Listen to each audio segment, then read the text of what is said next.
Anthony Imperato also by 16 points. The rookie championship, though, is done and dusted. We saw that last time out at Valencia, where Chester Kiefer continued his march on. He's won every rookie race bar one, and that was the last round in which he came second, and in so doing has already clinched the rookie championship. So in the sport division, we have 3 championships to be decided, and in the club division, we have 3 championships as well. The cars, as you can see, now taking to the track, because first of all, before any racing can happen, we have the all-important qualifying session. So there will be 2 qualifying sessions this morning, then we're going to take a short break for lunch, and then this afternoon 4 back-to-back races, 2 for the sport division and 2 for the club division. If you're new to Porsche Sprint Challenge Southern Europe, to explain what is happening, we have an awful lot of cars here this weekend who have been testing and getting ready for this event. A packed grid. We have the cars split into 2 divisions. We have the sport division and we have the club division. And within the sport division, we have categories as well. We have our pro drivers, we have our pro-am drivers, and we have our rookie drivers. So the pro drivers are gold, everything up to gold rated drivers, FIA gold rated drivers. So those are the professional drivers. In the pro-am category, those particular drivers are aged 30 years or older without a professional motorsport background. And in the rookies, they need to have competed in no more than 4 cup races and must be under 25 years old. So each driver is competing for the overall championship, but we also have the individual championships within that. We have the rookie championship and we have the pro-am championship. As already mentioned, the rookie championship is clinched, but the overall championship and the pro-am championship still very much alive. And in this qualifying session, the drivers will be competing against each other and against the clock to determine where they will start on the grid for this afternoon's races. So it works like this. The fastest driver will start in pole position for the first of 2 races. So round 7 will be the first race this afternoon. The fastest driver will start on pole position, the second fastest driver in second, third fastest driver in third, and so on. Then, for the final race of the season, round 8, which is the second race for the sport division this afternoon, the drivers' second fastest times will be compared to each other, and that will determine the grid for that race. So there are 2 races to qualify for here in this session. It's a 30-minute session, of which we've had 3 minutes already, so the clock is ticking down. So the drivers will need to get 2 good laps on the board. Now, it's not all about just going for it, because the drivers have to look after the car and, very importantly, look after the tyres. Tyre regulations are very strictly controlled here. They're all running on the same Michelin tyres, and every driver has 2 new sets of tyres for today. That needs to last them for this qualifying session and for both of their races. So if they use up too much rubber in qualifying or in the early stages of the race, they may find themselves at a disadvantage come the end of racing today. At the moment, the cars are circulating, and you can see them out there on the circuit. They're not just tootling around enjoying the Spanish sunshine. They are, at the moment, starting to build the heat. So when the cars come out of the pits, they do an out lap. Then they are now into the process which is known as the build process. So that is where the heat is being generated into the tyres and into the brakes, getting those tyres into an ideal operating window. A little puff of smoke there, looked like from Sasha Norden coming down the pit straight. Once the tyres are in the optimum position, then the optimum temperature, the drivers will then start their push lap. You can only get a certain number of push laps out of a set of these tyres, so they'll want to make sure that the tyres are in the operating window, but also that they have space in front on the track. They've got a nice bit of space, not going to trip over other cars, and then they go for the push lap, and hopefully for them they will get their fastest and second fastest times. Already news from the pits from Piers that it is cooler that here today now than it was in testing this morning. And there's also a bit of a tailwind into turn one. So in testing, we saw some great times from the drivers, but it was in fact this morning that the guesting driver, Theo Urberhaus, put up a time of a 1:42.687. So that is the benchmark time that they are all aiming for. And that is the quickest that anybody's put up during private testing and free practice over the last couple of days. It was this morning in the warm-up session that Theo Urberhaus put in this time of 1:42.687. And on that note, we say welcome to Theo Urberhaus. Great to have him here, the new Porsche Junior for 2025. The 20-year-old pilot who has been making so many headlines over the last couple of years. He is the Porsche Carrera Cup Middle East champion from last year, and we saw him taking his first win in the ultra-competitive Porsche 6 Carrera Cup Germany last year.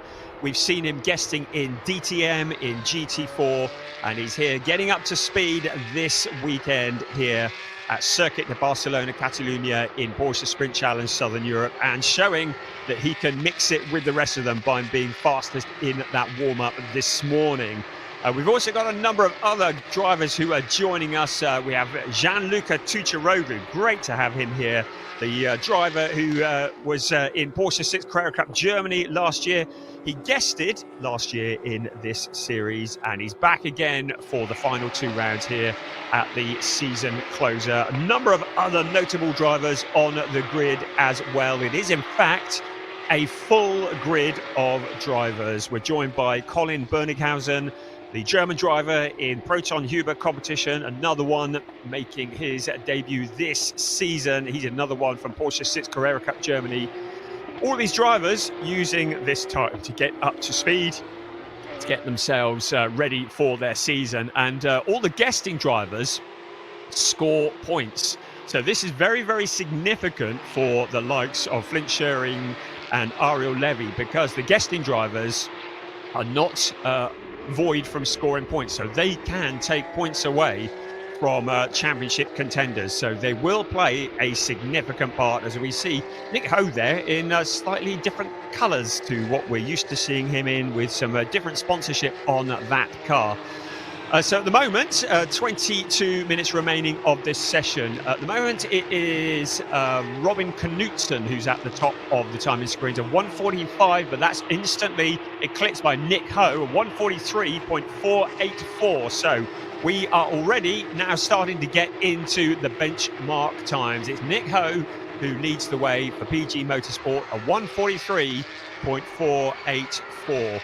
But the track is arguably going to get quicker and quicker as this session progresses.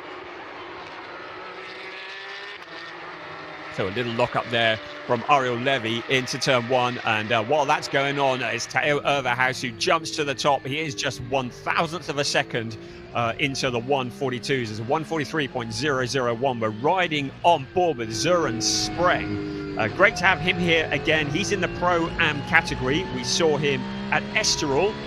He won in the Pro-Am category in the first race at Estoril, had a fairly traumatic time in the second race, but looking again, another driver trying to get his season up to speed nice and early, and some great onboard shots here as we ride around turn 12 with Søren Spreng in the 197 car. So at the moment, the benchmark is Theo Urberhaus, a 1:43.001, and Flint Schering about half a second, just under half a second down from that. But we're expecting the times to get quicker and quicker as the track gets cleaner, as more rubber gets laid down, as heat is generated in the tyres, and also as the track comes up to temperature as well. To remind you, this morning it was a 1:42.687 that Theo Urberhaus set. So the track will probably be a tad quicker than that. So our eyes on the championship as well, as Sasha Norden jumps up to P2. And it was great to hear from Sasha Norden this week. He's already declared that this year he is joining the ranks of Porsche 6th Carrera Cup Germany. And that is the series that Gianluca Tucciaroglu was in last year. And he jumps up into P2 as well. Sasha Norden in third, Flint Schuring in fourth at the moment. But the times starting to tumble down. We're getting closer and closer to that 1:42 that we saw in practice this morning. And we've still got plenty of time in which to do it. All the drivers now out on track. We've got every single car. We have a full grid of 32 cars here for this, as we see Alex Ryman coming up behind Juan Pablo Vega for Hadeka Racing. Good to have the Colombian here on the grid and in the ranks of Porsche Sprint Challenge Southern Europe for this, the final 2 rounds of the season. Alex Ryman, who has been on a season-long campaign, fairly quiet by his standards, I would say. His best result was the 10th place in Estoril in the second race there, and he's looking to end the season on a high. In the overall championship, there are just 2 drivers in it. Third place in the championship is Chester Kiefer. He has 69 points, and there are not enough points available for him to challenge, so it is a 2-horse race in the overall championship. Flint Schuring with 141 points and Ariel Levy with 125. So that's a 16-point difference between them. It means that the pressure is very much on Ariel Levy. He will need to try and out-qualify his main rival, Flint Schuring. And it is possible that Flint Schuring will clinch the championship in the first of the 2 races today if he finishes well ahead of Ariel Levy. We're just looking at Josh Stanton there, the British driver for Proton Huber competition, just going a little bit wide, but no dramas, he's able to rejoin. So Ariel Levy now up into P2, so 143.301, so he's 3/10 down on Theo Overhaus, but importantly for him, he is ahead of Flint Schuring at the moment, and that is where he is going to want to stay if he possibly can, because if you can start in front of your main rival here at this circuit, you are in a position to potentially outscore them in the race. According to my maths, that if Flint Schuring wins, Ariel Levy needs to be at least in second place to take the championship to the next race, to the second race this afternoon. If Ariel Levy wins, then he opens up the gap and is able to close in on Flint Schuring in the championship hunt. But it is possible for Flint Schuring potentially to clinch the championship in the first of the 2 races. But Ariel Levy is an experienced pilot now in his 3rd year of racing. And there's a big lock up there from Henry Tuamala. Just heading into turn 10. Ariel Levy just getting out of the way, finding a bit of space, backing out of it, and then turning the heat up. So there is Ariel Levy around turn 13 and turn 14. And he'll be coming out onto the pit straight, hopefully with a bit of space in front of him and behind him. Right, let's have another look here. And that was Josh Stanton. We saw the end of that, and it was a bit of a moment there. He looks like he kept it all together. It was into turn 10, the corner that is known as La Caxa. And he was able to get the car pointed in the right direction, but he'll have some flat spots on that tyre. Riding on board in the little picture there, and that's with Matias Ferreira, a driver who has been very impressive this year and took a win in the rookie category, his first win in the rookie category, the last time we saw these cars in Valencia. So at the moment, Theo Overhaus's time of a 143.001 remains intact and remains the benchmark that they're all trying to beat. At this circuit here in Barcelona, 4.657 kilometers, around 2.894 miles, circuit is divided into 3 sectors, and there is Josh Stanton with the potentially slightly flat-spotted tyres. Maybe they've been changed, but in the pit lane there. The circuit is divided into 3 sectors. So from the start-finish line round to just before turn 4 is sector 1. Sector 2 stretches around turns 4, 5, 6, 7, 8 and 9. And then just before turn 10 is the third sector. So that takes in turns 10, 11, 12, 13, 14 and part of the pit straight as we see the crews getting to work on the cars, putting rubber on. The strategy of when to use the fresh rubber, when to go out there and to do the big push. That looks like Sebastian Freimut. And great to have Sebastian Freimut on the grid here. Another driver that we've seen in the past in Porsche Sprint Challenge Southern Europe. Another driver from the ranks of Porsche 6th Carrera Cup Germany. And he is a very welcome addition here to the ranks of Porsche Sprint Challenge Southern Europe. So the track divided into the 3 sectors, and we look at the sector times of the individual drivers. If you are watching online, have a look at the timing page. You can go to the Porsche Sprint Challenge Southern Europe website, and you can get a link to the timing screen, and you too can follow the timing page. You'll see that the track divided into those 3 sectors, and we have a time for each sector from each driver.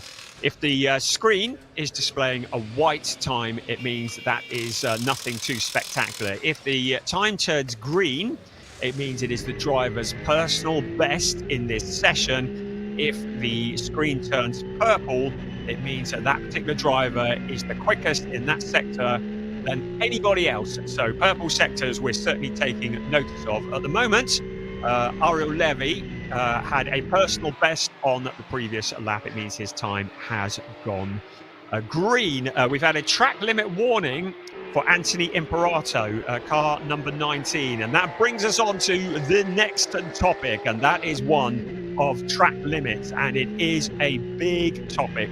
Last time out at Valencia, we had an awful lot of track limit warnings. We had, just on the Thursday test session alone, over 300 track limit infringements, and the stewards having to get involved are hoping for something very different here in Barcelona for this round. So at the moment, track limits are white lines. The exceptions are, the cars must be between the white lines. The exceptions are turns 5, turns 7 and 8, turns 9, turn 13 and 14. And on those corners, the drivers are allowed one wheel on the curb. In fact, one wheel on the curb is all that is required.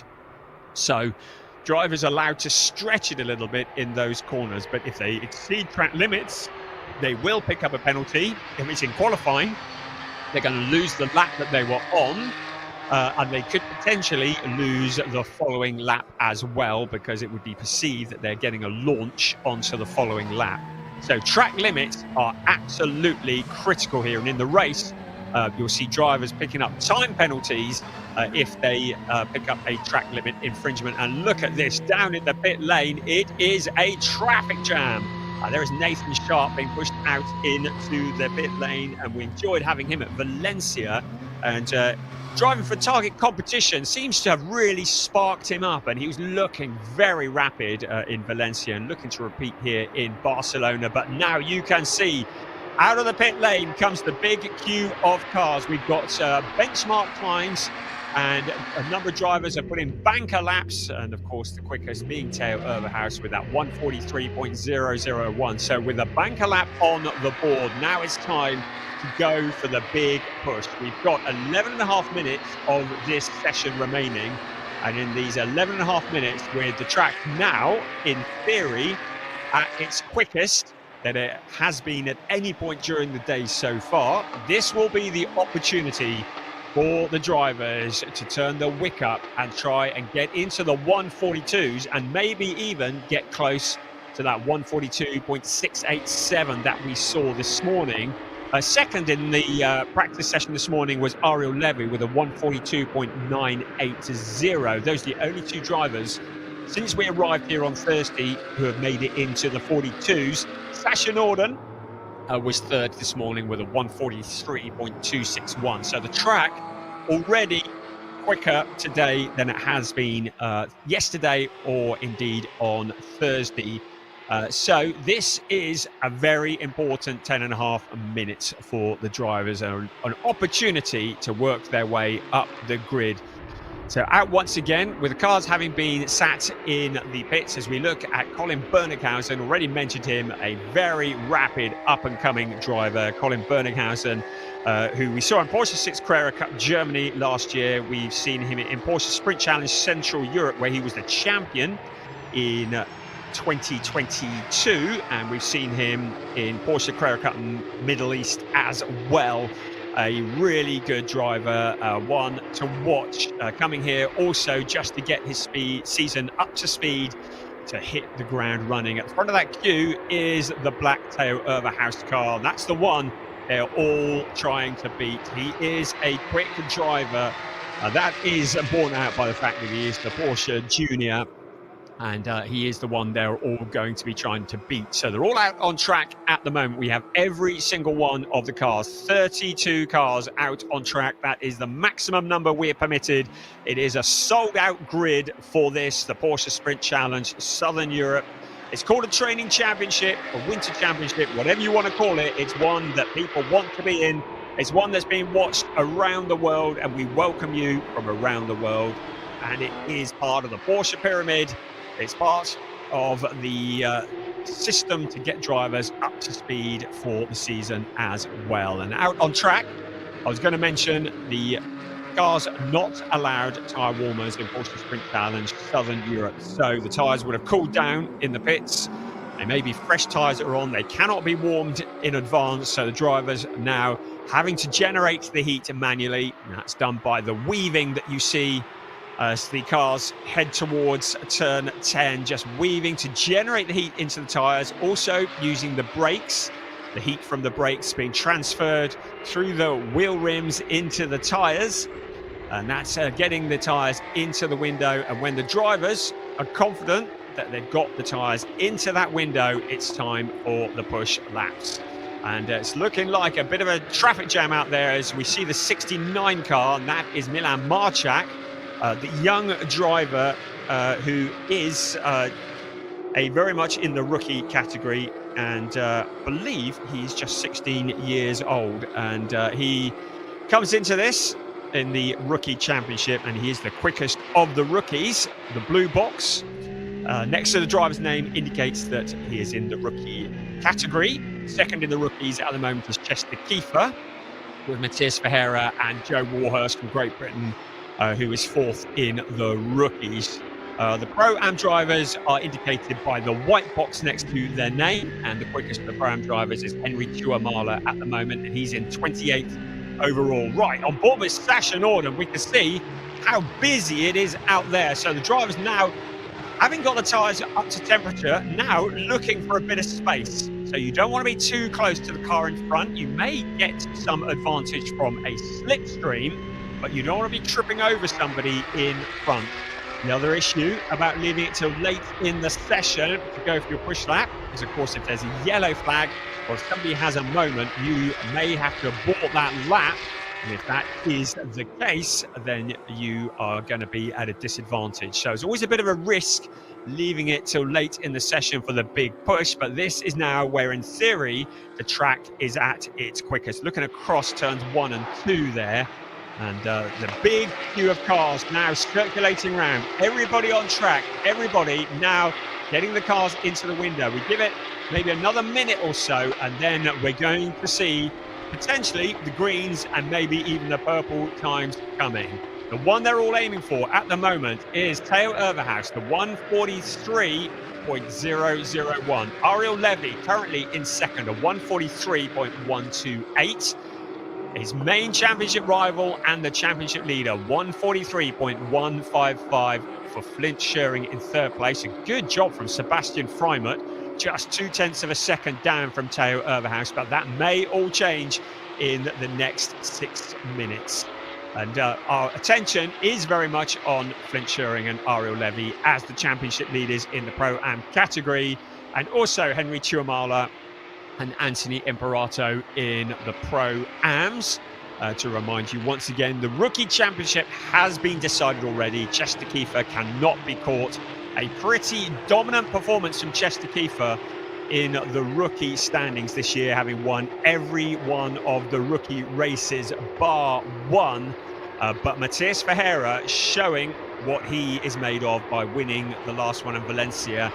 And here will be one to watch. Right, here we go then. There is Draker Janssen to the inside of Chester Kiefer into turn one. So Kiefer was allowing him to get away, to get a bit of space, but Draker Janssen just locking up. You saw the blue smoke rising up into the air. So having made a bit of space in front of Kiefer, Janssen drops back, having locked those tyres up, and lockups will not help his pace. So really important to hold it all together here. Right, personal bests now coming in. Matias Ferreira jumps up into P2, just 0.123 away from Theo Overhaus. At the moment, Overhaus, his last lap was about 1.1 seconds slower than his provisional pole time. So he's still building the time. An unsafe release has been noted for James Wallace out of the pits. So the stewards having a look in the pits as well. But out on track, this is where it's going to happen. And Theo Overhaus now having improved into the 142s. A 142.986. That is a quick time. Still not as quick as his time this morning. A purple in sector 2 for Ariel Levy. So Ariel Levy now going purple in sector 2. That is the best of anybody. So on this lap now, can Ariel Levy jump to the top? Coming into this lap, he was 0.142 behind. He's in sector 3 at the moment. We're riding on board with Matias Ferreira, who is in second place. He's done a personal best there and a best of anybody in sector 3. And Ariel Levy to the top of 142.590 when he needed to. Ariel Levy now to the top of the timing screens, bumping Theo Overhaus down into P2. So 142.590. So that is the quickest we have seen from anybody at all during testing or free practice. That is the new benchmark set by Ariel Levy for Team GP Elite, 142.590. That is a monumental lap from Ariel Levy. The Israeli driver has a lot of fans and they will be cheering around the world for him, because that's a massive chunk he's taken out of Theo Overhaus. Overhaus has done a personal best, and that is Ariel Levy. He's overcooked it into the gravel. He's keeping it all going, but clearly has outbraked himself. He is the quickest man at the moment. Don't forget, he needs not just one quick lap, he needs two, because his second fastest lap time will count for the grid position in race 2. He's able to rejoin. There's going to be a lot of gravel and dirt on the tyres, looking for a gap so that he can rejoin safely. So he'll need to get those tyres cleaned up, and then he'll get back out on track and get them back into the operating window. But with 2.5 minutes remaining of this session, we ride on board briefly with Zoran Spreng. He's got a bit of work to do there, maybe to get a second fastest lap. So at the moment, it's Ariel Levy, 142.590. Flint Schering in P3, a 143.075. And there's another, Mace Muller doing a little bit of rallycross. Hang the back end out, why don't you? Rejoins in P4, but he was briefly the quickest of the rookies. But Milan Marchak unseated Flint Schering in that P3. So Milan Marchak, great job from him in the number 69 car. He demotes Flint Schering down into P4. Flint Schering, who has won all bar one race this year. Thomas Cangro, a nice wide line around the corner. 1 minute and 3/4 remaining of this session. All still to play for. The driver they're all chasing, Ariel Levy. He's doing exactly what he needs to do here, and that is to outscore Flint Schering. A 142.590 is the benchmark at the moment. He had that wild lap last time around, but he's escaped that without any damage. He's rejoined Theo Overhaus. He's still out on track, so he's still putting in the laps. Matias Ferreira, who we're riding on board with, now in P6. So he will be looking to improve on that. But at the moment, Ariel Levy with now just 1 minute remaining of this qualifying session. Ariel Levy provisionally on pole position. Is anybody going to do anything about it? At the moment, Gianluca Tucciaroglu is setting personal bests. He's in P4 at the moment. Let's have another look here at what happened with Ariel Levy. It was a lockup going into the corner and then losing the back end as well across the gravel trap. Well, he kept it going, so the gravel trap, he didn't get stranded. The good bit was he kept it out of the wall. So good job there from Ariel Levy, keeping it out of the wall, and he protects that provisional pole position. I was about to mention Gianluca Tucciaroglu. He has been so quick in all the testing and free practice sessions that we've seen over the last couple of days. A driver who looks really at home in the lap time performance car, seems to have settled into that team really well, up into P3. So Gianluca Tucciaroglu just 0.410 off the fastest time. Looking to see if anybody else is going purple. There's no purples at the moment. There's a few greens, so a few personal bests been set. Sasha Norden has just done a personal best, but he's down in P9 at the moment. So he is further back than he would have liked. The checkered flag is out, so any drivers that are on a lap already will be able to complete that lap, and it will count.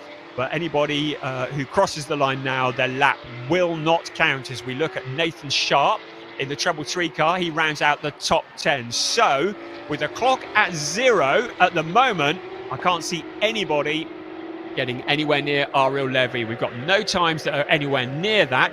Gianluca Tucciaroglu in 3rd place, a 1:43 dead. That's a solid job from him, but doesn't look to be improving on it on this lap. Theo Erverhaus in 2nd place, and I would say a fairly subdued performance from Flint Schuring. He's in P5 at the moment, a 1:43.075.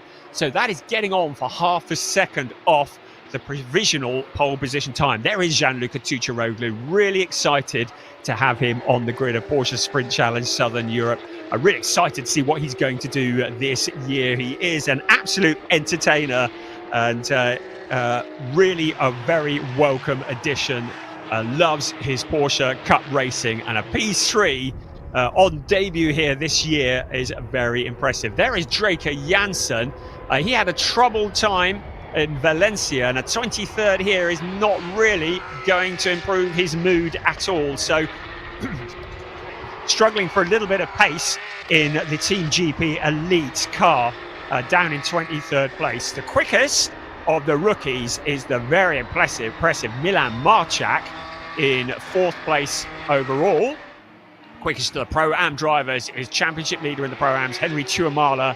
2nd in the Pro-Ams, Zoran Spreng, and 3rd in the Pro-Ams, Anthony Imperato, down in 30th place, and having attracted the attention of the stewards. He hasn't picked up any penalties that I'm aware of, but certainly had that warning. Brilliant stuff. Really good qualifying session, and it's Ariel Levy who certainly has pole position for race 1. We'll need to wait for the 2nd fastest times to be released by race control, and we will also then have a grid for the 2nd race today. It is rounds 7 and 8 of the Sport Division Porsche Sprint Challenge Southern Europe 2025. The season finale. It seems very weird having a season finale in March, but hey, that's the way it is for a winter championship. And there are your times from qualifying this morning. Ariel Levy with that 1:42.590. Theo Erverhaus, a little under 4/10 behind him. Gianluca Tucciaroglu, very impressive. Milan Marchak, the quickest of the rookies. And then championship leader Flint Schuring down in 5th place, and that will feel like a bit of a mountain to climb for him from there. Matthias Ferreira, 2nd in the rookies, ahead of Sebastian Freimer. A good solid performance from him.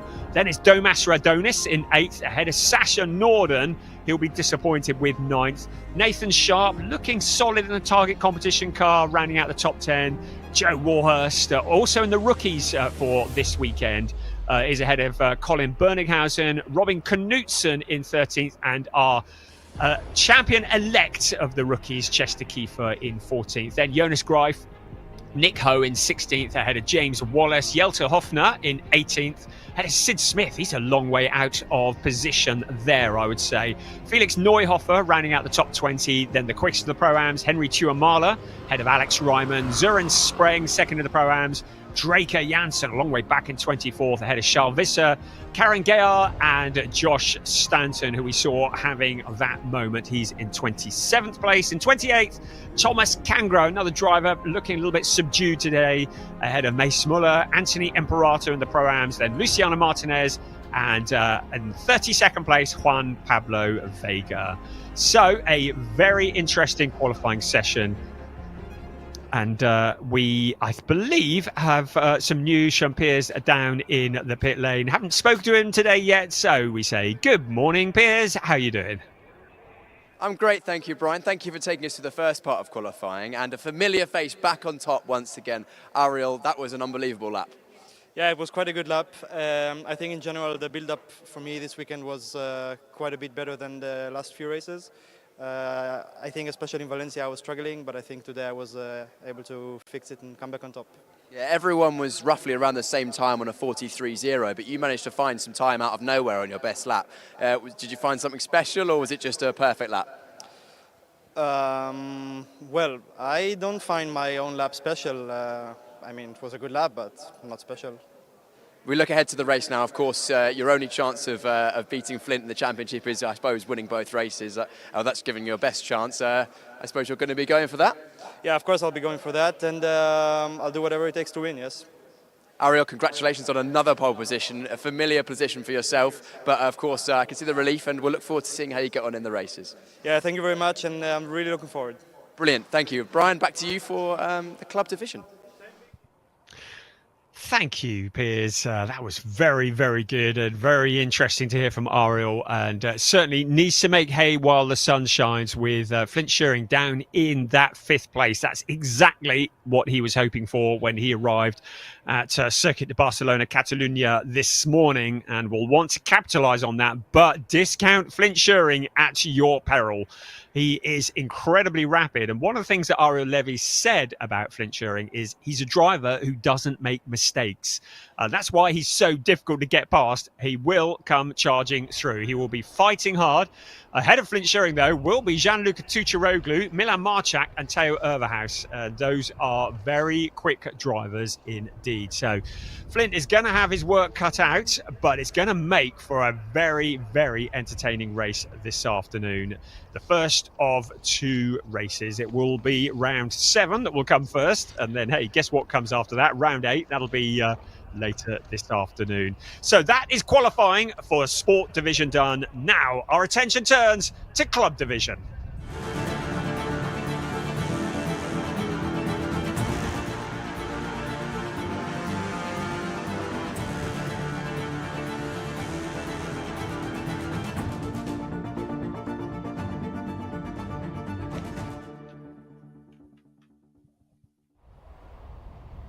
So as with the Sport Division, it is going to be a 30-minute qualifying session for the Club Division. All the cars will come out on track and they will have 30 minutes in which to set a quickest time and also a second quickest time. And as with the Sport Division, the order of times will determine the grid for the first of their 2 races today. Round 7 will be determined by the fastest driver in this qualifying session. Second fastest will be second on the grid, third, and so on as we look at championship leader Philip Wills in the 912 car. And then, as with the previous qualifying session, the drivers' second fastest times will be compared to determine their grid positions for the second race of the day. And there is Philip giving us a little wave. You see the concentration there as he just gets himself into the zone. He is in a very strong position coming into this. In fact, Philip Wills, basically, he needs to finish in 6th place or higher in the first of the 2 races this afternoon. And if he does that, he will be the champion of the Club Division. He comes into this with an incredible 80-point lead over Angelo Fontana. So very much advantage Philip Wills, but he's still got to get the job done. And Angelo Fontana very much showing what he is worth. He was quick in qualifying, in practice this morning. Angelo Fontana was quicker than Philip Wills. As we look at the number 28 car of Ajit Kumar. And those of you who were watching in Valencia last time out will have seen a very impressive double roll from Ajit Kumar. He has a massive following. The Indian driver, the Indian superstar actor, has a massive following, and he's brought an awful lot of supporters to this series this year. You saw the car doing that double roll, and it hasn't done it a lot of favours, which is why we're seeing him in a different livery. It's a different car for the final 2 rounds of the season. But it was a spectacular moment. It's one he probably could have done without when we saw him last time. He got to go with Michael McInerney in the final race in Valencia. The car doing that double roll. Please say that Ajit was completely unharmed, walked away from it. So with that different car for the final 2 rounds, and for all the drivers, for all the supporters that are supporting so many drivers, they are hopefully enjoying what they're seeing here. And for those that are supporting Ajit Kumar, we welcome you along. I know for a lot of people, this is a new experience, witnessing Porsche Sprint Challenge Southern Europe. And we welcome you as we look at David Harrison. And he is the driver from Australia who has been running this season. His best so far was an 8th place, a very good 8th place in Valencia. So for this, the club division, the clock is now ticking. These cars, well, most of them, as a car that's come out of the pit lane and gone straight on there. So what has gone on there? It's gone on to the power and almost gone straight across the pit straight. I can't see who that is, but somebody who's had a bit of a moment, now reversing back out. Now, who's that? Out towards turn 1. Right, it's 217. That's Camel Perrion, who we welcome to the grid of Porsche Sprint Challenge Southern Europe. And that is not the way the Romanian wanted to start his weekend. But he's kept it out of the barrier, so that's all very important and all good. So hopefully no problems there. Cold tyres, it just shows you how on the edge these cars are. So in the sport division that we saw just now, we saw the Porsche 911 GT3 Cup cars based on the 992 generation. They didn't have ABS or traction control. The cars in this session do. Most of them are Porsche 911 GT3 Cup cars based on the 992 generation, identical to the ones before, but the difference is they are allowed ABS. That is with the exception of 5 cars, and 5 of the cars that are out there are not the Porsche 911s. They're Porsche Cayman GT4 RS Club Sport, so they are racing in a different category. So we have 2 categories in this. We have the AM category and we have the GT4 category. The AM category made up of the Porsche 911s. The GT4 category is made up of the Porsche Caymans. They're all running together in the same race, but the driver who comes first within the GT4s will get maximum points, and the second will get second place points, and so on. And in the AM category, that applies the same as well, which is why we have 2 championships. We have the AM and the GT4 championship, and then we have the overall championship, which is the 2 categories combined. And in the overall championship, it is Philip Wills who has that 80-point lead over Angelo Fontana. In the AM category, Philip Wills has 123 points over 83 for Angelo Fontana. Third in both those categories is Reinhold Kran. He is not in contention for 2 reasons. One, because mathematically they can't be caught, and secondly, because he's not even here this weekend. In the GT4 category, leading the way at the moment, it's Patrick Koenhaar, and he has a 25.0 lead over 2 drivers. We have David Van Rosen, and also we have Rodriguez as well, who is in the 2nd place. So it is a 25-point lead in the championship for Patrick Koenhaar at the moment. So they've got a lot to play for there as well. And that will all play out as this session and as this weekend unfolds.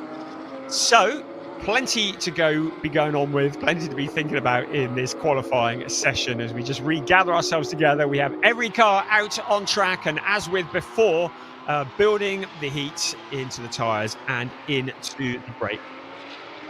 There is, in fact, I'm told, a car still in the pits, and that is Alexander Dobic. He's not showing up on my graphic, so Alexander Dobic is in the pits at the moment. Everybody else out on track, and once again, they'll want to be just getting in the banker lap. So the first job will be to generate the heat, the out lap, the build laps, then the push laps. Then the cars, a lot of them will probably come back into the pits for a bit of a break. And then, as with the sport division a little while ago, we're likely to see a fairly busy track at the end of this session. It is 26 cars in this category of the club division, and that's another one who's coming out, so he wasn't out on track either, and that is Carsten Kramer. And great to have him here. He has a couple of fifth places at Estoril. He got an 18th and a 6th last time out in Valencia, but was very much in the battles all day long. And he is the team boss of K Kramer Racing. We also have Tobias Vasquez Garcia, who was very quick last time out, also racing in the K Kramer car. There is Andre Fernandez of 917, and he has been very much at the front of the championship, but for a non-finish in the first race of the season.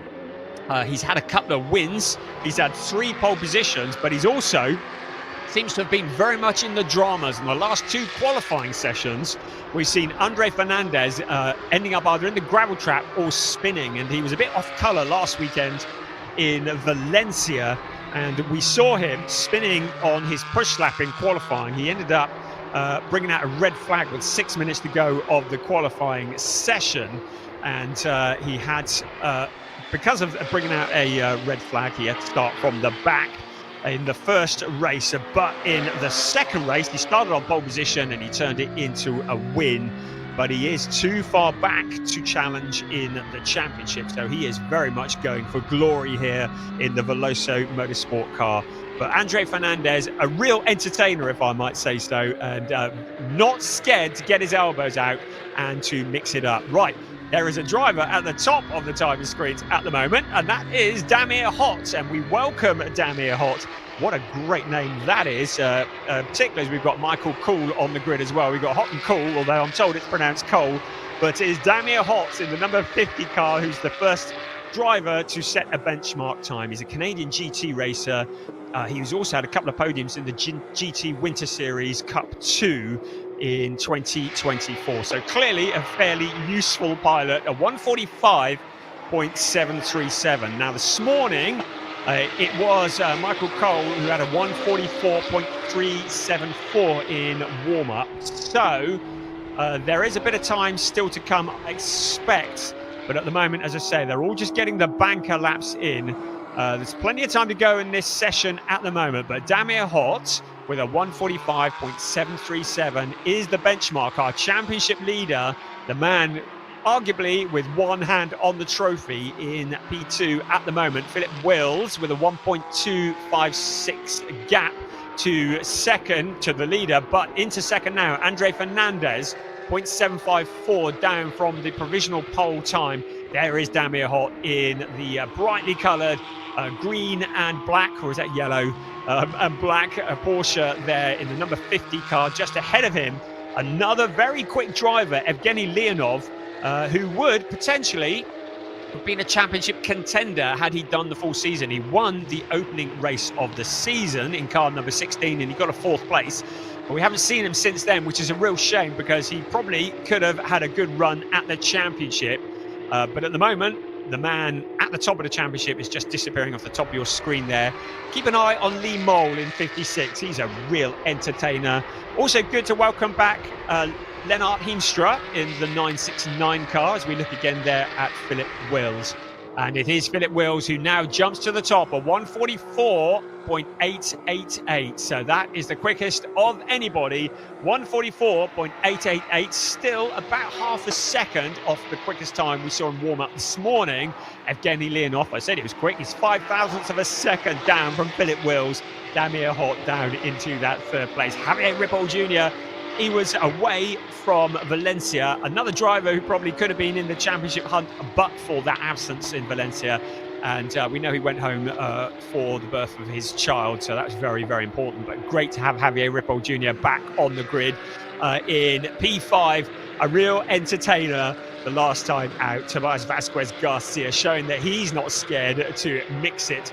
In 6th place is Lennart Heemstra, but then in 8th place, Angelo Fontana. And Angelo, who but for a technical disqualification would have been in a much stronger position. But last time out at Valencia, a technical disqualification saw him having to start from the back of the pack and had to work his way through in both races, as Evgeny Leonov now moves to the top at 1:44.155.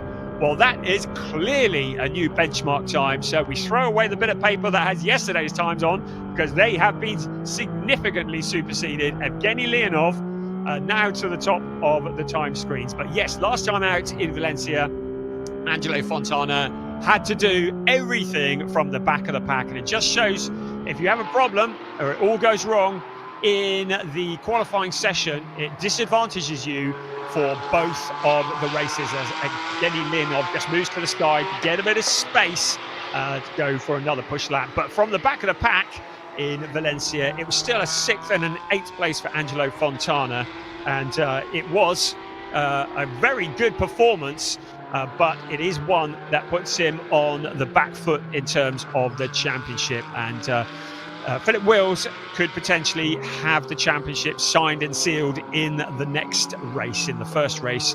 He just needs to finish in 6th place or better, and he will have that one signed and sealed. As is also the case, was the case with Sport Division, track limits will be an issue here. I'm looking to see if there's been any issues at the moment. There certainly were plenty in the last in the Sport Division. I can't see too many at the moment. So drivers keeping it within the white lines where they are meant to, as once again, Damir Hott looking to turn the heat up. The best surname ever, just behind David von Rosen there. And David, who is in the GT4 Championship and the main challenger to Patrick Kuhnhaar. So the quickest at the moment, Evgeny Leonov, a 1:44.155. The quickest of our GT4 runners is Patrick Kuhnhaar. He is in 18th place and just finding a bit of space. And actually, Damir Hott is, well, it looked like he was trying to get past David von Rosen to get a bit of space, but von Rosen's not exactly letting him get away. There is Corrado Costa. He had a lively time at Valencia last time around. There was David Harrison out there as well. And out towards the turn 1. And Jan Jaap van Roon just under braking. Looked like he had a bit of a slide there going into turn 1. On board now with Karsten Kramer in the 122 car. The driver who was in the battles at Valencia last time out. And you had a good view on board with him, heading in towards turns 10 and 11, and around turns 11 in towards turn 12 he will come. Turn 12, which is 2nd gear, building up to a 3rd gear, turn 13, and then just picking the pace up to 4th gear for turn 14, and then it's out onto the pit straight. But they go through the gearbox, and as they get out on the pit straight, it's full beans up towards turn 1, up to 6th gear and about 265 kilometers an hour. And this is the bit where it is absolute flat out now, no lifting. He's heading towards the fastest point of the track before the heavy braking into turn 1.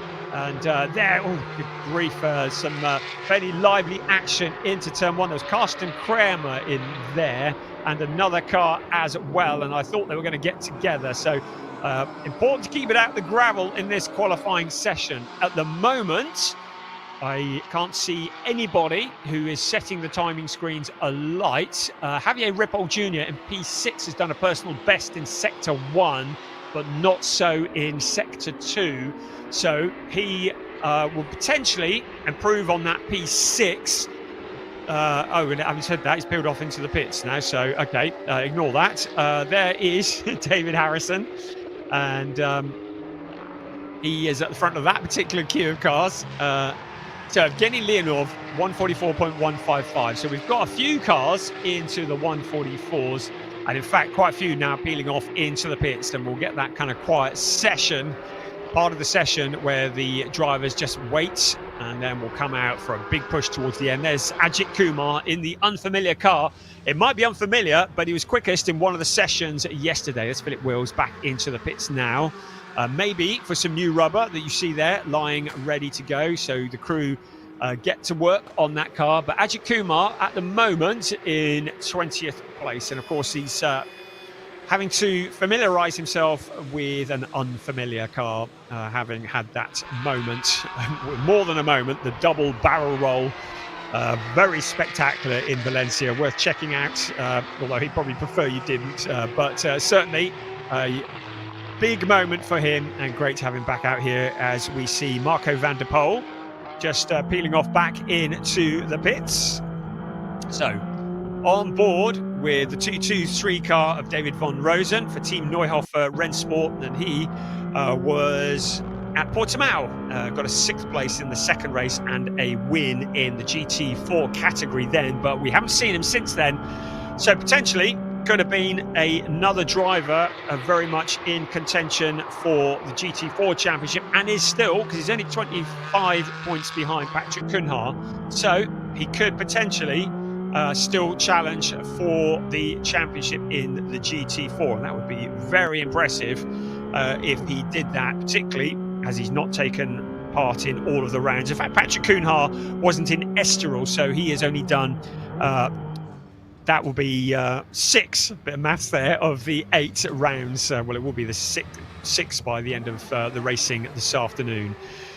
So looking down the pit lane at the moment, interesting that Damir Hott just going back out for another go. At the moment, I can see a purple for Michael Cole. So purple in Sector 1. So Michael Cole, who's currently in P2, taking advantage of a relatively quiet track. So he's just gone quickest of anybody in Sector 1. Sector 2, he's a couple of tenths down. In fact, he's more than that. He's about half a second down on the Sector 2 of Evgeny Leonov. So I don't think he's going to improve on this lap unless he can do something really spectacular in Sector 3. I don't think even Michael Cole, who, can I just point out, won both races at this event this time last year. Well, let's have a look at him. At a turn 14, he comes out onto the pit straight, comes Michael Cole to stop the clock, and I don't think it's going to be an improvement of 144.193. No, it isn't. It is an improvement, but not enough to move him up the grid. So he remains in P2. Evgeny Leonov is still the man they want to beat. A warning has been given to Andre Fernandez for track limits. So that's in turn 10. So the steward's taking a look at that. It was the other driver that got together with Ajit Kumar last time, Michael McInerney, in the 57 car. So Ajit Kumar has painted his car the same colour. There we go. That'll confuse us even more. The Red Ant team running the Ajit Kumar number 28 car, and the all silver as well, McInerney, has been run by Great Britain's Team Parker Racing. So it's all a bit quiet at the moment. Having said that, there's quite a few cars out on track, so it's not that quiet. There's some personal bests being set by Karsten Kramer at the moment. I can see some green times. He is currently about 2 seconds off the provisional pole time. He's done a personal best in Sector 1, but nothing particularly spectacular in Sector 2. So he might improve, but probably not enough to trouble the front runners. Right, so 12 minutes to go, and it's starting to get busy out on track again. So once again, it'll be the out lap, then the big build lap to get the heat into the tyres, get them into the operating window, then the push laps. How many push laps dare the drivers take out of the tyres? Remember, 2 sets of new tyres for quali and the race weekend. They need to look after those new tyres because they've got to last to the end of the second race today, round 8. They've got to have some grip at the end of that race if they want to be competitive. So if they use it all up in quali, or indeed in the first of the 2 races, they may well be in a disadvantage when it comes to the end of the day. At the moment, just gently looking after, nursing. They're like precious jewels, those tyres are. They've got to be nursed, they've got to be looked after. Get them into that window and then treat them like they're proper fragile things, because they are your points of contact for the rest of the day with the tarmac. And they've got to be looked after. And if you start flat spotting them, then you're going to be in all sorts of problems. If you start taking too much life out of them, you're going to be in problems. There is a car out onto the grass, Eric Wagner, for Enrico Fulgenzi Racing. He's managed to keep it out of the barriers. We look to turn 5 there. You see a little bit of the undulation of this circuit. There's about 28 metres of elevation change, so nothing like we were seeing in Portimao or Estoril, but still a little bit of elevation change, enough to get you out of breath if you were running around it. As Michael McInerney is past it like Ernst Inderbitzen to me, who is just whizzing past him there. But again, just you don't need to worry about passing cars out on track during a qualifying session. We call it qualifying, but all cars have qualified for the race. It is about grid position. So qualifying is about determining where they're going to start the 30-minute race that takes place this afternoon, or the 2 30-minute races that take place this afternoon. And to remind you once again, because I know a lot of people ask this category, Sport Division, the drivers are permitted ABS. So they do have ABS on the cars. The AM category is made up of drivers who are 40 years old or older. And the GT4 category is made up of drivers who are in the Porsche Cayman GT4 RS Club Sport. Those are the only 2 categories in this race. The red boxes next to the driver's name on your graphic indicates they're in the AM category. The white boxes indicate they're in the GT4 category. And you will see that Paolo Macedo is currently the quickest of the GT4 runners. No, he isn't. It's David Von Rosen up in 20th. No, it's Patrick Kuhnhar in 18th. Got there in the end, but really good to have Paolo Macedo here in the number 81 car. And he joins us. The drivers come from karting to GT racing. We've seen him in the 24-hour GT series in the past, but a very welcome addition here to the grid of the Porsche Sprint Challenge Southern Europe in the GT4 category. Right, let's have a look at the timings. Well, at the moment, Javier Ripoll Jr., personal best in Sector 1, a 30.626. So that was quicker than Evgeny Leonov was last time around. So he's in the ballpark. So at the moment, Javier Ripoll Jr. in 7th place. Would expect him to rise up from that. Another driver going quickly, Angelo Fontana. So he's in 4th place at the moment. He's done a personal best in Sector 1 as we look at Patrick Kuhnhar in the Treble 8 car. And he in the GT4. So he is out there as well. So the personal bests starting to come. Damir Hott has done a personal best in Sector 2, but he stays in P5 at the moment. But we're going to have an eye on Michael Kuhl. He's in P2 at the moment. He's on his outlap, so picking up the pace as Patrick Kuhnhar moves to the side just to make a bit of space. He's in 18th place at the moment. And he is the quickest of the GT4 runners in that 18th place. So championship leader in the GT4s. As we look at Michael McInerney in the 57 car, he's in 22nd place overall for Team Parker Racing. Right, we've got a couple of personal bests that have come in now for Angelo Fontana. So the driver that's in P4 looking to improve. He's looking quick and he does that. So he's up to P3 for Angelo Fontana. He jumped up to what would be a second row start for race 1 if things remain as they are. Fairly quiet from Philip Wills at the moment. He will be mindful of the fact that he comprehensively destroyed a car in qualifying at Estoril. Let's not remind him of that. And we'll want to look after it. He does not need to win any races today. Philip Wills just needs to pick up a handful of points and outscore Angelo Fontana, and he will be champion. He's certainly in a very comfortable position, so no alarms, no dramas, no surprises, just bring it home in the points, and Philip Wills will be crowned the champion. But he's got a couple of races he's got to get through, and the remainder of this qualifying session, of which there are 6.5 minutes remaining as we ride on board with David Von Rosen once again and see what it looks like from a driver's perspective, hustling their way around this circuit, which is used for the Spanish Grand Prix, often famous as a testing circuit as well because of the Spanish weather. A lot of teams, a lot of series come here for their winter testing to take advantage of the glorious Spanish weather. And glorious it is here as the sun is shining on Circuit de Barcelona, Catalunya. It is the final qualifying session of the year for Porsche Sprint Challenge Southern Europe 2025.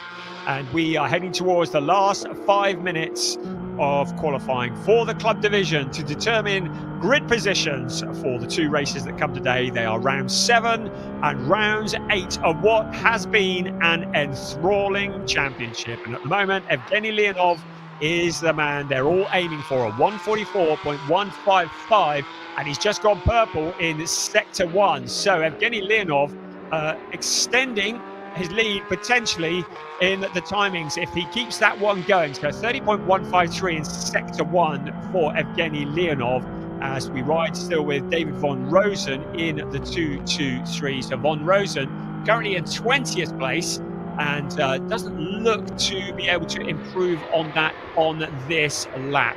But at the moment, Evgeny Leonov is turning the heat up on the number 16 car. He's in sector 2 at the moment. We'll see what he's done on that and whether he's going to extend his gap. And yes, he's gone purple again. So Evgeny Leonov is purple. There he is in the number 16 car. So purple in sector 1, purple in sector 2. So if he can keep this all together in sector 3, this is going to be an improvement. Could he possibly get it into the 143s? I think it might be a stretch, but he's certainly in a good position to extend his position at the top. Remember, he needs 2 fast laps, so this would be potentially a double pole position for him if he can bring this one home. And across the line he comes. What's it going to be? Well, he hasn't improved in sector 3, but he's been beaten. While all that's been going on, Andre Fernandez jumps to the top of 143.714. So Andre Fernandez, while we were looking at that, has jumped to the top of 143.714. So Leonov did improve 143.729 last time around, but there were no purples in Andre Fernandez time. He was just doing personal bests, lulled us into a false sense of security, and now he's going quicker, but it's the purple of the 143.714 that moves him to the top. And Leonov, who was setting the purples, but in sector 3, he didn't quite hang it all together, lost a lot of time in that final sector, and it allowed him to be mugged with less than 3.5 minutes remaining by Andre Fernandez. Michael Cool up there as well. We've got Cool and Hot running together. 3rd and 4th. I need to call him Michael Cole, apparently. So 3rd and 4th running together. Philip Wills, championship leader in 5th. Angelo Fontana, 6th place. He's a long way back. And Andre Fernandez just works his way past Marco van der Poel.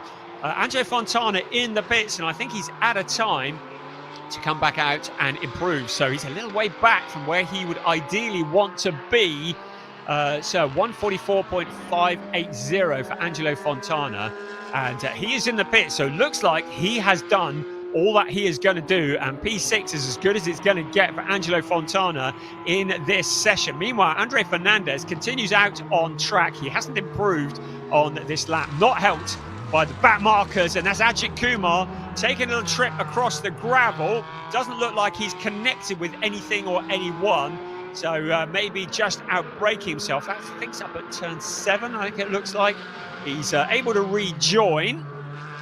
So Ajit Kumar continues on his way, but that lap will count for nothing because through the gravel is certainly not the quickest way around. He's currently in 19th place of 148.171. So a little bit away from the front runners, but still a little bit up the grid, which is where he'd want to be, as he's just finding the pace and picking up the experience. There's Eric Wagner just in front of him, but there is the driver with the massive vocal fan club, Ajit Kumar, and it looks like he potentially, well, he's got enough time and space to get another hot lap in, so he's just going to back it off. He needs to clean those tyres up, get the gravel off them, and then get it back up to speed and do one last lap. It'll be one last push from Ajit Kumar to try and improve on that 19th place. So when the clock strikes 0, as with before, any drivers that have already crossed the start-finish line, the lap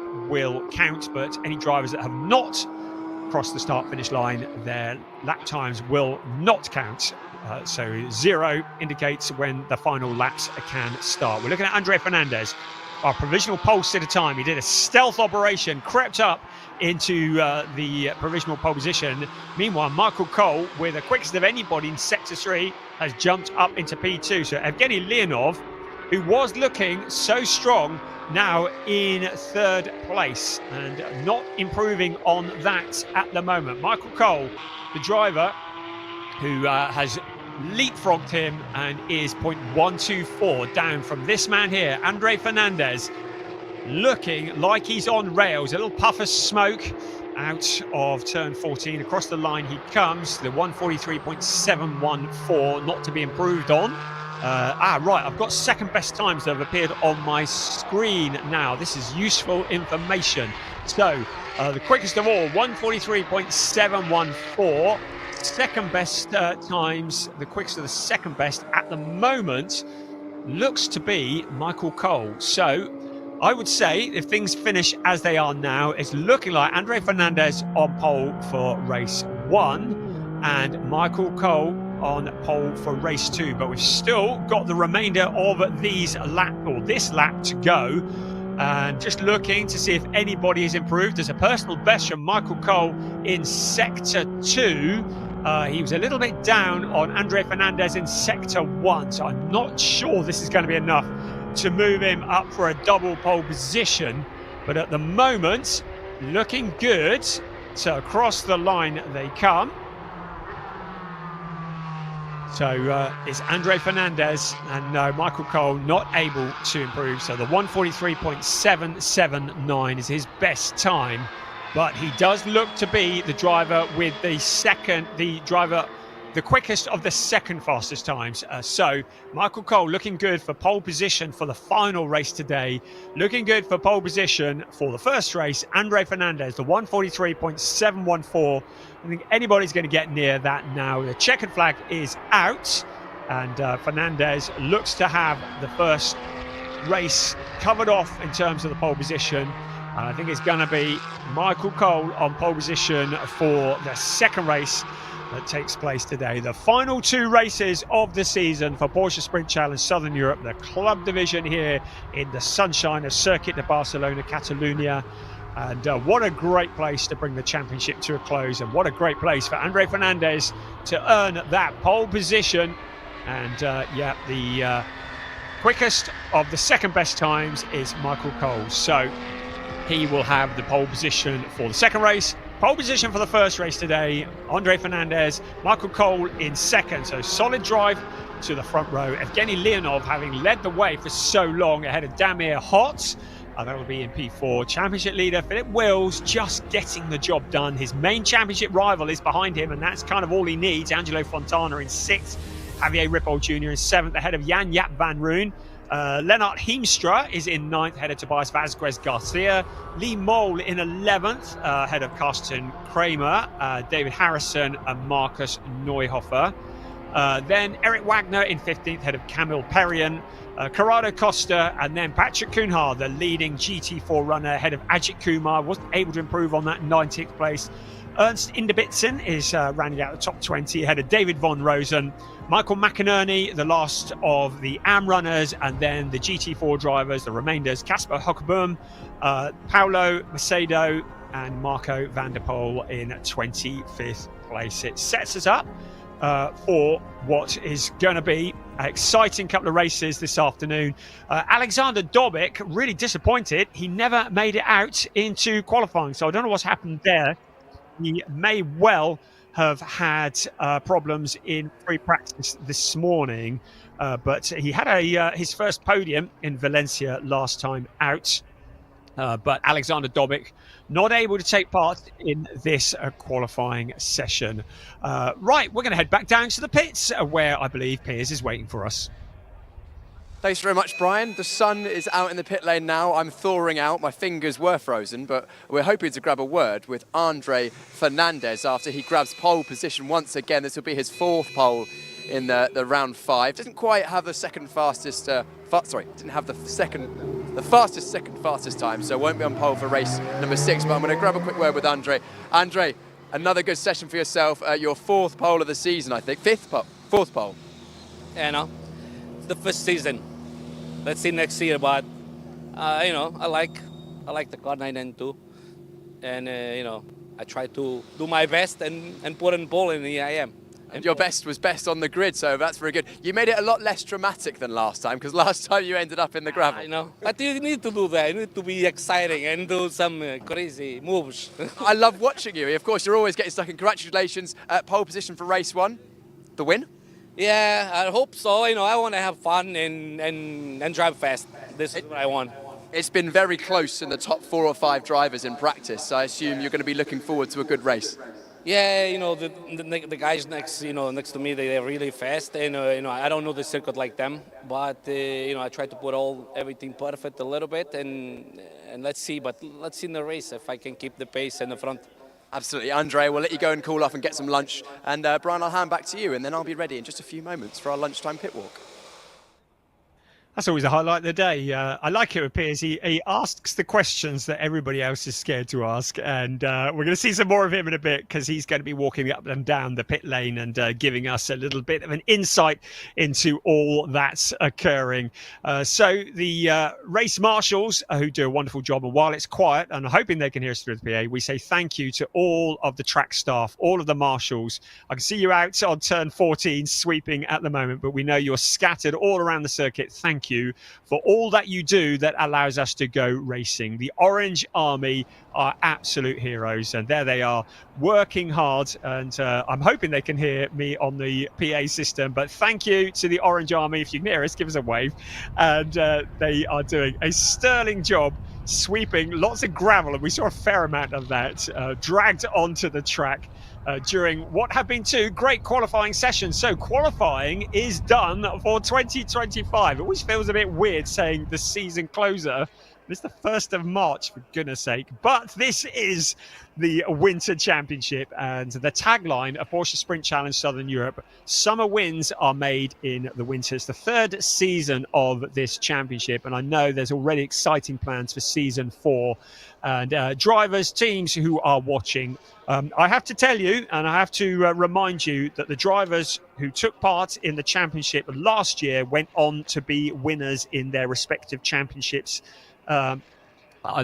during the summer. So this is a great opportunity to get up to speed for the season. You take part in this championship. In fact, there were 6 drivers who became champions in their summer championships, having taken part in Porsche Sprint Challenge Southern Europe in 2024.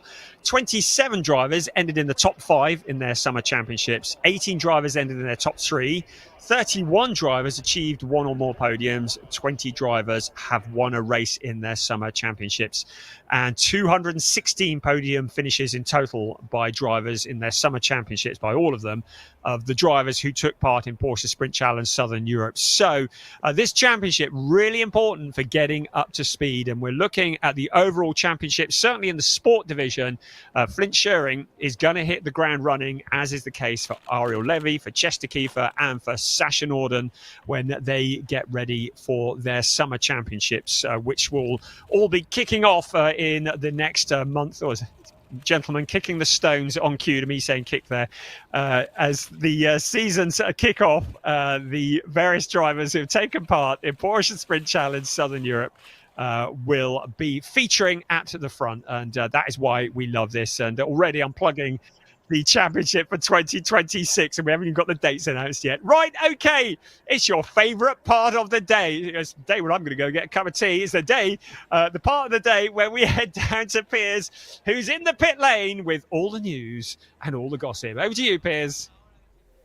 Brian, you enjoy that cup of tea while I walk us through and get a word with as many drivers and personnel as possible down the pit lane. And it's great to be here once again at Circuit de Barcelona, Catalunya. Great circuit for racing, of course, hosted Formula One many, many times. We saw some brilliant racing here last season, and I'm hoping we're going to have exactly the same today. And if qualifying, or looking at the results from qualifying, I think we're going to have some very tight racing indeed. And actually, that's one of the things I wanted to talk about during this lunchtime walk, was especially in the sport division, club division as well, but a few of the sport division practice sessions, there was 10, 15 drivers covered by half a second, over 20 drivers covered by a second, which in a 32 car grid is pretty tight indeed. And it's amazing, really, because this is one of the longest circuits that we go to in the Porsche Sprint Challenge Southern Europe, and it just seems to get closer and closer as the season goes on. But anyway, we are here in the pit lane, starting at pit exit end, and the first team we have at the pit exit end is Team Neuhofer Rennsport. They've got 3 drivers this time. We had Felix Neuhofer on the left-hand side there. He's in the sports division. He joined us at the first round for the same team, and then David von Rosen is in the GT4 classification of the club division in the bright green number 223 here, and David is enjoying his racing, and we saw him out in the GT4s, had a pretty good qualifying session. And then Marcus as well, Marcus Neuhofer, who is father to Felix, and so it's good to see that both father and son can go racing, and we'll be seeing them going at it this afternoon. Next up, Volcano Motorsport, another returning team to the Porsche Sprint Challenge Southern Europe. Didn't see them at the last time out in Valencia or in Estoril, unfortunately, but they were with us at the first round in Portimao with Evgeny Leonov, who got pole position in the first race and took pretty much a lights to flag, or pretty good victory in that one. And he was very fast in practice, topped a couple of the times and was right up there in qualifying, pipped in the end by Andre Fernandez and I think it was Michael Cole, who was also a returning driver. We'll get to him later on. Nick Ho and Mace Muller, always good entertainment on and off circuit. Those two get along. You'll notice a different livery for the number 98 of Nick Ho in the sport division this weekend. His car's normally yellow, black and white, but this weekend I think it actually might be Ziad Giris' car from one of the other rounds, as Ziad is not racing this weekend. But that's just speculation by me. It may be a new livery altogether, but the familiar McDonald's sponsorship on that car, so you can spot him on circuit, and he was very quick at various rounds. I think it was in Estoril. He got 2 fifth places, which was his best running so far this season. Mace Muller, who's been on the rookie podium a number of times this season. Mace is his first season this season in the 911 cars. He was racing in GT4 machinery before this season, and he's been learning off his friend Nick from karting, as we caught up with them at the first round in the lunch break then, and they actually raced together when they were teenagers, and now they're back reunited as I say young adults. We'll go with young adults, both in the same team. That's PG Motorsport. Then NGT Racing. This is Robin Knutsen. Robin joined us last time out at Valencia for NGT Racing. Robin is a very experienced Porsche racer. He joined us for the Porsche Sprint Challenge Southern Europe last season, and if my notes don't fly away, then I'll be able to let you know roughly how he went. Of course, Robin, the completely grey car here. I don't know, is he in the garage? I don't think he is at the moment, so we'll not be able to go away with him today. But yes, he had a best result of 3rd place in Estoril last season, the Porsche Sprint Challenge Southern Europe, and has had 4 podiums in the Porsche Carrera Cup Benelux as well, and I think he'll be racing in this Porsche 911 car with NGT Racing this season. Another returning driver, Lennart Heemstra, who unfortunately had a pretty hefty accident in Estoril, which put him out of Valencia as well, while the team worked hard. That's the garage number 35. So that team is Triple Crown Racing. They've done a good job to get that car rebuilt after what was pretty hefty impact. And Lennart actually showed some pretty good pace at times in testing this weekend, and I was hoping to grab a word with Lennart, but I think quite a lot of the club division drivers especially are probably out to lunch, as their session has just finished. Moving on, next up, MDM Motorsport. The returning driver, 919, the 18-year-old of Jelte Hofner. We've spoken to him a couple of times this season in the lunchtime grid walks. He's actually definitely made a step forward in terms of pace this weekend, being well inside the top 10 at points in testing. I don't think he quite managed to sneak inside the top 10 in qualifying, if my memory serves me correct, but he'll be looking to get involved and pushing on. He's got experience in other single make championships last season and moving over to the 911 Cup car this season in the Porsche Sprint Challenge Southern Europe, and he's still using this as an opportunity to learn the car, and also how he does this season will impact what he does this year. So maybe we'll see him in this car throughout this season. I think that's probably true. But of course, that's one of the beauties of the Porsche Carrera Cup or Porsche 911 Cup racing cars, is you can race them in so many championships. You know, especially in Europe, we've got the Porsche Carrera Cup Benelux, who are run by the same organisation that do the Porsche Sprint Challenge Southern Europe. You've got Porsche 6th Carrera Cup Germany, you've got the Mobil 1 Super Cup, of course, which follows Formula 1. You've got also all the regional ones like GB, Scandinavia, Italy, France, and a lot of these drivers in this championship in the Porsche Sprint Challenge Southern Europe are here to prepare for those seasons. And also, of course, go racing and provide you at home with an excellent show. Also, Jan-Jaap van Roon is joining us once again in the 127 for MDM Motorsport. He was with us at a previous round, the number 127. He was with us, I think it was the first round. Was he at the second round as well? Yeah, he was at the first round and then joined us last time out in Valencia as well. His best result this season was 5th place in that last race in Valencia in his group. So we'll see if he can match those. So a top 10 runner is Jan-Jaap. Next up, the Ombra Racing team, Luciano Martinez joining us once again. I think a slightly different coloured livery this time. He's still got blue, but he's with the orange flashes, the number 12.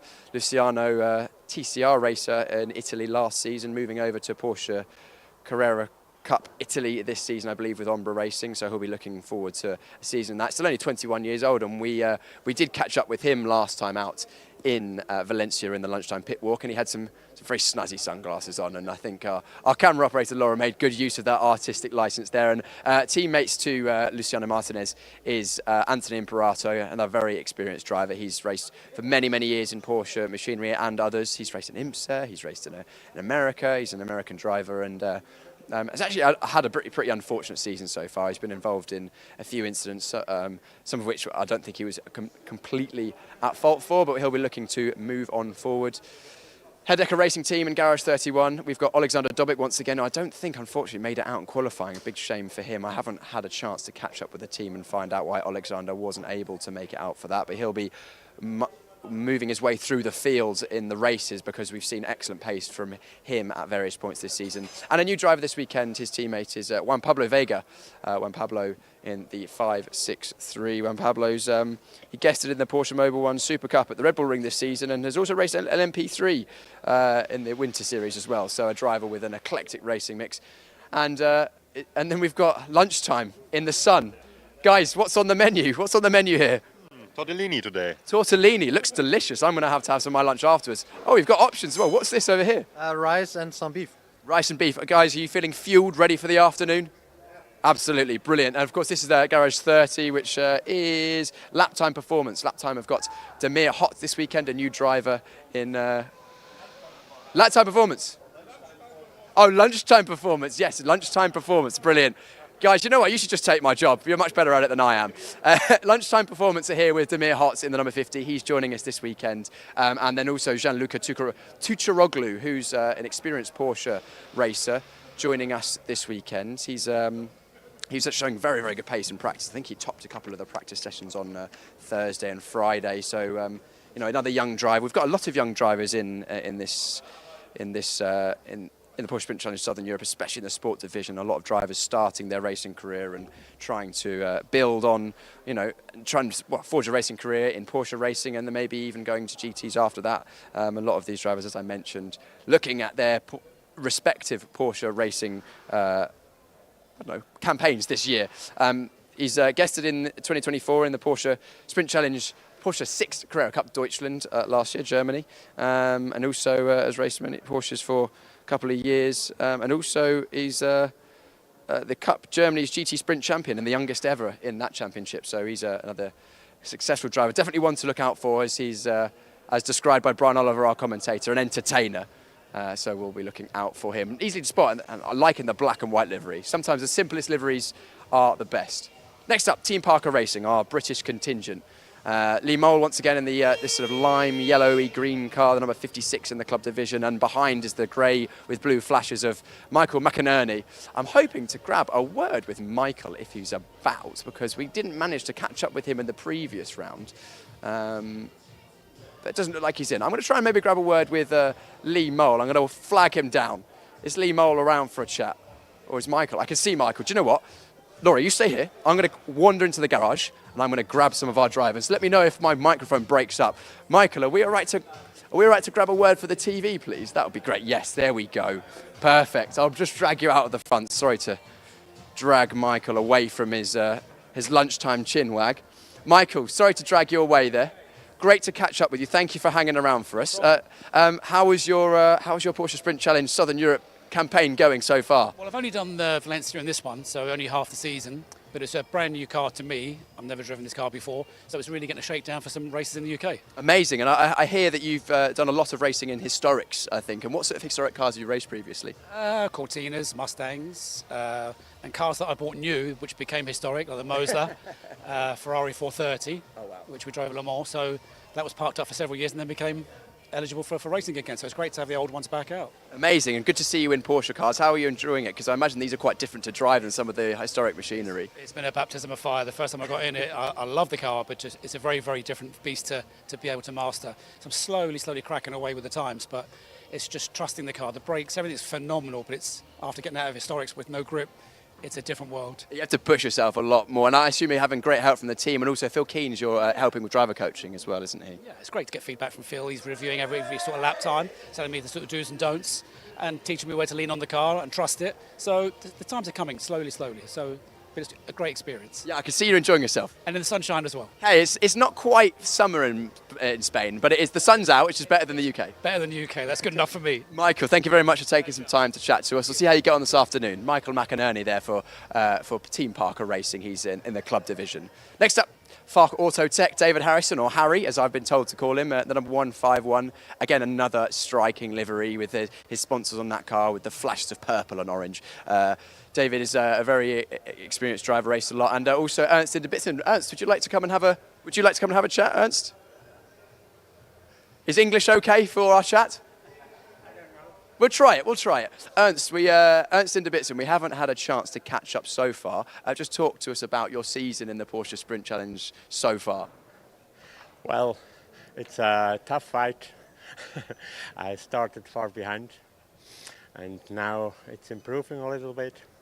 But the other guys are getting faster as well, and so the gap is still approximately the same. And so whenever I see you walking around the paddock, you've always got a smile on your face. You're enjoying it. Yes, that's true. It's for fun, and age-wise, I'm not in the best position to compete. But I'd say you've got the most experience, though. Well, I started just a couple of years ago, so I like all the experience you can have with go-car and fast cars in your youth time, and so it is, it's for fun. Ernst, thank you very much for taking the time to chat to us. I'll let you go and chill out and get ready for your race this afternoon. Good luck. Ernst in the Bitson in the number 9 in the club division racing for Fark Auto Tech. I haven't actually had a chance to catch up with Ernst before, so that's great that he popped in the garage at the right moment. Again, another car you can see is a distinctive livery, grey with the red flashes. It's really cool to see, actually, all the different liveries up and down the pit lane, and you can memorise your favourite liveries in this lunchtime pit walk and keep an eye out for those this afternoon. And one of the distinctive liveries that we're missing this weekend, unfortunately, is Ajit Kumar. He's on the grid, but a different looking car. Normally you would have seen Ajit in the white, red and yellow livery that he sported at the first 3 events in Portimao, Estoril and then Valencia. But unfortunately, if you were watching race 2 in last time out in Valencia, you will have noticed that car didn't spend its whole time on its wheels. Did a double roll. Ajit was absolutely fine. Car, not so much. So back again for Red Ant Racing in a different livery. But Ajit will be pushing on, and he was actually, I think, taken a step forward once again this weekend in terms of pace. He's getting closer and closer to the front. So Ajit Kumar, I know, a big fan of a lot of you at home, so keep an eye out for him, the number 28 in the club division. And teammates, Milan Marchak, the number 69 in the sports division alongside Thomas Kangro. Milan, very, very strong qualifying. I can't remember exactly where he qualified. I think it was 5th overall, which in his 3rd race weekend in a car ever is hugely impressive. Really taking a stride forward and also showing great resilience, as he had a pretty hefty crash on Thursday, which took out pretty much a good chunk of the left-hand side that we're looking at right now. But the Red Ant Racing team doing an excellent job to get that car working, but not just working, but working at its absolute best to allow Milan to move forward. And I could see after qualifying, Team Marchak were very happy, and Mum and Dad celebrating. And I was hoping to grab a word with Milan after qualifying, but didn't quite get there in time. Moving on, garage number 21 and 22, we have target competition. Target, we have 2 drivers here. I'm going to grab Matthias Ferreira first. Matthias, who was... Come this side, please. I've only got short arms. Matthias, the only driver so far this season to beat Chester Kiefer in the rookies. That must have felt pretty good. Yeah, it felt pretty good. Actually, that was my goal for that race. I told you just before the race, and I was really happy that I could do it. So, yeah, it's just a really good feeling, actually. Good feeling indeed, but you're not just here for rookie wins, you're here for hopefully trying to take overall points and podiums. You've had some really good, strong results this season. I feel like every weekend you've got stronger and stronger. Yeah, to be honest, this test was not the best for me and the team, but I think we did an amazing job. We put everything together for quali and did a really good quali. I'll start first racing P5 and maybe get the overall podium for the first time. That's my goal for the race, you know. Absolutely, and we're going to be keeping an eye on you because you've got the onboard camera this weekend. Yeah. They just told me I got the onboard camera, so yeah, I hope you guys help me, wish the best for me in the race, and I hope I can get the overall podium. Yeah, you've got a lot of fans out in Brazil where you're from. I see a lot of comments online. You've got a lot of followers on social media. Anything you want to say in Brazilian Portuguese to anyone at home watching? Yeah, for sure. Vou tentar fazer o pódio agora. Me desejam o melhor aí. Espero que dê tudo certo. Vamos pra cima. Absolutely. Matthias, we'll see how you get on this afternoon. I'll grab your teammate, Charles Visser. Charles, come on in. Charles, our resident South African. How are you going? Yeah, it's pretty good. Qualifying didn't go as planned, but it's a good, rather good. We're in the middle. That's where the biggest fight is going to be. So I just have to not get in that whoop whoop all excited mindset. Just bring the car back in one piece. But it's looking pretty promising, and I'm really looking forward. And the nice thing is we're progressing, getting better by every round. So that's the whole point of this championship we're doing. So I'm looking forward to the race and pretty happy as it's going right now. Absolutely. I spoke to you and your dad at one of the previous rounds. We'll move out of the way of the cars a little bit so I can hear you what you're saying. We spoke to you and your dad, and your main aim for joining this championship is just to get miles in the car and experience, and starting in the middle of the grid, you're going to have plenty of racing action around you. Yeah, definitely, and I do think it also builds up the racing sharpness for the whole season. And like I say, you know, we all come here into this championship, you know, I don't know this guy and this guy doesn't know the other guy, so you don't know, it's like a lucky package, you know, you go out for qualifying, so some guy, you know, puts it on pole by like 0.4 or something, so it's really, how can I say, it's a really refreshing way to go into racing. It's also pretty fun. I actually love the championship, you know, we're getting racing on such prestigious circuits and stuff, so yeah, I'm actually rather stoked with the progression we made this whole championship, and I think it's really setting the tone for the Italian championship we're going to do this year as well. Amazing. Charles, I'll leave you to your lunch and go and get prepared for the next race. Of course, the first race coming up this afternoon is the Sport Division, which is the one that Matthias and Charles are in. Target competition also having other drivers this weekend, the 333 of Nathan Sharp. He joined us last time out on the right-hand side there, and he will be looking to push through as well. Okay, next up, one of the biggest teams on the grid. This is Proton Uber competition. Philip Wills, our championship leader, in the club division, only needs to finish 6th, I believe, according to Brian's maths. So he needs to finish 6th on the road, and he will have the Pro-Am championship. And then a young supporter there, hello. Young supporter there for Philip Wills. A lot of other cars in here as well. Of course, we've got the 95 of Josh Stanton, who unfortunately had a pretty poor qualifying, actually, by his own standards. Went off and then barely managed to get a representative lap time in. So we'll see Josh push forward from there. And another one of our onboard cameras, Sasha Norden, the number 21.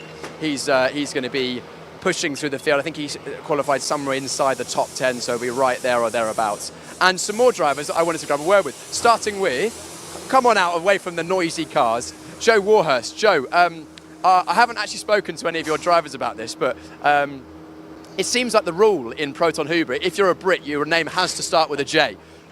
Yeah, there's a Josh, Joe and James, so there's quite a few J's. It gets a little bit confusing, but it's all right. Yes, Joe, you joined us last time out in the championship. It's your first experience racing a 911 Cup car, so how was that?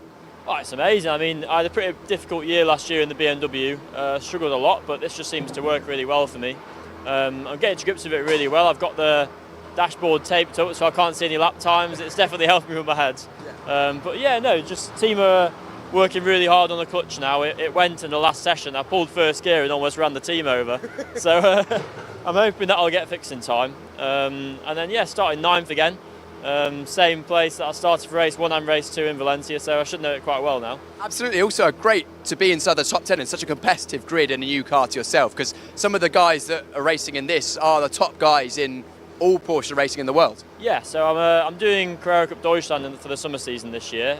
So a lot of the top guys in this championship are also the top guys for Deutschland who I need to beat. I know that Mobile 1 Super Cup are coming to Barcelona this year, so a lot of those top boys are here as well, so it's great to be inside the top 10.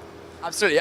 Also, one thing I've noticed, because we'd not met before the last round, you like to be very involved. You've got a little notepad. Just talk to us a little bit about that. I see you carrying that all around. I see a lot of drivers come out of a session, they learn so much and you have so much on your mind, and then they go on the phone and forget it all. I'll come out of the car and the first thing I do is pick up my notebook and note everything down, because otherwise I'll just forget it all.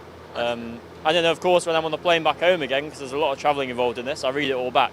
And sometimes it helps me fall asleep. It's a little bit boring sometimes. Boring but useful for yourself. Yeah, so you're racing in the Porsche 6 Carrera Cup Deutschland this season with Proton Huber, or are you not sure yet? With Proton Huber, yeah. Signed back in December and did the announcement a couple of weeks ago. So yeah, really happy for that. I'm really looking forward to it. We'll see how you get on that, and we'll look forward to seeing you carve your way through the top 10. Joe Warhurst, thank you very much for taking a moment to chat to us. Joe is part of the Motorsport UK Academy, a British driver, was actually champion in this championship in the GT4 classification in 2023, and some more drivers joining us this weekend who are guesting is Theo Overhaus and Colin Bernighausen. Theo is the Porsche Junior in Germany, and I'm actually going to just wander in and see if I can see Theo, because really wanted to grab a word with him. He was here a moment ago.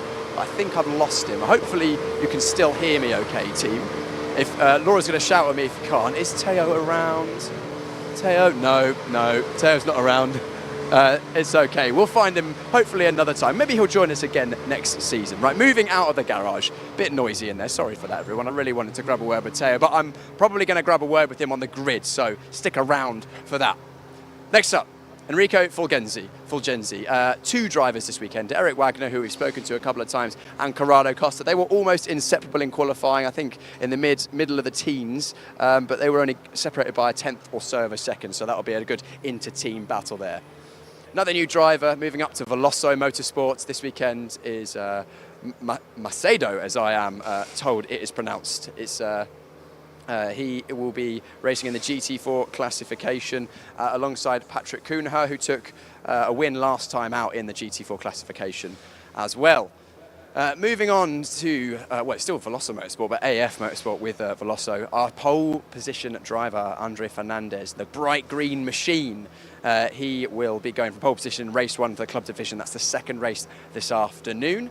And then S1, our triple racing, 3-car racing contingent, 2 in the club division with Angelo Fontana and Javier Ripoll Jr. Javier wasn't able to join us last weekend, but we'll let him off because it was to be there for the birth of his first child. So congratulations, Javier, on his first child. He's back again racing this weekend. He had a good weekend, and I was hoping to grab a word with Javier, but I think he may well be at lunch. He's hoping to break his duck in the green S1 racing car of having only finished in second place this season.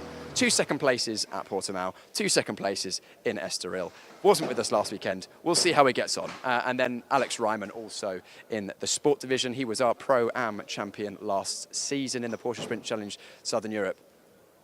Now, Schumacher CLRT, very, very competitive team. You can see the guys working on Flint Schuring's car. That is our championship favourite coming into this round. He basically needs to have 2 podiums, and he's very, very likely to win the championship. I don't know the exact ins and outs. It's pretty complicated. I'll leave the clever stuff to Brian Oliver, our commentator. But Flint, current championship leader, having won lots of races this season. I'm just going to double check how many races because my brain is not quite in. Yeah, so he's won every race apart from the first race this season. So he's been very, very dominant so far. Didn't get pole position this morning though, so he's going to not have it all his own way. His teammate in the sport division is Chester Kiefer.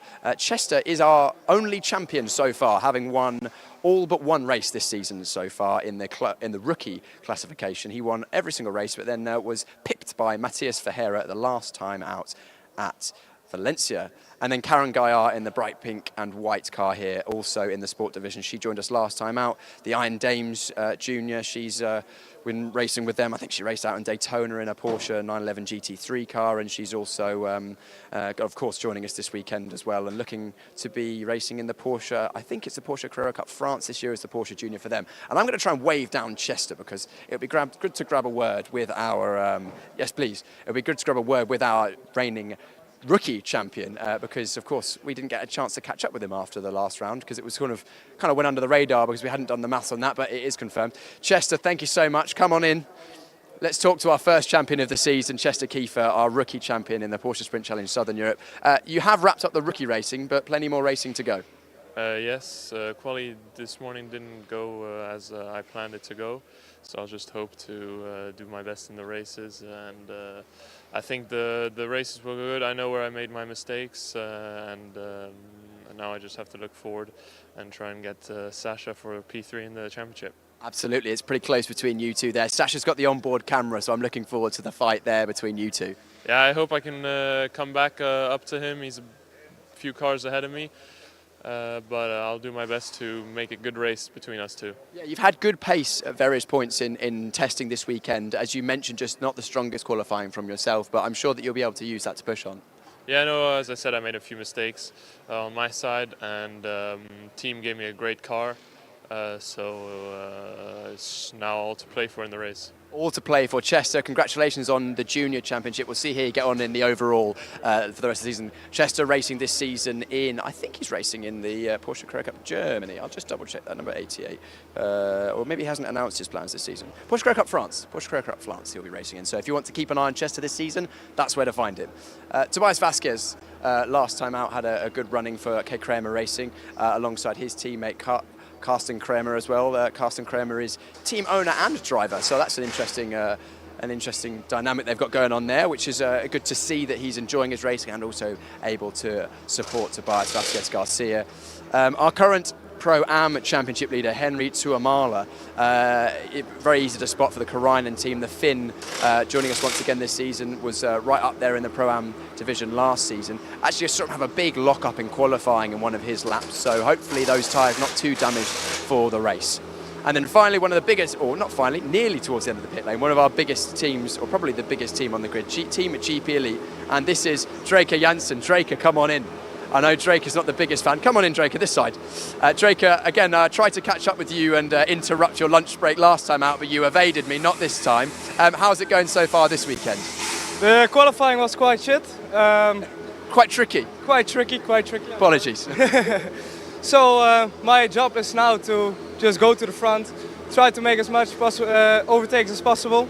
I think the speed is there, but in the quali it didn't come. So I'm just going to do my absolute best to try to make some overtakes, and I'm quite confident I will do so. As you always do. You took a podium earlier on the season. Can we see another podium from you today? Will be hard, but never say never. Never say never. Draker, thanks very much. We'll leave Draker to his preparations. You can just see Jonas Greif getting ready for the car there, giving us a wave. He's just getting ready for the car. The drivers in the sport division are just getting their race kit on because the race is only a few moments away. Lots of cars in this GP Elite team, including Zoran Spreng, who's joining us once again. He was there in Estoril. Wasn't with us last time out in Valencia. Will be back again. He's going to be racing for the Pro-Am win this weekend because he was very, very fast when he joined us last time out. And also, Zoran is going to have an onboard camera in the Pro-Am division, so keep an eye on him during the racing this afternoon. And then also two GT4s Caymans, Marco van der Poel and Casper Hochboom. Casper joining us once again after a little sabbatical away from the championship in the last round or so, but will be with us once again. And then the final couple of garages, we have another new driver for the Row 1 racing team. This is Perian. He's joining us this weekend in the club division. The number 217 is Camille Perrion. He's from Romania for the Row 1 team, so they've made a long journey over here. And yeah, I thought he had a little issue in qualifying on one of his laps, but will be pushing on in the race. And then this is definitely someone to watch. The last garage, Belgium Racing. Michael Cole, or Cool, it looks like Cool, but it's pronounced Cole, I'm told. But Michael, this time last year, took 2 race wins in the club division. He is a very, very fast driver indeed, and watch out for him, especially in race 2, as he will be going from pole once again. So, yeah, good to keep an eye on him. Cool customer behind the wheel. But anyway, that's pretty much it, I think. We've been down the pit lane. A lot of drivers are busy today, so I haven't had a chance to chat to a huge number today. We've got the Sport Division race coming up first. That's going to be in a few moments' time. I had a few little talking points I wanted to touch on for things to look out for this afternoon. Of course, the new drivers, including Michael Cole, a new driver this weekend, starting on pole position in the club division, but also some new drivers in sport, including Theo Overhaus and Colin Berninghausen, who are definitely ones to watch in the races in the sport division. Track limits, as always, it has been at circuits like this, is one to keep an eye on. We had lots of penalties, mostly for the drivers in the middle and back of pack, where they were getting involved in lots of racing, and then also keeping an eye on the overtaking, because it's difficult to overtake around here, but with the long straight down to turn 1, especially off the start, there's going to be plenty to look forward to. And look forward to that racing. You haven't got long to wait, because the Sport Division race is coming up very, very shortly, and that will be in just a few moments' time. Just stick around exactly here for that in a few moments.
It's Championship Decision Day in Porsche Sprint Challenge Southern Europe 2025. Welcome along, everybody. By the end of today, we will know the identity of all 6 of our 2025 champions in Porsche Sprint Challenge Southern Europe.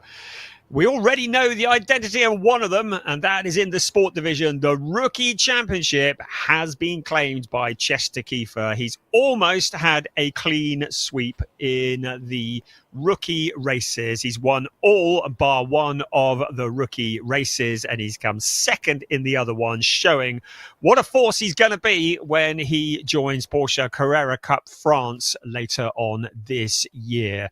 The other 2 championships still very much alive and kicking. In the Pro-Am Championship is Henry Tuamala, who leads Anthony Imperato by 16 points. But in the overall championship, Flint Schering leads Ariel Levy also by 16 points. And anybody who thinks this is all over, think again. We've had a really fascinating qualifying session this morning. And for this, the first of 2 races this afternoon, round 7 of the championship, Ariel Levy will be starting from pole position. Championship leader Flint Schering starts in 4th place. And I have to tell you that if they finish in the same positions that they start in, Ariel Levy will be just 4 points behind Flint Schering in the championship. Of course, we've got 30 minutes of racing to come before all of that, as we leave the garage in the company of Zuren Spreng in the Pro-Am category.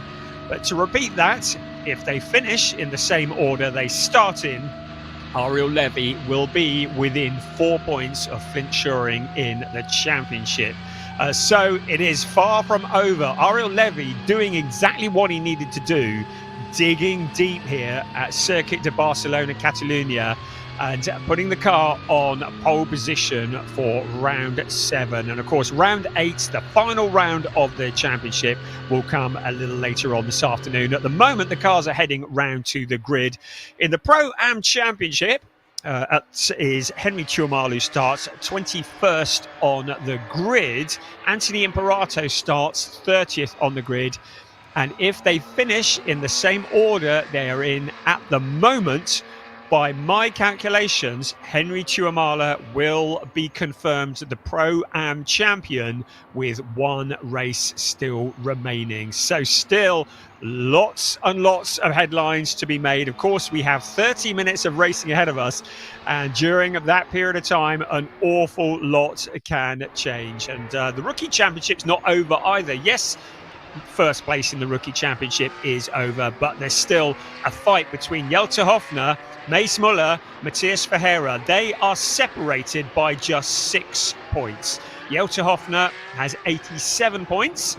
Mace Muller is just 4 points behind with 83, and Matthias Ferreira is 6 points behind with 81. And to get second place in the rookie standings would be a real shot in the arm for many of these drivers as they prepare for their championships this year. Most of these drivers going on to other championships, using this series firstly as an opportunity to get a championship under their belt, and secondly to get up to speed for the summer, because summer wins are made in the winter. And this, the 3rd ever season of Porsche Sprint Challenge Southern Europe, we have seen some fantastic racing. I mentioned it before the lunch break, I'll mention it again. The drivers who take part in this championship often go on to feature prominently in their respective summer championships.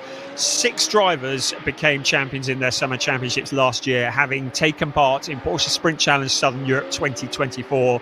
Angus Whiteside, Flint Schering, who went on to become the rookie champion in Porsche 6 Carrera Cup Germany, Lee Moll, Marcello Tomansoni, Philip Wills and Seb Hopkins went on to become champions in their respective championships. And of course, Ariel Levy, who is our pole sitter and who is second in the championship, he is also the defending champion of the sport division He won it last year. He will be the first driver ever to make it back-to-back championships if he can beat Flint Schuring, but that is quite a mountain to climb. In the Pro-Am Championship, it was Alex Ryman last year. He's in the Pro Championship this year, so we're definitely going to get a new name on the cup for that one. Piers, I believe, is waiting for us down on the grid, so we're going to throw down to Piers, and time for your grid walk. Brian, thank you very much. Yes, we're here on the grid and cars are just joining the grid at the back, but I wanted to just show all the viewers at home quite how long the run is down to turn one. In fact, so long you can't even see it because it goes over a crest, but very, very long way between the grid and turn one a big braking zone at the best of times. So looking forward to some good racing down to turn one in this one, and that'll be definitely a pinch point or a definitive time in the race, I'm sure. Right. Grid drivers are starting to arrive, including our pole position driver, the number 25, Ariel Levy. He's in the blue car with the white flash, just coming into shot now. He'll be starting on the left-hand side of the grid, right of shot, as he starts from pole position. Once again, he's had plenty of poles this season. Of course, pole position at both races in Estoril, had plenty of poles last season as well.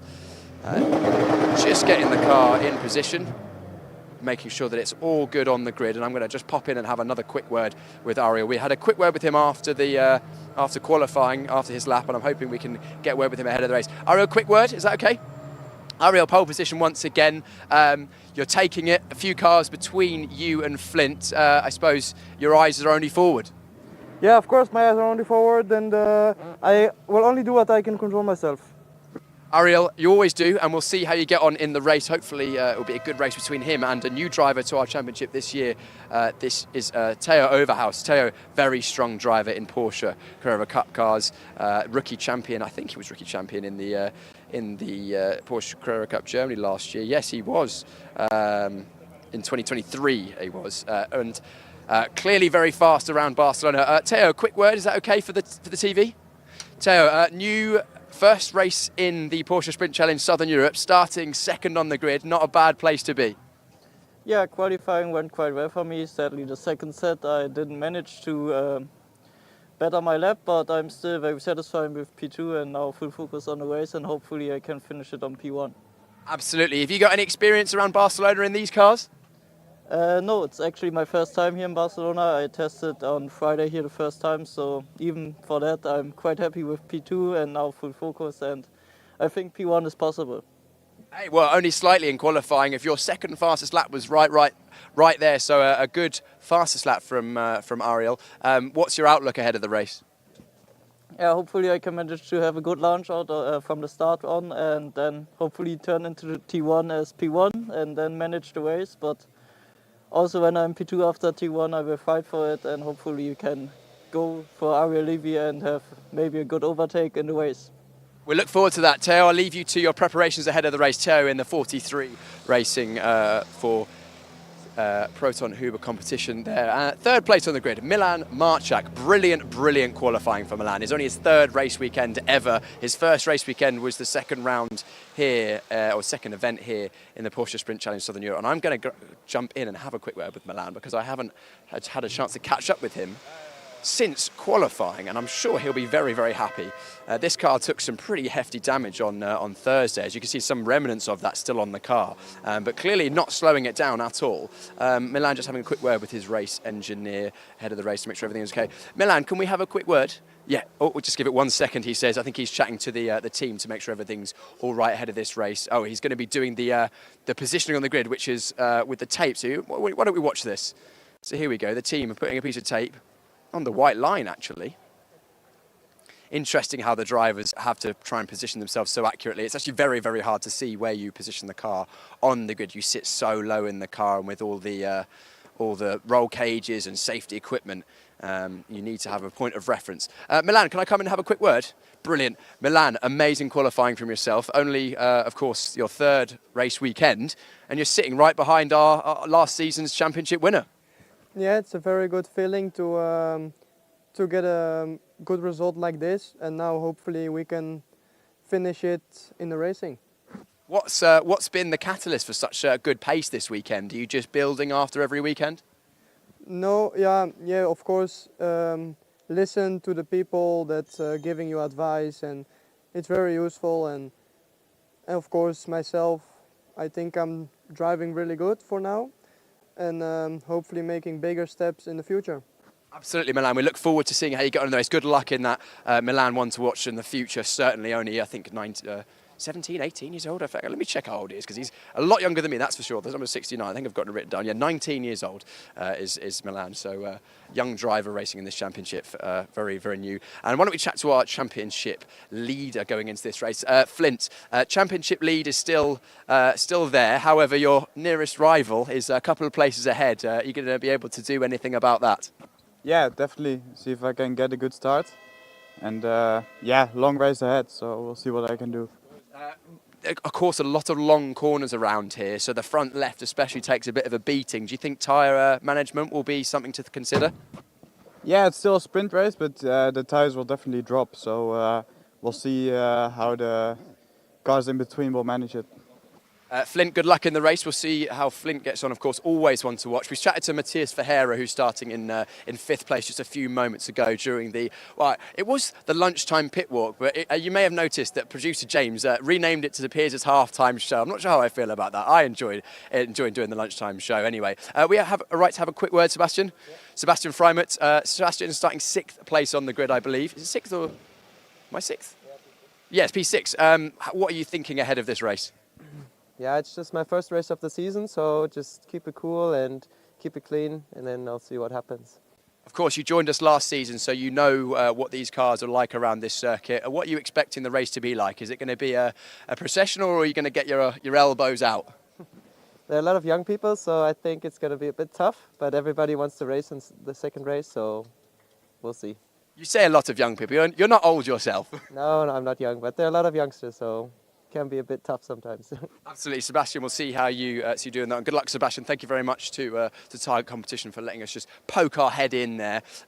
Sasha Norden starting in 8th place. He, I think, would prefer. Well, actually, he was a lot higher than that in a lot of the testing sessions, and would have preferred to have started higher than that. He's going to be having our onboard camera, certainly one to watch, and you'll see plenty of him throughout the race weekend, or well, I say the race weekend, it's just today, isn't it? So plenty of him throughout today. We just caught up with Joe Warhurst for Proton Huber competition. He's been looking through his notes, I'm sure, ahead of this race, and we'll see how he moves on. Of course, his second race weekend in the Porsche Sprint Challenge Southern Europe, and certainly one to watch for the future, another young driver. Colin Bernighausen, another strong driver in Porsches, racing in the Porsche 6 Career Cup Germany, and I'm being told I need to leave the grid. So Brian is going to take you through the start of this race, round number 7 of the Porsche Sprint Challenge Southern Europe Sport Division. Thank you, Piers. Great job, as always. I love the fact that Sebastian Freimut, at 23 years old, is talking about being surrounded by young drivers. Oh, they don't all start young, don't they? Here we are then. We're getting ready for round 7 of an 8-round season. It is championship deciding day for Porsche Sprint Challenge Southern Europe, and the cars are lined up in the glorious sunshine here at Circuit de Barcelona, Catalunya, a circuit that is 4.657 kilometers around. That equates to 2.894 miles, 14 turns, 8 to the right and 6 to the left. Unlike last weekend, they are running in a clockwise direction. There's a little bit of elevation change, and you can see the hill that they will climb. It's a long run, as Piers showed us, down towards turn 1, then the heavy braking for the second gear, turn 1. Racing speed, they're going to be reaching about 265 kilometers an hour just before this corner. Let's have a look at the grid. It's Ariel Levy, a very important pole position for him, with Theo Overhaus alongside Milan Marchak and Flint Schuring, championship leader, line up on row 2 ahead of Matthias Ferreira. Sebastian Freimut, the very old Sebastian Freimut, with Domas Radonis and Sasha Norden lining up on row 4. On row 5 of the grid, it is Matthias Ferreira, and we'll see that shortly with... Oh, that should appear in a minute. No, it's not Matthias Ferreira, beg your pardon. Joe Warhurst will line up next with Colin Bernighausen for company. Gianluca Tucciaroglu will have Robin Knutson alongside him. Then Chester Kiefer and Jonas Greif Nick Ho and Jelter Hoffner line up 15th and 16th. And on row 9, James Wallace with Sid Smith for company, an all British row there. Felix Neuhofer and Nathan Sharp line up on row 10. And Henry Tuamala, the pole sitter in the Pro-Ams, lines up with Alex Ryman for company. Next up, it'll be Zoran Speng with Charles Visser, and then Draker Janssen with Karen Geard alongside him. Josh Stanton lines up 27th with Thomas Cangrove for company, and then Mace Muller and Anthony Imperato, a lot of work to do from there.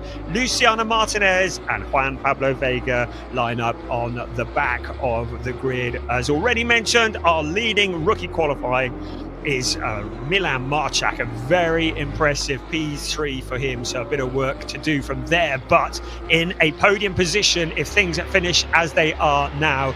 And talking as if things finish as they are now, if the race were to finish with Ariel Levy in first place and Flint Sherring in fourth, Levy will have closed to within 4 points of the championship leader with 1 round still to go.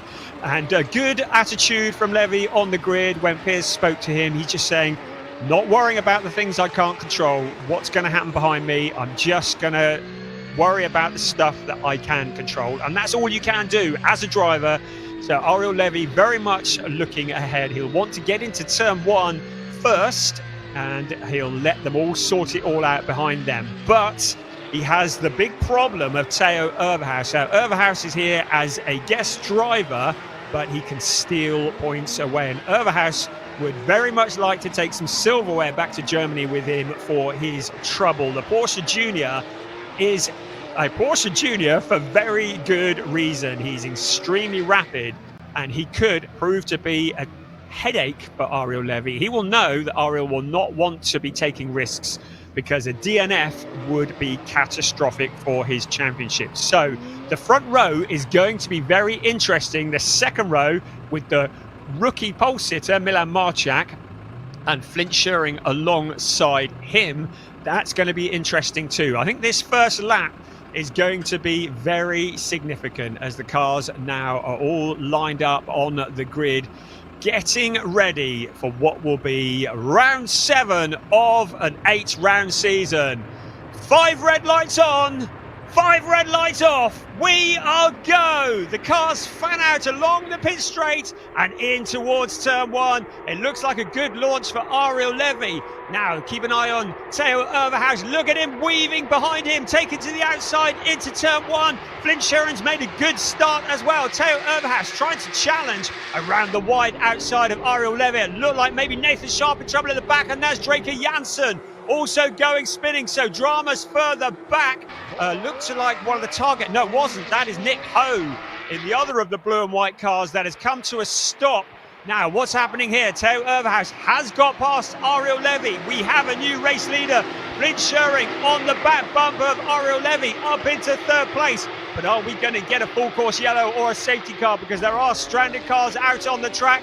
The rest of the field comes streaming through. The noise is deafening. 32 Porsche 911 GT3 Cup cars all fighting for position. Around towards turn 7 they come, and we're into full course yellow. So all drivers are now asked to reduce their speed to 80 kilometers an hour. They'll need to drop into single file behind each other. So full course yellow at the moment. Absolutely no overtaking. They should all be going at the same speed.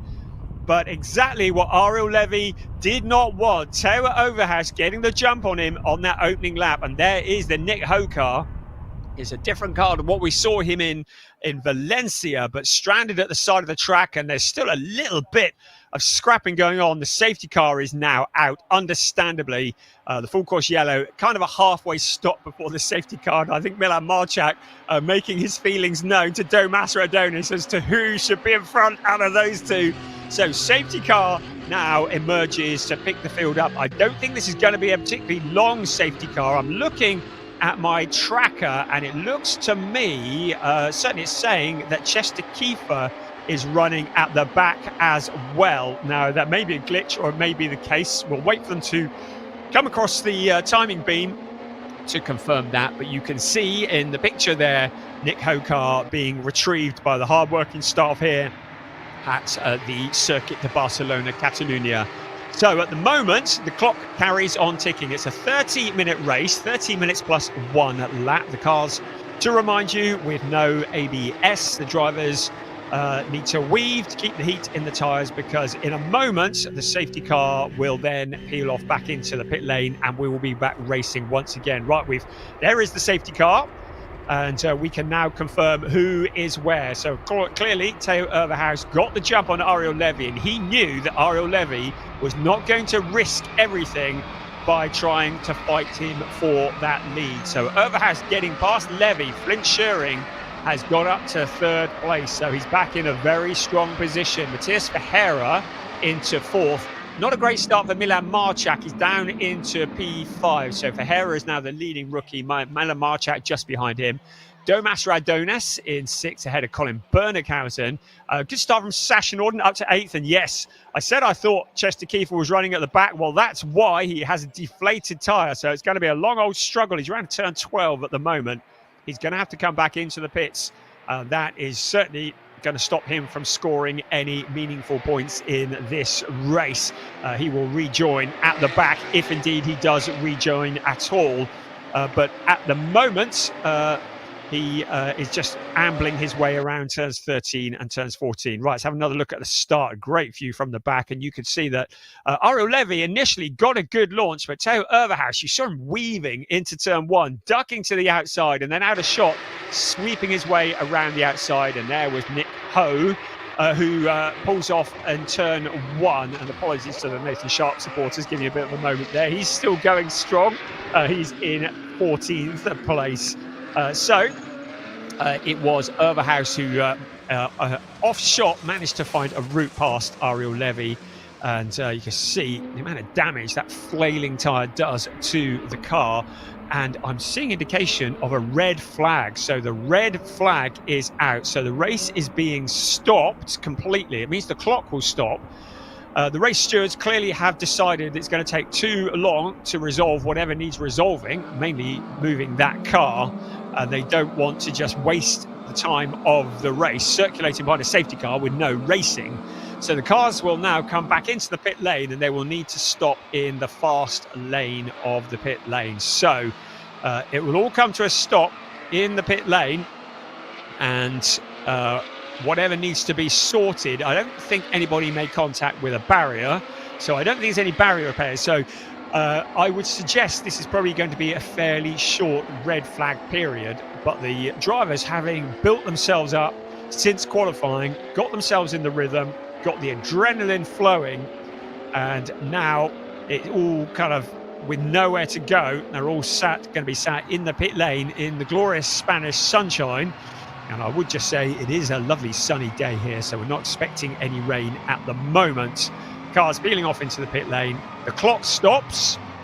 We will get the Nick Ho car removed from the circuit, and then hopefully in a few moments we will be ready to get going again. But I don't think it is going to be an especially long red flag period. I think it's just going to be as long as it takes to get that car removed from the circuit. It's good because it means we don't lose valuable racing time. Obviously, if you're circulating behind the safety car, the clock carries on ticking, and we're not getting any racing. So here come the brave man jumping across the other side of the pit wall. Here come the rest of the cars. There's Joe Warhurst. He was hand carrying his seat inserts through Heathrow Airport. Good luck with that. It was a massive box with his seat insert in, and he was hand carrying that out here to Barcelona just a couple of days ago. Good job there. Right, let's have another look here. Oh, and there was Overhaus getting past Levy, but we're looking towards the back.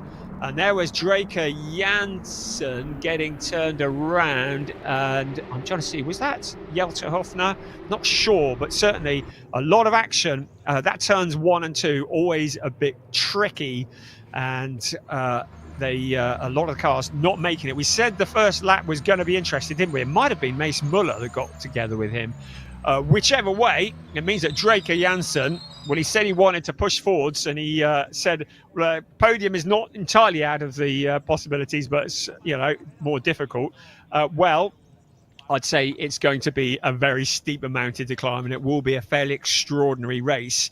if Drake Jansen can make it from 30th to a podium position without wishing to be a doom-monger there. But he's going to have a long afternoon ahead of him and is probably already getting his head into the zone for round 8, which will be the last race of the season a little bit later on. So we're on board there. Matthias Ferreira, we see him waiting. Drivers are able to get out and take a comfort break if they want. I think they probably won't want to. They will have done all that lot before they got in the cars. Open the door, get a bit of air in. That's about as close to air conditioning you get in a Carrera Cup car and in a Porsche GT3 Cup car. Matthias Ferreira in 4th place. So we put the camera in the right car, didn't we, there? So he's the leader of the rookies. Just ahead of him is Flint Schuring. So while we have a moment, let's just have a look at championships. So if the race finished now with Flint Schuring in 3rd place and with Ariel Levy in 2nd place, this is where my dodgy maths comes into it, it would be an 11-point gap between them. But as we say, we've got 25 minutes of racing, more than 25 minutes of racing ahead of us. Now I'm looking here to see what is occurring. So original grid positions. Oh, well, this is significant. So it's a total restart in terms of grid position. So the race stewards are putting the cars back into their original grid position. So this is a gift for Ariel Levy. They've decided, because it was the opening lap of the race, and it could easily be because the cars had not crossed the timing beams, therefore we couldn't get accurate positions. Of course, the full course yellow comes out, scrambles the field even further. So maybe the only fair thing to do for the race stewards is to get the cars back in to the grid positions that they started in. So that is a bit of a win for Ariel Levy. It means that Flint Schuring is going to be relegated back down to P4, and Ariel Levy is going to be back at the front. So high drama indeed. Piers, oh, it must be tense down there in the pit lane. Very tense down here, and the marshal's doing an excellent job. I don't know whether any of you at home have ever played that game on your phone where you have to move all the blocks, the car parks, to get them out. Well, that's kind of what's going on down here, but with some 911s. How would you grab a quick word with Taylor? Oh, I think we've lost Piers there, so I'm just going to jump back in. Hopefully, I think he may be out of range. Lots of electoral activity. I think his mic might have died, so we're just going to grab him a different mic, and hopefully we'll head back down there. He was about to have a word with Theo Overhouse. We're going to have the swear box on standby for Overhouse, having got into the lead of the race. No, Theo Overhouse is one of the nicest guys. He's not going to swear on telly for us. Right, okay, Piers, let's try again. Back down to you. Sorry about that, everyone. I didn't put 50p in the meter. I've sorted it out. It's okay. But anyway, Theo Overhouse got into the lead. Unfortunately, we'll be starting 2nd place after the restart. Theo, we didn't actually see on screen. How did you manage to get past Ariel? I was round the outside on T1. Then I managed to be on the inside for T2. And then I think he backed off a bit because he's driving for the championship. And then I go round the outside in T3. But lucky for Ariel, unlucky for you. Of course, the red flag before the end of the first lap, so reset back to grid position. 2nd place, you're going to try and do the same again? Yeah, I'm a bit confused actually, because the red flag was after the first lap and not in the first lap. So I don't know why we swapped the positions now, but I will find out after the race. Now I'm focused and I will try to do the same again. It's quite funny. I spoke to Ariel briefly a second ago and he said, tell Theo sorry. Yeah. Nice from him, but yeah, we will see now in the race. I will try to do the same again, and let's see how it goes. Theo, thank you very much. I'll leave you to keeping yourself into the race situation there. Good to see the camaraderie between the drivers, fighting for the lead on circuit, but still getting time to have some niceties to each other. Flint Schuring had a good start in that one. Flint, can we jump in and grab another word? Yeah. Flint, of course, a good start from yourself that time. I think you were up to 3rd position, if I'm not correct. If I'm not incorrect. Can you do the same again? Yeah, I don't know. I think we have a normal restart now. So that will be a bit more difficult, but we'll try to get up there again. And of course, the first start, there was a bit of contact further back. Do you have to do anything like mentally to re-prepare for the start, or is it kind of reset completely? Yeah, it's a bit of a reset, but we would have had a safety car restart anyway, so still in the mindset. Flint, we'll leave you to the race. Let's grab one more word, someone we didn't chat to last time. Of course, we had a lot of shuffling. Unfortunately, we've lost Nick Ho. Chester Kiefer, actually, also, you will have seen, had a puncture left rear. It'll be interesting to see if they've managed to get him back on the grid. It'll be somewhere towards the back, I would imagine. But although we're resetting to grid formation, so maybe Chester will be back involved once again. Let's grab a quick word with Sasha Norden. Sasha, a bit of a chaotic start in the midfield there. Did you see anything? No, not really, to be honest. We came out of turn 1 and everything looked fine. We were battling quite hard. Luca was trying to overtake me. Then the full course yellow came out. So, yeah, I don't know. Then I got the call over the radio that Chester was out. So that would be really good for the championship. Of course, it's unfortunate to finish P3 after the good season we've had, especially both getting spun round in Estoril and fighting our way forward. I think it was really competitive for P3. I don't know what's going to happen with him or what it's going to be like, but yeah, we'll see, I guess. Yeah, we're still waiting for word on that. Chester had a left rear puncture, made it back to the pits, but was nearly a lap down, so I don't know what's going to happen with that. But I suppose your eyes are only forward. Yeah, for sure, of course. The most important part is to look forward and to try to overtake like we've been doing this season. So yeah, no, 100%, eyes forward, focus on the race. Make sure if he's allowed to rejoin to keep him behind, and then we'll see. Well, we'll keep an eye, and also we'll be watching over your shoulder with the onboard camera as well, of course. There you go. Thanks very much for chatting to us, Sasha. Joe Warhurst is at a bit of a skew angle there, but that's because the marshals have been doing an excellent job getting the drivers in the correct position, it looks like they're about halfway down the grid now. Let's grab a word with Colin Berninghausen. Colin, a new driver to the championship this weekend. Colin, how was the first start in the Porsche Sprint Challenge Southern Europe for you? My start was pretty good. I got off the line very well. Then I had a good first corner, overtook three people that are now in front of me again. So I need to do it all over again now. Well, you've practiced now. You've had a go at it. You know, you've done your freebie. Now you've got to do it again for real. Yeah, now my start will be even better. Absolutely. Does it make a difference having done one standing start? Does it make a difference how the car gets off the line the second time, or is it pretty much the same? Yeah, the tires will be a bit warmer probably now. So it will be an even better start, like I said before. Colin, thanks very much for chatting to us. Colin's car easy to spot in this turquoise, aquamarine, green, blue. I don't know, you decide. You can comment on the side. You can argue amongst yourselves in the YouTube comments to the side what colour you think that car is. Gianluca Tucharoglu, another driver joining us this weekend. Gianluca was very fast in certain practice sessions and was well up there in the race. How was that start for you? Yeah, start was really good in general. Gained, I think, 3 or 4 positions in the first lap. So yeah, really good start, but we will repeat it in a few minutes. Brian Oliver, our commentator, described you as an entertainer during the qualifying session. Are you going to give us some entertainment out on circuit? Yeah, for sure. I will give my best and hopefully gain some positions. Jan, thanks very much for that. I'll move on. Jan, a little wave to the camera there. He's a German driver with Turkish heritage, so good to see him. Robin Knudsen, another driver joining us this season, was with us for part of the way through last year. Robin, did you see any of the issues that were in the pack during that first start? Well, I was almost involved in one, so I'm lucky to still be here and in the race.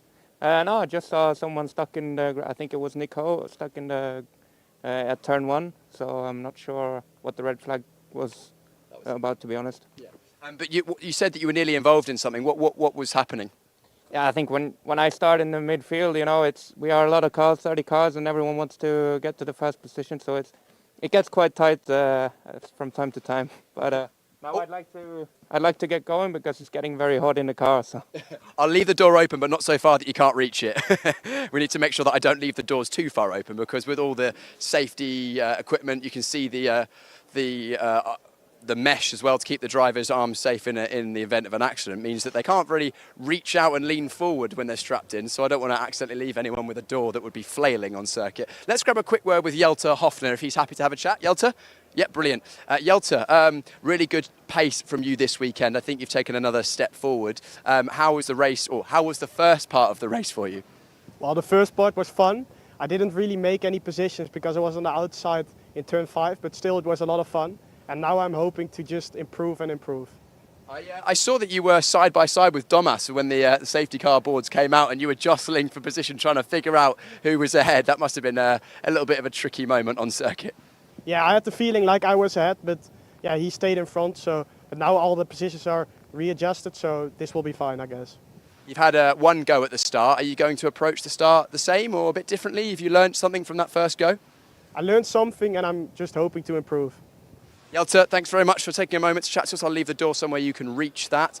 James Wallace actually lost his fastest lap time after an unsafe release penalty in qualifying. I'm just going to check how long I've got. I still think they're arranging cars at the back of the grid, so we can jump in for a quick word. James, can I have a quick word? Brilliant.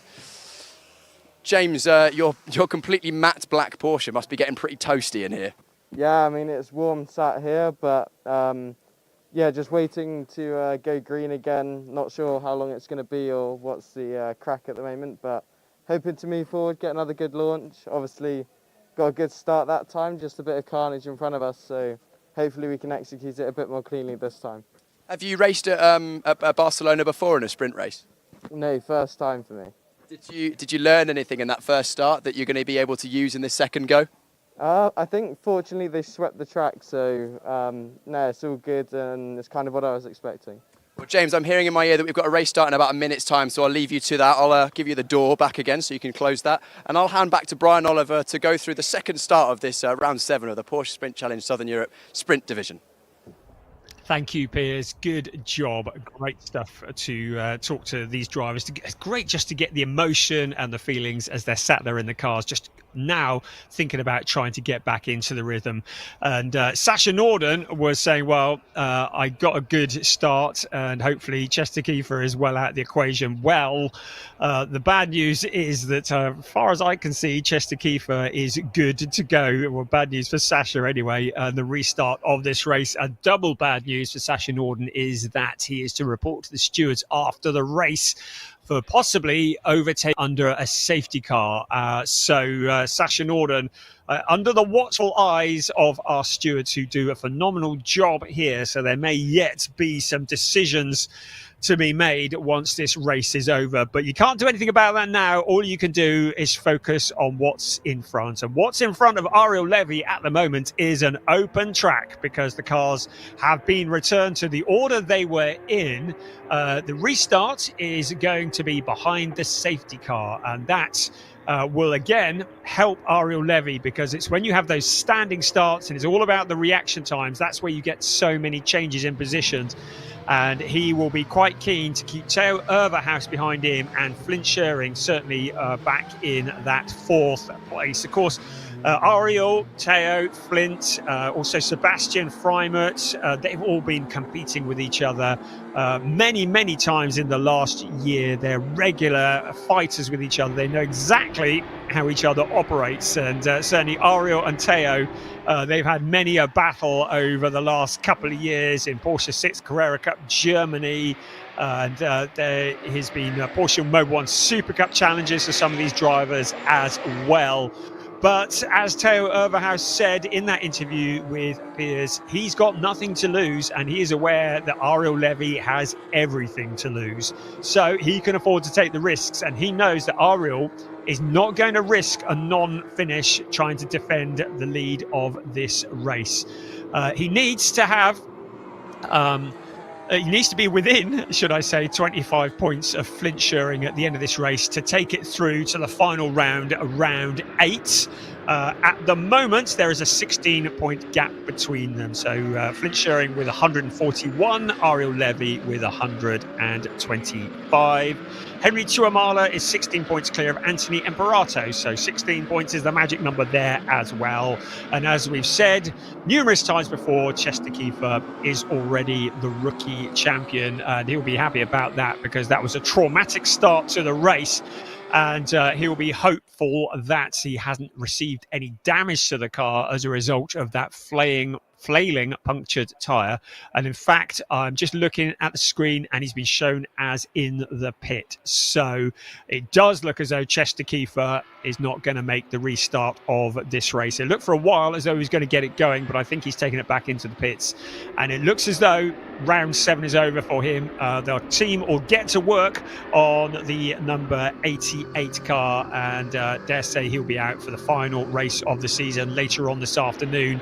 It does give Sasha Norden a bit of an incentive as he tries to close in towards the top of the championship standings. Right, Ariel Levy weaving away. It will be his decision when to go. The safety car has disappeared off into the distance. At the moment, Flint Schuring is glued to the back of the number 20. No, Teo Overhouse is glued to the back of the number 25 car, ready to try and anticipate the start and get the jump. But Ariel Levy leads them across the line. Teo Overhouse in that second place. So here we come with 22 minutes and 10 seconds on the clock. The race is back underway. Ariel Levy with a nice clear lead into turn one this time, but a challenge. Flint Schuring around the outside of Milan Marchak into third place. So picking off the positions he goes, and that's a spin for Joe Warhorse. Cars are scattering everywhere. Somebody has disappeared off. That looks like that's Jonas Greif in there. There's two in the wall. Sid Smith. There's another car there. This is surely going to bring out a safety car. So managed to take avoiding action, but we've got three cars in the wall. I can see Sid Smith and Jonas Greif there. I don't know who else it was, but we are surely going to get another safety car here. Cars scattering, and a certain Code Brown moment for Joe Warhurst there. That seat insert he carried through Heathrow will need cleaning after that, I should think. There's our race leader, Ariel Levy, Teo Overhouse. Right, what is happening? Are we going to get a caution or not? Nothing indicated at the moment. I can't believe that lot would be cleared. But the race continues at the moment, and there's Teo Overhouse getting very rough and ragged out of the corner, picking up the dirt. And there is our race leader. Right, I can see the full course yellow is out now, and I expect this will become a safety car up at turns 3 and 4. Now, who was it that we have lost? So I think it's Sid Smith was one of them. I think the other was Felix Neuhofer that we might have seen in the wall as well.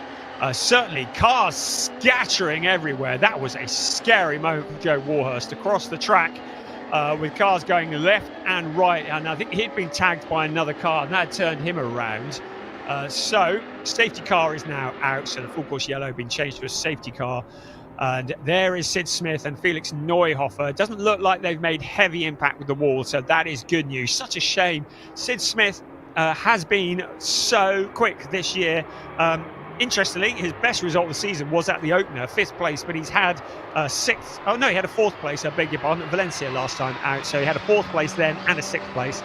So has been getting quicker, but really didn't have a great qualifying session. And when you have a qualifying session like that, you tend to be in what they call the carbon fiber zone, where you are just out of position and you are vulnerable to getting involved in other people's accidents. And there's an old saying that if you're running at the back with the squirrels, you're going to get your nuts busted, and that's kind of what's happened there for Sid Smith.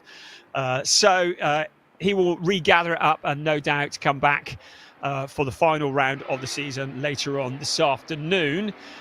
So safety car is out. I'm just looking to see if there's any more information as to what might be happening.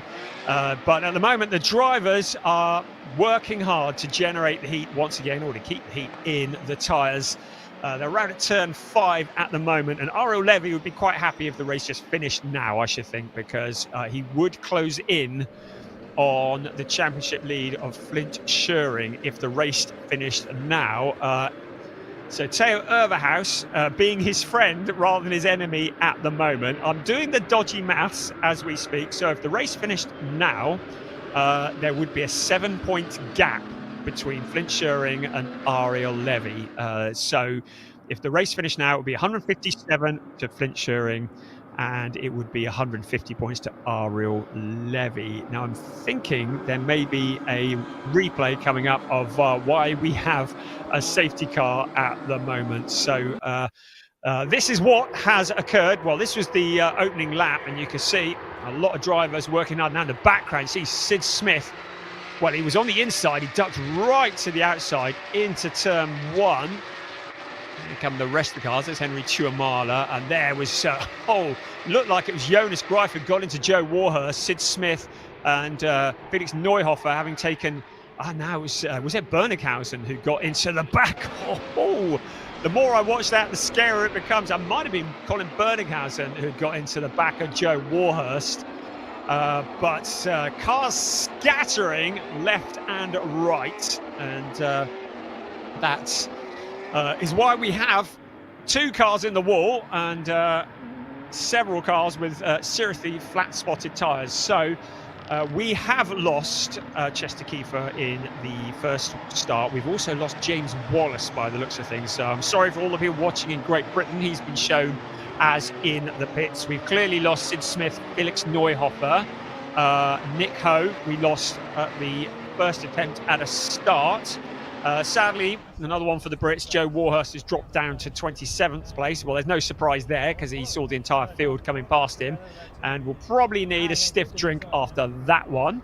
At the other end of the field, though, it is Ariel Levy, Theo Overhaus. The main change at the front was Flint Schuring getting past Milan Marchak, who is our leading rookie. Sebastian Freimut staying out of trouble in P5.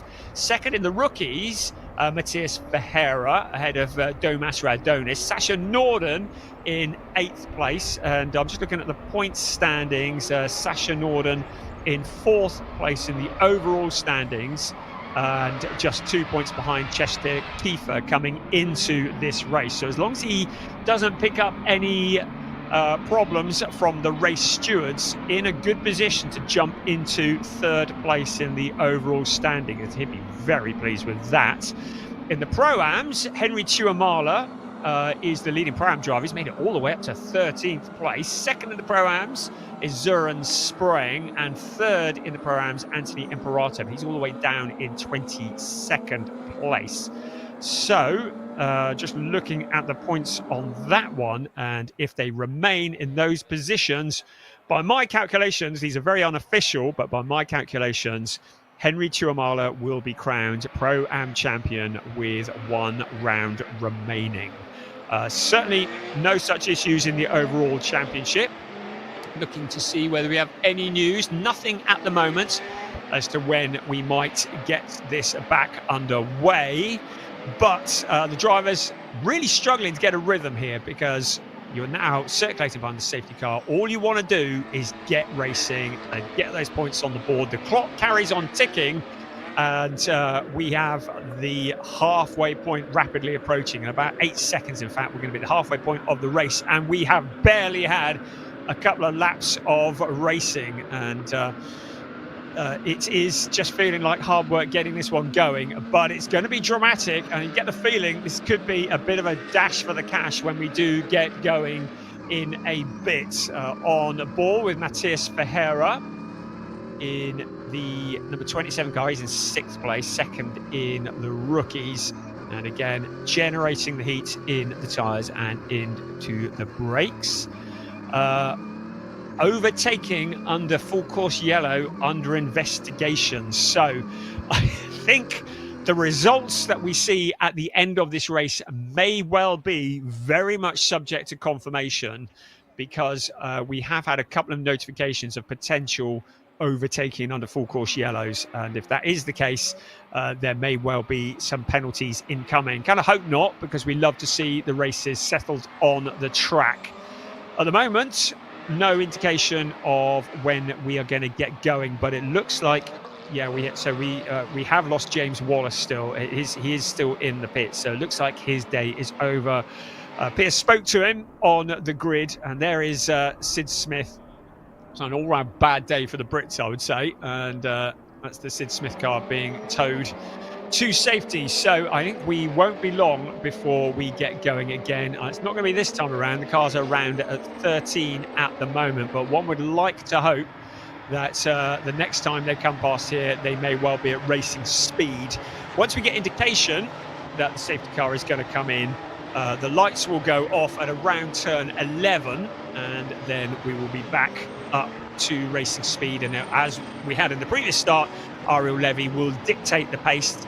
The start-finish line is the critical point. The cars can fan out, but they cannot overtake each other until they cross the start-finish line. And then once they've all crossed the start-finish line, they can overtake. So we certainly got another lap behind the safety car at the moment. And certainly as far as the overall championship goes, if things remain as they are, this championship will go all the way to the wire. You get the feeling with this championship, it could come down to the last corner of the last lap of the last race. And there is the Sid Smith car going back to safety. Hopefully not too much damage. Hopefully we'll see him a little later on this afternoon. And he can hopefully put the memories of round 7 behind him.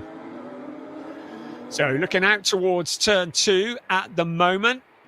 Car's now heading around to turn 3. Right, safety car will be in on this lap. So at around turn 11, the lights will go off in the safety car. It is going to be a bit of a dash for the cash because the clock is ticking down and we will not have a great deal of time left. Unfortunately, the clock has disappeared off my timing screen, so I can't tell you exactly how long is left. Hopefully it'll reappear again in a minute. But it is going to be, we're going to be getting on for probably about 10 minutes of this race remaining once we're back to green flag conditions. And it would be nice if we can get to the end without any more caution. So at the moment, they're at turns 6 and 7. And when the lights go off on the safety car, that will disappear off into the distance and peel off back into the pits. And then Ariel Levy will once again become the de facto safety car. He will be in control of the pace of the race. Drivers are not allowed to excessively accelerate and decelerate. Once the lights are off, they have to keep a steady pace, single file, and Theo Overhaus will want to try and get the jump on Ariel Levy once the race gets back underway.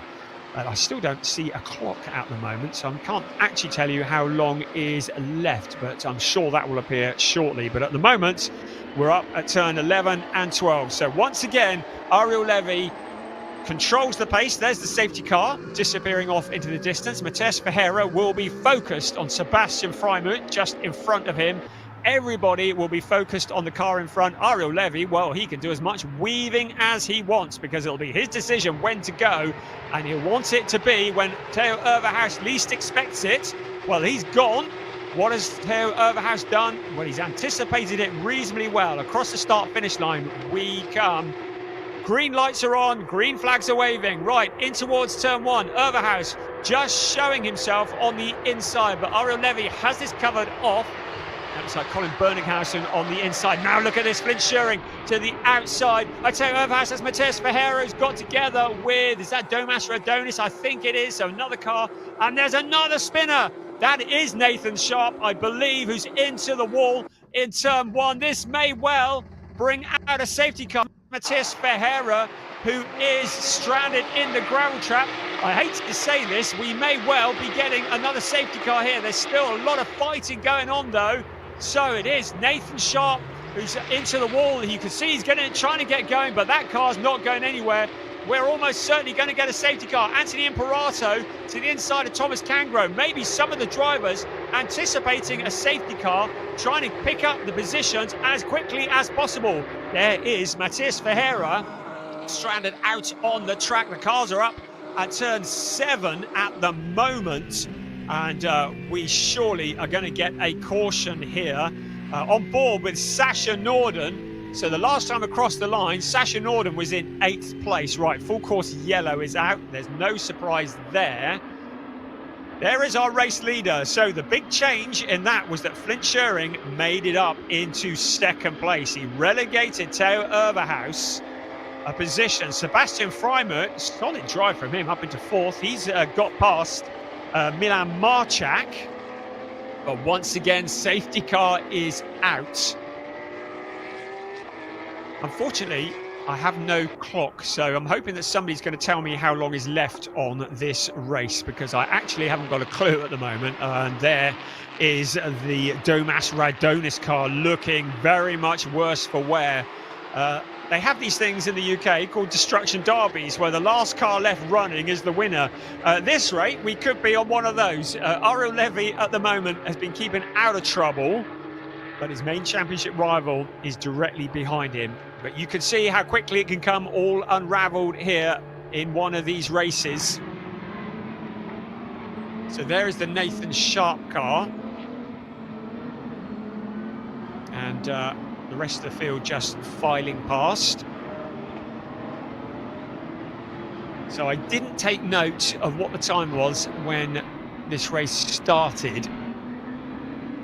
So I'm not sure how long we've got left, but let's have a look. We've got some onboards here, or potentially an onboard of what might have happened. So who are we with? With Matías Ferreira.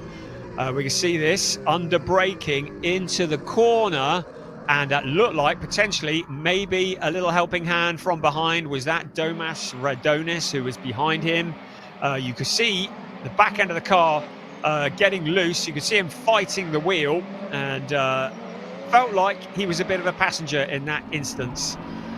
Right, well, this is turning into be quite a challenge, this race, isn't it? It's just he who survives primarily, and the cars continue to circulate behind the safety car. So, in summary, with some time left in this race, we're into the final third, I'll tell you that much, but the clocks have all disappeared off the screen. But I can tell you that Ariel Levy is the leader. Flint Scheuring is in second place. Theo Urberhaus is in third. Sebastian Freimuth is in fourth. Milan Marchak is the leading rookie and in fifth place. Gianluca Tucciaroglu is in sixth, ahead of Robin Knutson, Colin Bernighausen, and Jelte Hofner in ninth, second in the rookies. Henry Tuamala into the top 10. What a solid job from him. And if things finish as they are now, it will be a best result of the season for Henry Tuamala. Looking at the championship, if things remain as they are now, it will be 141 points to Flint Scheuring, 125 to Ariel Levy. So an 11-point gap going into the final round. In Porsche Sprint Challenge Racing, 25 points are awarded for a win, 20 for second, 16 for third, 13 for fourth, 11 for fifth, 10 for sixth, 9 for 7, and all the way down to 15th place. So 9, 8, 7, 6, 5, 4, 3, 2, 1.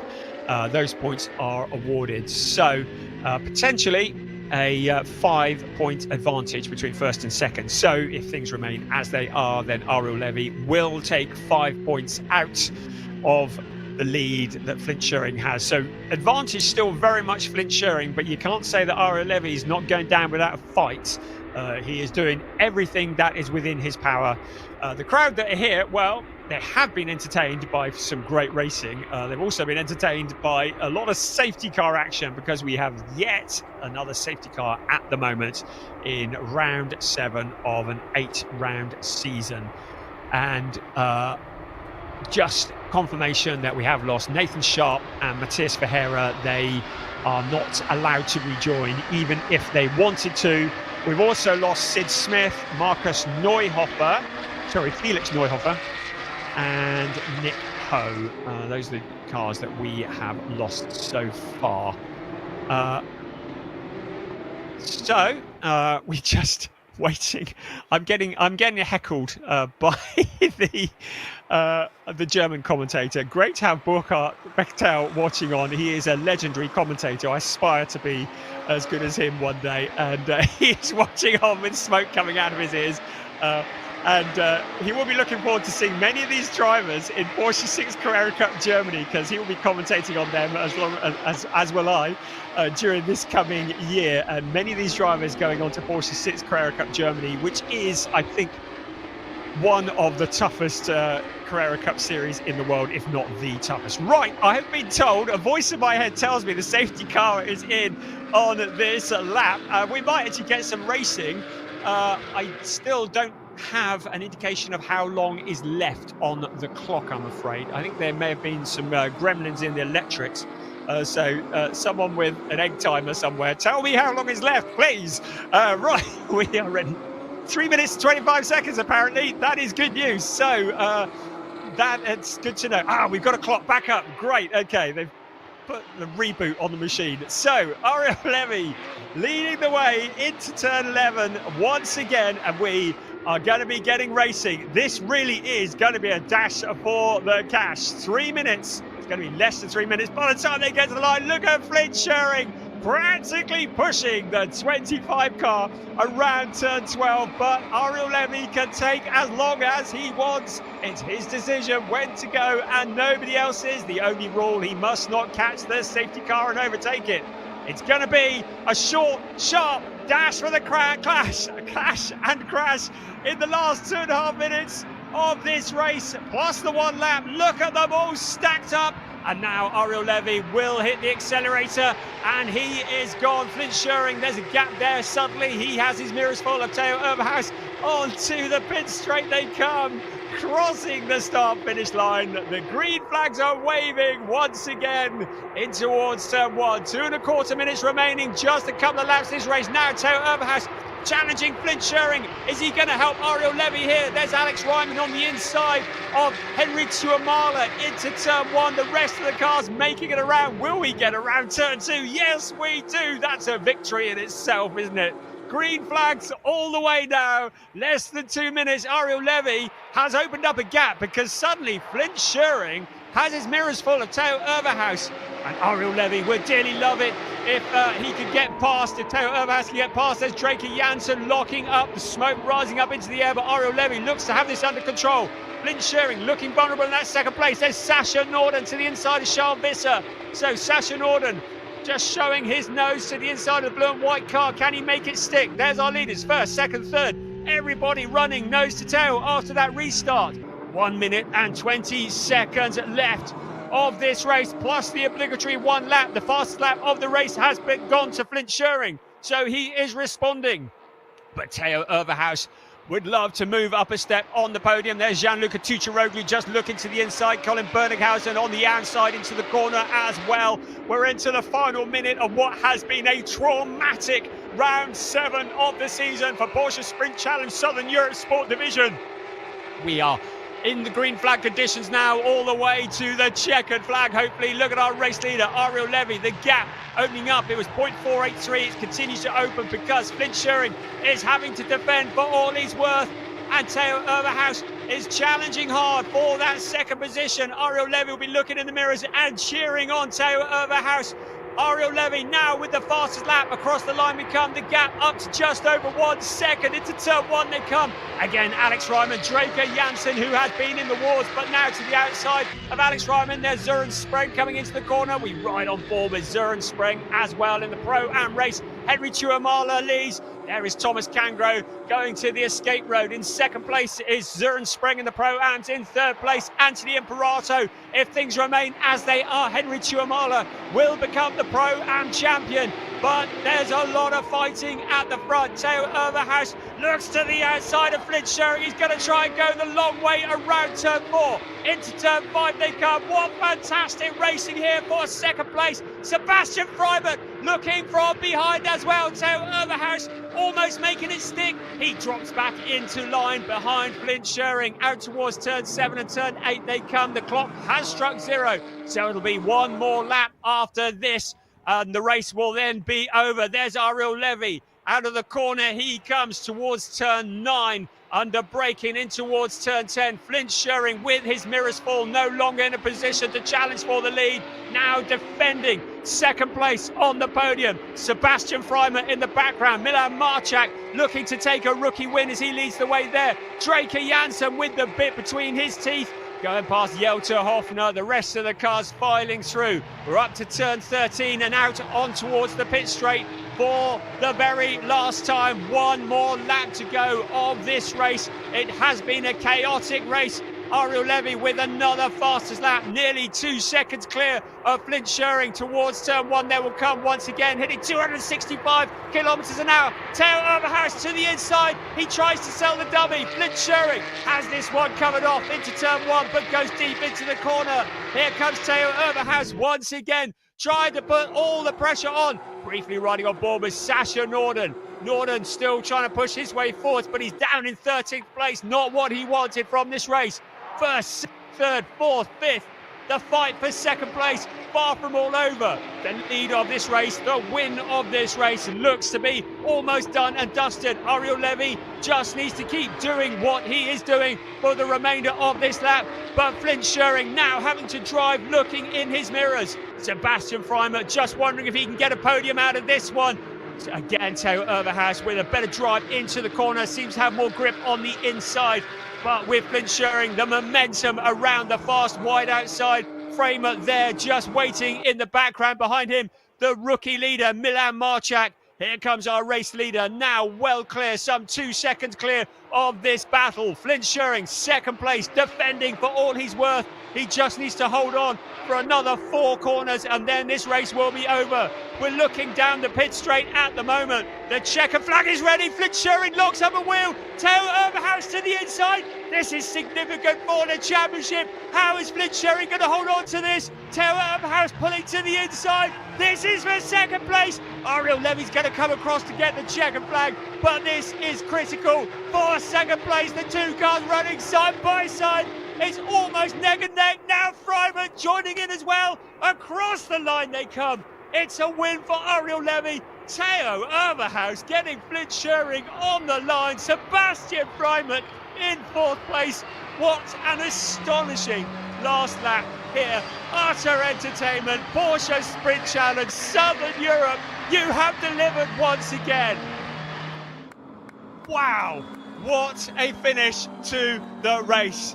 That moment, Flint Schuring locking a wheel in the last few corners. Theo Overhaus did not need another invitation. Sebastian Freiman almost getting in there as well to steal it away from both of them. But the headline, Ariel Levy wins, Flint Schuring in 3rd place. This really takes the championship to the very last race. It is a 7-point gap between them. I'm looking at the Pro-Am Championship. Right, Henry Tuamala wins in the Pro-Ams. Søren Spreng is 2nd. Anthony Imperato in 3rd. Subject to confirmation, I think Henry Tuamala has done enough to clinch the Pro-Am Championship. Right, subject to confirmation. Theo Overhaus behind Ariel Levy, then Flint Schuring, Sebastian Freiman, Milan Marchak taking a win in the rookie category. Robin Knudsen staying out of trouble in 6th ahead of Colin Berninghausen, Gianluca Tucharoglu, Draker Janssen from the back up into 9th place. Jelter Hoffner into 10th, 2nd in the rookies. Alex Ryman in 11th. Henry Tuamala, the Pro-Am champion-elect, ahead of Sasha Norden and Charles Visser.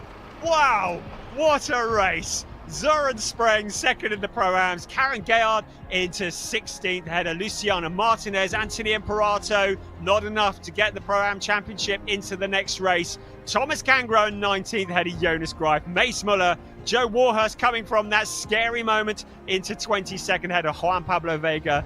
And then we've lost Josh Stanton, Domas Radonis, Nathan Sharp, Matthias Ferreira. They are in 27th, 28th. James Wallace, of course, we saw he had retired ahead of Sid Smith, Felix Neuhofer, and then Chester Kiefer and Nick Ho never even made it past the opening lap. Well, it was a slow burner, wasn't it?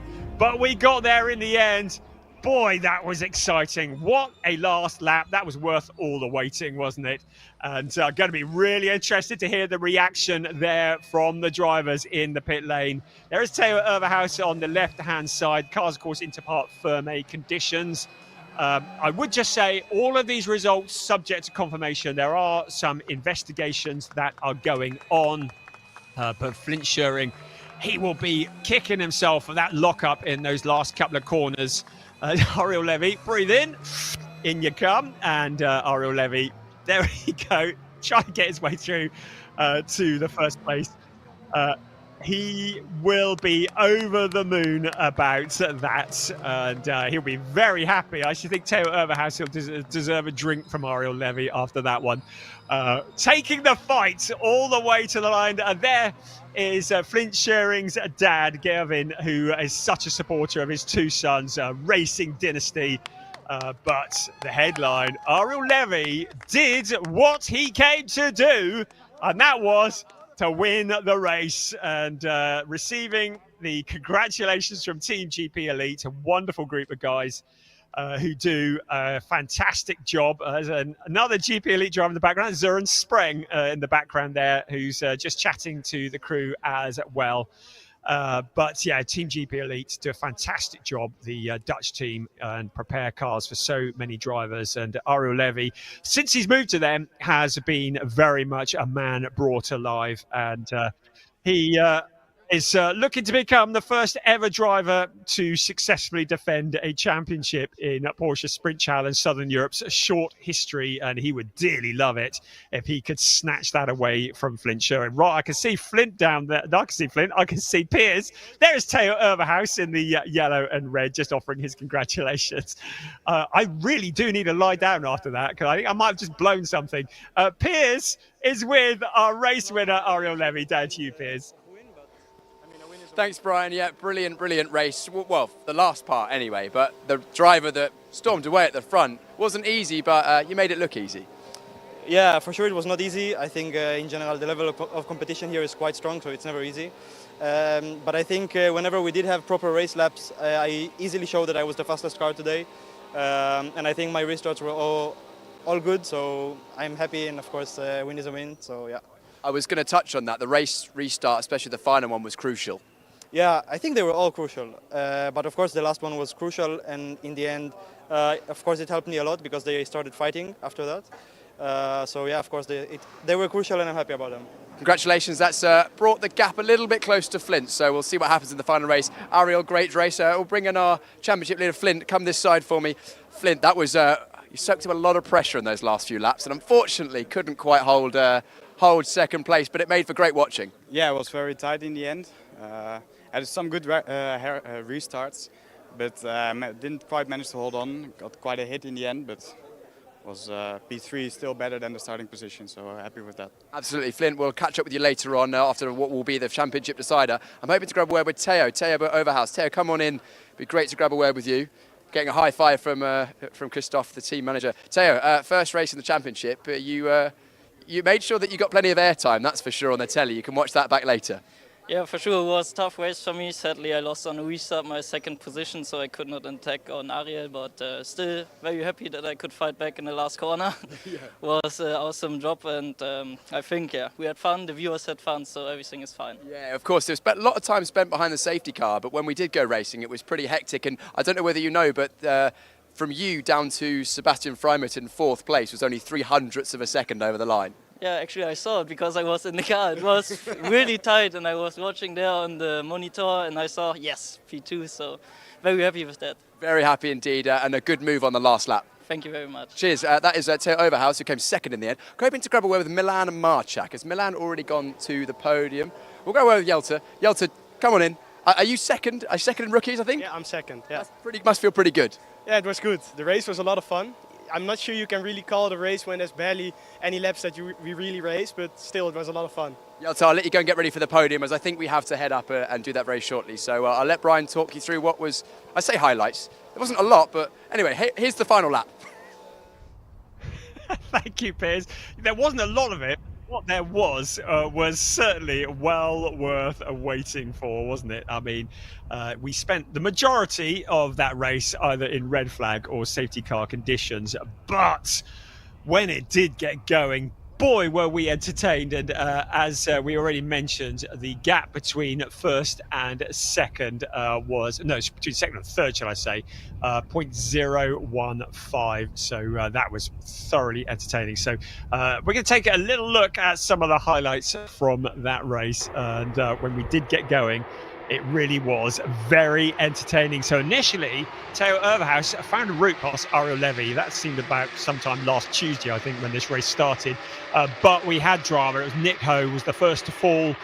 Damage to the front right steering. You could see there a bit of contact from somebody into turn one, and that brought out safety car initially.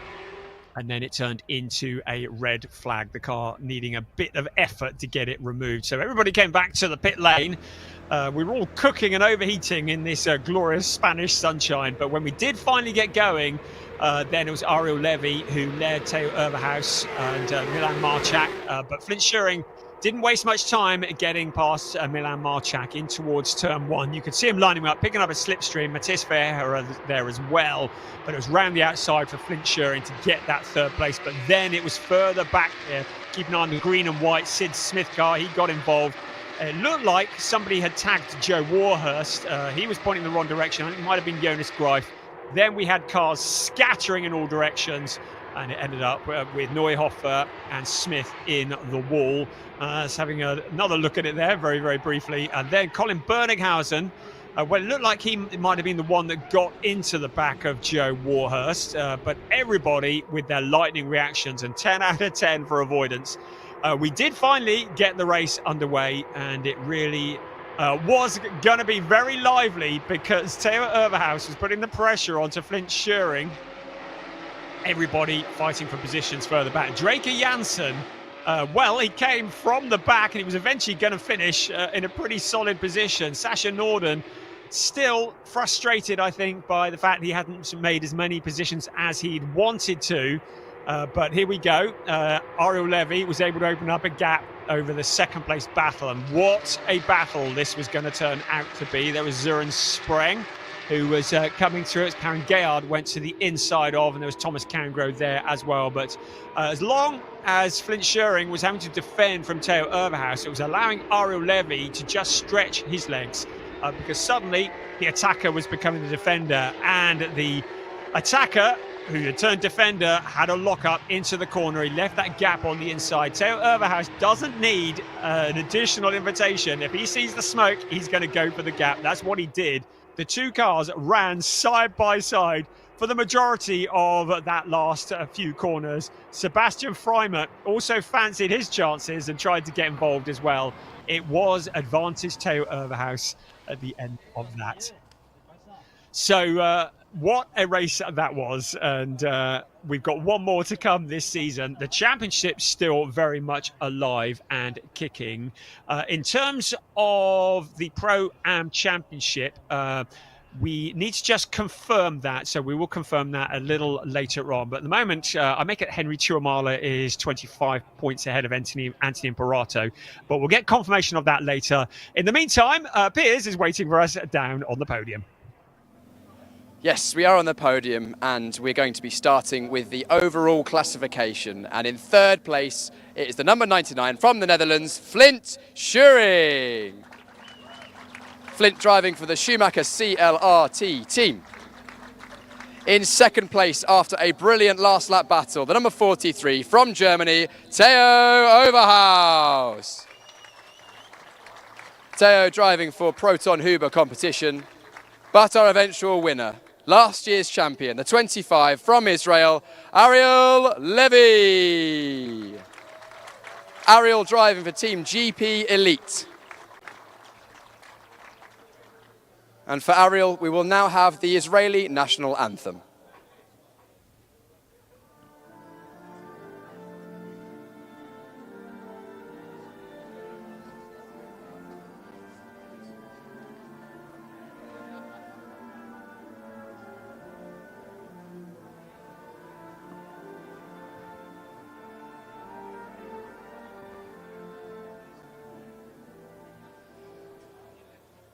Congratulations to our winner, Ariel Levy. The trophies will now be handed out by Michael Dreisen, Director of Sales for Porsche Motorsports. First up, 3rd place, Flint Schuring, our championship leader. 2nd place, Theo Overhaus. And our eventual winner, Ariel Levy. Ariel's looking to close the championship deficit to Flint Schuring, and will now have the photos of the top 3 on the top step of the podium. Of course, still one more race to come this afternoon, so I don't imagine we're going to see much champagne sprayed, but maybe later on. Congratulations, a final round of applause for our top 3 in the overall classification.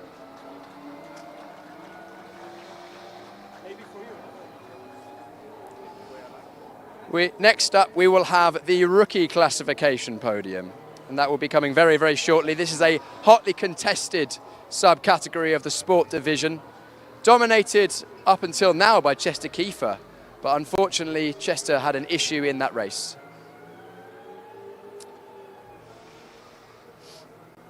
The trophies once again for the rookie division will be handed out by Michael Dreisen, Director of Sales for Porsche Motorsport. It's great to have him here. And in third place, the number 7 from South Africa, Charles Visser. Charles driving for Target Competition. Second place, the number 919 from the Netherlands, Jelte Hofner. Jelte drives for MDM Motorsport. And your eventual winner, the number 69 from the Netherlands, Milan Marchak. Congratulations, Milan. He drives for Red Ant Racing. We will now have the Dutch national anthem.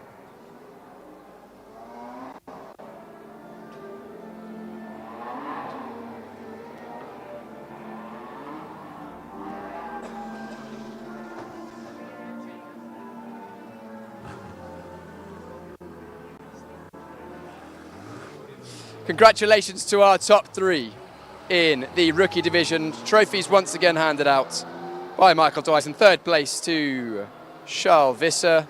Second place, Jelte Hofner. And our winner in only his 3rd race weekend in cars. That is Milan Marchak. Raise the trophy aloft to the applause of Red Ant Racing and the whole crowd.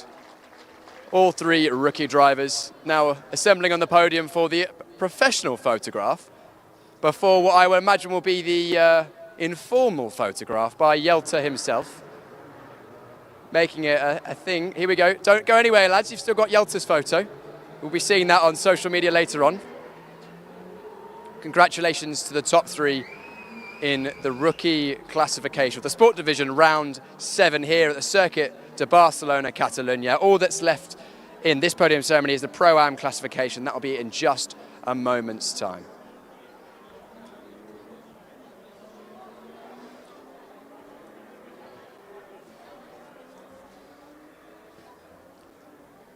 Pro-Am is up next. It's a hotly contested competition, and it will be in 3rd place, the number 19 from the USA, Anthony Imperato. Anthony drives for the Ombra Racing team. 2nd place, the number 197 from Germany, Søren Spreng. Søren driving for Team GP Elite. And our eventual winner, the 123 from Finland, Henry Tuomala. Henry driving for Team Korainen. And for Henry, we will now have the Finnish national anthem.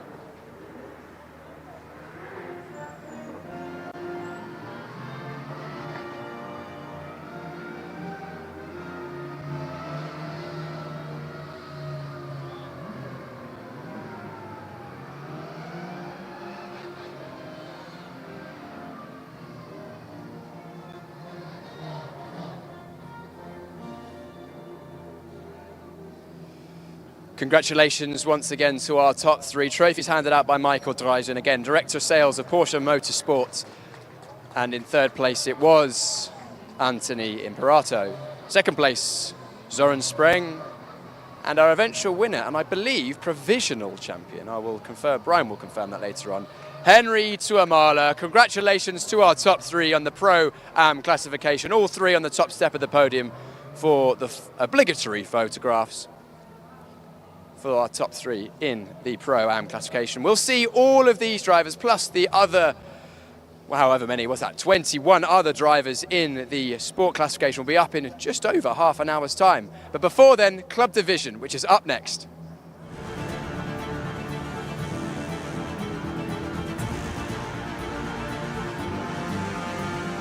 Thank you very much.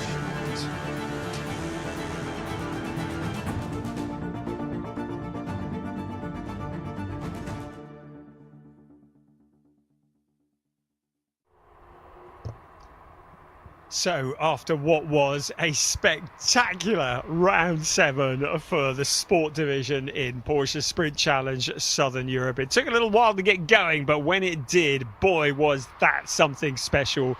And it certainly takes it down to the wire. But now our attention turns to the club division and for their penultimate race of the season. So the cars currently coming out towards the grid, and this is going to be exciting. If you saw qualifying this morning, you'd have seen Andre Fernandez putting the car on pole position with Michael Cole alongside him, Evgeny Leonov on row 2 with Damir Hott alongside. It's going to be another exciting race. Unlike the previous race, the cars will have a rolling start. It's not a standing start for the club division.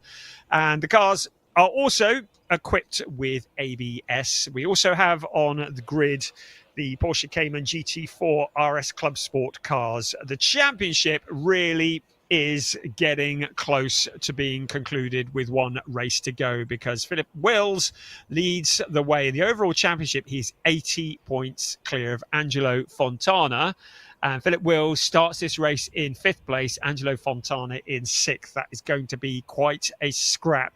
But it will be very much advantage Philip Wills, and in the AM Championship he leads Fontana by 40 points. And by my calculations, if Philip Wills finishes in 6th place, whatever, he will become the champion. So Piers is waiting for us. We've got him running around today, haven't we? He's back down on the grid and he's going to have a chat to a few drivers. Over to you, Piers. Thank you, Brian. Yep, I've had to actually take my my second Porsche jacket off. I've only got one on now. I had lots on this morning, but the sun is out, track temperature's rising, and the racing is hotting up, as we saw in the second half of that sport division race. We've got club division up next. Andre Fernandez starting on pole position. We spoke to him earlier on the inside of the front row of the grid. Outside of the front row of the grid is Michael Cole, and I'm hoping to grab a quick word. Michael, can we have a quick chat? Brilliant. Michael, you joined us this time last year. It went pretty well, 2 victories. Can you do the same again this year? I really hope so. So that's the aim. Of course, the team, Belgian Racing, have given you a great car. Track temperature's rising. Is that going to affect you in any way? I think it will be better for us because it looks like the speed comes at the end of each session. So I think it's better for us. Well, we look forward to a strong end of the race. Michael, thank you so much for taking a moment to chat to us. Great to see Michael back on the grid. Very, very strong here last year. Of course, strong in qualifying. And he's right, end of every session. Actually, as the sessions went on over testing yesterday, he just got quicker and quicker building into the race weekend. Evgeny Leonov starting on 3rd place inside of the second row of the grid. He was, of course, on pole position for our first race this season, won that race. Going to grab a quick word. Can we have a quick word, Evgeny? Hi. Hello, how are you? 3rd place on the grid. I would be better if I was first. Of course, always. What can you do to get that first position back? So it's not a big deal. I think because we have a really good setup, I think we can win. You've had great pace in practice, topping a lot of the sessions, just pipped in qualifying. What's your plan for the race? Actually to win. It's quite simple. Simple. Keep it easy, lovely. Evgeny Leonov for Volcano Motorsport. Very distinctive car. They're brilliant colours on that one. I enjoy looking at that one on circuit. A new driver this weekend, starting on the outside of row number 2, Damir Hott from Canada. Let's have a quick word with Damir. Hopefully he won't mind chatting to us. I've never spoken to Damir before, so I'm going to introduce myself. Damir, can we have a quick 1 minute chat? Quick, 1 second. Damir, it's great to see you on the grid. Good starting position. What can you do in this race? You know what? I'm going to try and keep it clean and have fun. We'll see. Absolutely. Do you think the win is on the cards? For somebody. For you? We'll see. Damir, thank you so much. He's keeping his cards close to his chest. I think that's all mind games. He knows the other drivers can hear that. I've got time for one more chat, I think. The 1 minute board is about to go up. Quick word from Angelo Fontana. No, he's actually focused. I've been told no. Good luck, Angelo. Double thumbs for Angelo. Actually, I think that is all we have time for. 1 minute board's about to come out. So I'll hand you over to Brian Oliver once again for the round 7 of the club division. Thank you, Piers. Good job done there. And it's always hard work having a chat to drivers when they're on the grid and they're kind of focusing. And we really appreciate the drivers taking their time to talk to us. We are in the entertainment business as well as the sports. So it's really nice just to get an insight and to be able to talk to them. And so thank you to the drivers for taking the time out just to have a chat to peers as we sit there on the grid baking in this glorious Spanish sunshine. And well, it is quite a way to finish the season, isn't it? It's 2 rounds left in the club division of Porsche Sprint Challenge Southern Europe, and after this it will be the final race of the season. Right, you can see the picture on the right hand side there. That is Alexander Dobic, the number 33 car, who didn't qualify this morning, had problems, did not get out of the garage, and as far as I can tell, he's waiting at the end of the pit lane, or at least he will be. So the formation lap will start, and I think that once the formation lap is complete, that Alexander Dobic will be released and will be able to rejoin at the back of the pack. And it is a real shame because Alexander has been so quick. He got his first podium at Valencia in round 5 last time out, and is a real entertainer, the Ukrainian driver, and we love having him here on the grid, and just on the back foot for both races here this afternoon, the final 2 races of the season. Hopefully he'll enjoy it as much as we are enjoying it. Right, the safety car is rolling, which means the cars behind will also be rolling. So unlike the previous race, this will be a rolling start. Unlike the previous race, pole position is on the right-hand side, the dirty side of the grid, and the driver that occupies that position is Andre Fernandez, courtesy of a 143.714 this morning. He has Michael Cole alongside him, Evgeny Leonov in P3, and behind the Cole is the hot, Damir Hot. It's going to be a bit tepid in position 2.5. He is P4 on the grid, P5 championship leader, championship elect potentially, Philip Wills, with Angelo Fontana, his championship challenger, alongside Javier Ripoll Jr. Welcome back, Javier. Has Jan Jaap van Roon for company on the 4th row of the grid. On the 5th row of the grid, we have Lennart Hinstra with Tobias Vasquez Garcia, who was great value for money last time out. Lee Mole lines up behind him with Karsten Kramer, P12 on the grid. David Harrison from Australia has Marcus Neuhofer for company. Eric Wagner lines up 15 with Camille Perrion, who had a bit of a moment coming out of the pits in quali this morning. Corrado Costa and Patrick Kunhar line up alongside each other, with Kunhar the leading GT4 qualifier. The very popular Ajit Kumar from India lines up 19th with Ernst Inderbitsen alongside David Von Rosen.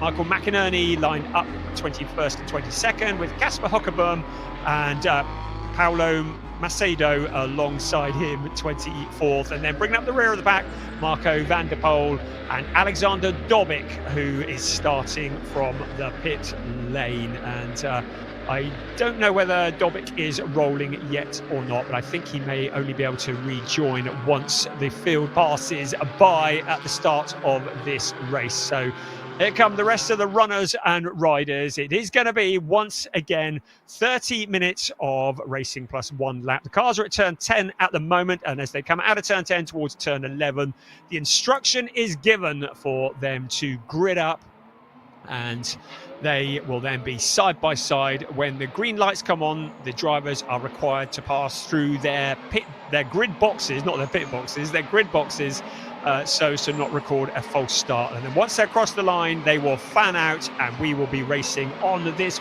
wonderful Circuit de Barcelona, Catalunya, in the glorious Spanish sunshine, the penultimate round of the season. And the final round will come later this afternoon. There is our pole sitter, Andre Fernandez, Michael Cole alongside him. And there's Alexander Dobic, who is now rolling and able to rejoin at the back of the pack. So side by side they come in towards turn 14. Then the safety car will disappear off into the distance, and it will be the job of Andre Fernandez to lead them across the line. Keep an eye on Evgeny Leonov in the number 16 car. He has proven to be very racy. We heard from him earlier, and he has plans on the top step of the podium. Philip Wills on the eve, potentially, of a championship. We are ready. Round 7, Porsche Sprint Challenge, Southern Europe. Club division is go, and across the hill, up over the hill they come, steaming towards turn 1. It's a great start from Cole into turn 1, a clear lead. He won both races here this time last year, but I said Leonov would be worth watching, and he gets together. Cole goes scattering, and also in there Javier Ripoll Jr. This is going to bring out a safety car, I have no doubt about that. We have a lot of damaged cars, but it was Javier Ripoll Jr. who made the biggest contact on board with Carsten Kramer, picking his way through the debris, and it's a destruction scene. Cars scattered all over the place. We're full course yellow. Well, it's going to go safety car. This may well go to a red flag. There's a lot of damaged cars out on the track. That's Eric Wagner that I can see there in the 23 car. Alexander Dobik will be pleased that he started such a long way back, because he was able to avoid all of that lot, but we have lost a number of cars, and that even the number is obscured. That is, just trying to see who that actually is. I think is that, no, that is the Damir Hot car, isn't it? So yeah, Damir Hot car. So that car looking very hot as the steam pours from it. And that was exactly the kind of start we didn't want, is the kind of start we feared might happen. In all of that, Angelo Fontana got up into second place, but I have a feeling there may be a little bit of juggling that goes on here, because I cannot see. Well, it's going to be hard work for this to go the distance without even a red flag. Safety car is out on track at the moment. Andre Fernandez, he managed to avoid any of that drama, but he got beaten off the line by Michael Cole. And who knows who survived out of that lot. We'll see when they've crossed the line who the winners and losers are, and we'll get a rundown of what's what. So Andre Fernandez, Angelo Fontana, Lee Mole is registering up in third place at the moment. So it was that great start from Michael Cole at the very first corner, but then it all came unravelled after that. So they're crossing, they're still circulating at the moment. I've had no indication that we're going to see a red flag as things stand at the moment.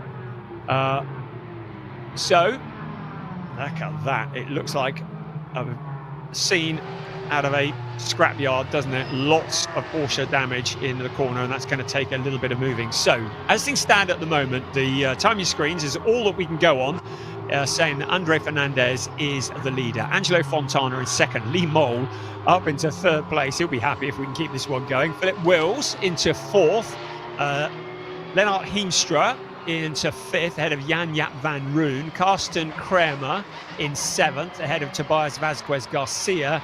And then Patrick Cunha, Corrado Costa, and Ajit Kumar up into P11. David von Rosen, 12th. Paulo Macedo in 13th. Marco van der Poel in 14th. Kaspar Hockebom next up. But say this might all be subject to confirmation. The main bit is the drivers are safe. Right. Just had confirmation from peers that Evgeny Leonov and Neuhofer, Marcus Neuhofer that is, are both out of this race. So we're going to be looking at replays of that for some time to come to pick the bones out of that one. But turns 1 and 2 here at this circuit, racing speeds taking about 110 to 130 kilometers an hour. So fairly fast couple of corners. And often the scene of controversy. It has been all day today so far, and is proving to continue to be the case. I'm kind of pleased to see that we haven't gone red flag yet, if I'm honest. So that was hoping that'll stay that way.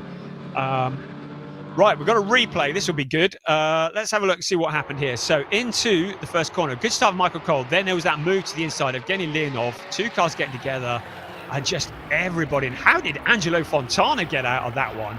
Just cars scattering, and that is such a shame. And we lost some real contenders here. So Leonov with that dive to the inside of curl, and then being collected by Javier Ripoll Jr. That's David von Rosen in the background, avoiding action as well. So what an absolute shame. And the real tragedy is there's a lot of damage, so we may lose some for the next race too, but I'm hoping not. So we're behind the safety car at the moment. The clock continues to tick. We have 24 and a half minutes to go. So as long as we don't get a red flag and we don't get any changes, the order is Andre Fernandez, Angelo Fontana, Lee Mole. If things remain as they are now, even though he is well ahead, Philip Wills' 4th place will be enough to clinch the championship with 1 race to go. Again, all subject to confirmation. These are just my dodgy workings out. I'm just checking on a few points popping up on my screen, making sure I've got all the information I need.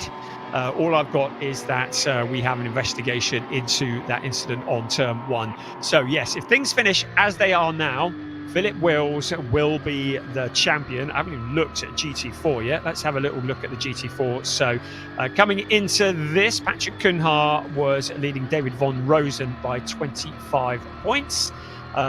Moment, Cunha is the leading GT4 runner. David von Rosen, looking to actually find him on the whether he survived all of that. Oh, David von Rosen is in. Oh, right. Okay, we've gone to red flag. Okay, well, this might change things anyway. So we've gone to red flag in the race. So everything's going to come to a stop, and you can see why. It's a bit of a war zone out on turns 1 and 2, and we're going to bring the cars back into the pit lane. It's going to take a little bit of clearing up. So the stewards have clearly tried to keep it going, but have decided that we need a red flag to clear this up. And again, we don't want to be using up valuable race time just circulating behind the safety car. So with 23 and a quarter minutes remaining, we're looking at Ajit Kumar, and he'll be able to just get out of the car for a couple of moments and just get a breather while they clear the track. And then we'll get a bit of warning as to when the restart will be. So there is Ajit out of the car, his legions of followers. This is a bit of an insight here into the back of a Porsche, and clearly there are some issues there, and the crew just making a couple of adjustments. There are a certain number of adjustments that they can make under red flag conditions. Not a great deal, it has to be said, between quali and the race. I wonder what Ajit, it looks like maybe he is just out of the race. I don't know, because the rest of the field is still circulating. So potentially we may have lost Ajit Kumar from this one. But that will shake out once we get the cars lined back up and we get out for the restart. When we do restart, it's going to be 23 and a quarter minutes remaining. And it will be Andre Fernandez who leads the way. Well, it's going to be that whatever anyway, because he started on pole position. So Andre Fernandez, who kept his nose clean while everybody behind him was getting in a mess. Such a shame to have lost Evgeny Leonov. We really thought he and Michael Cole, who won both races at this event last year, always very quick around here. A welcome addition to the grid, and we were looking forward to seeing him and Evgeny Leonov going wheel to wheel and providing us with some entertainment. Michael Cole, who last year was in Porsche Sprint Challenge Benelux in 24 and came second in the 992 category. Evgeny Leonov, who's come very much through GT Cup Open in Europe.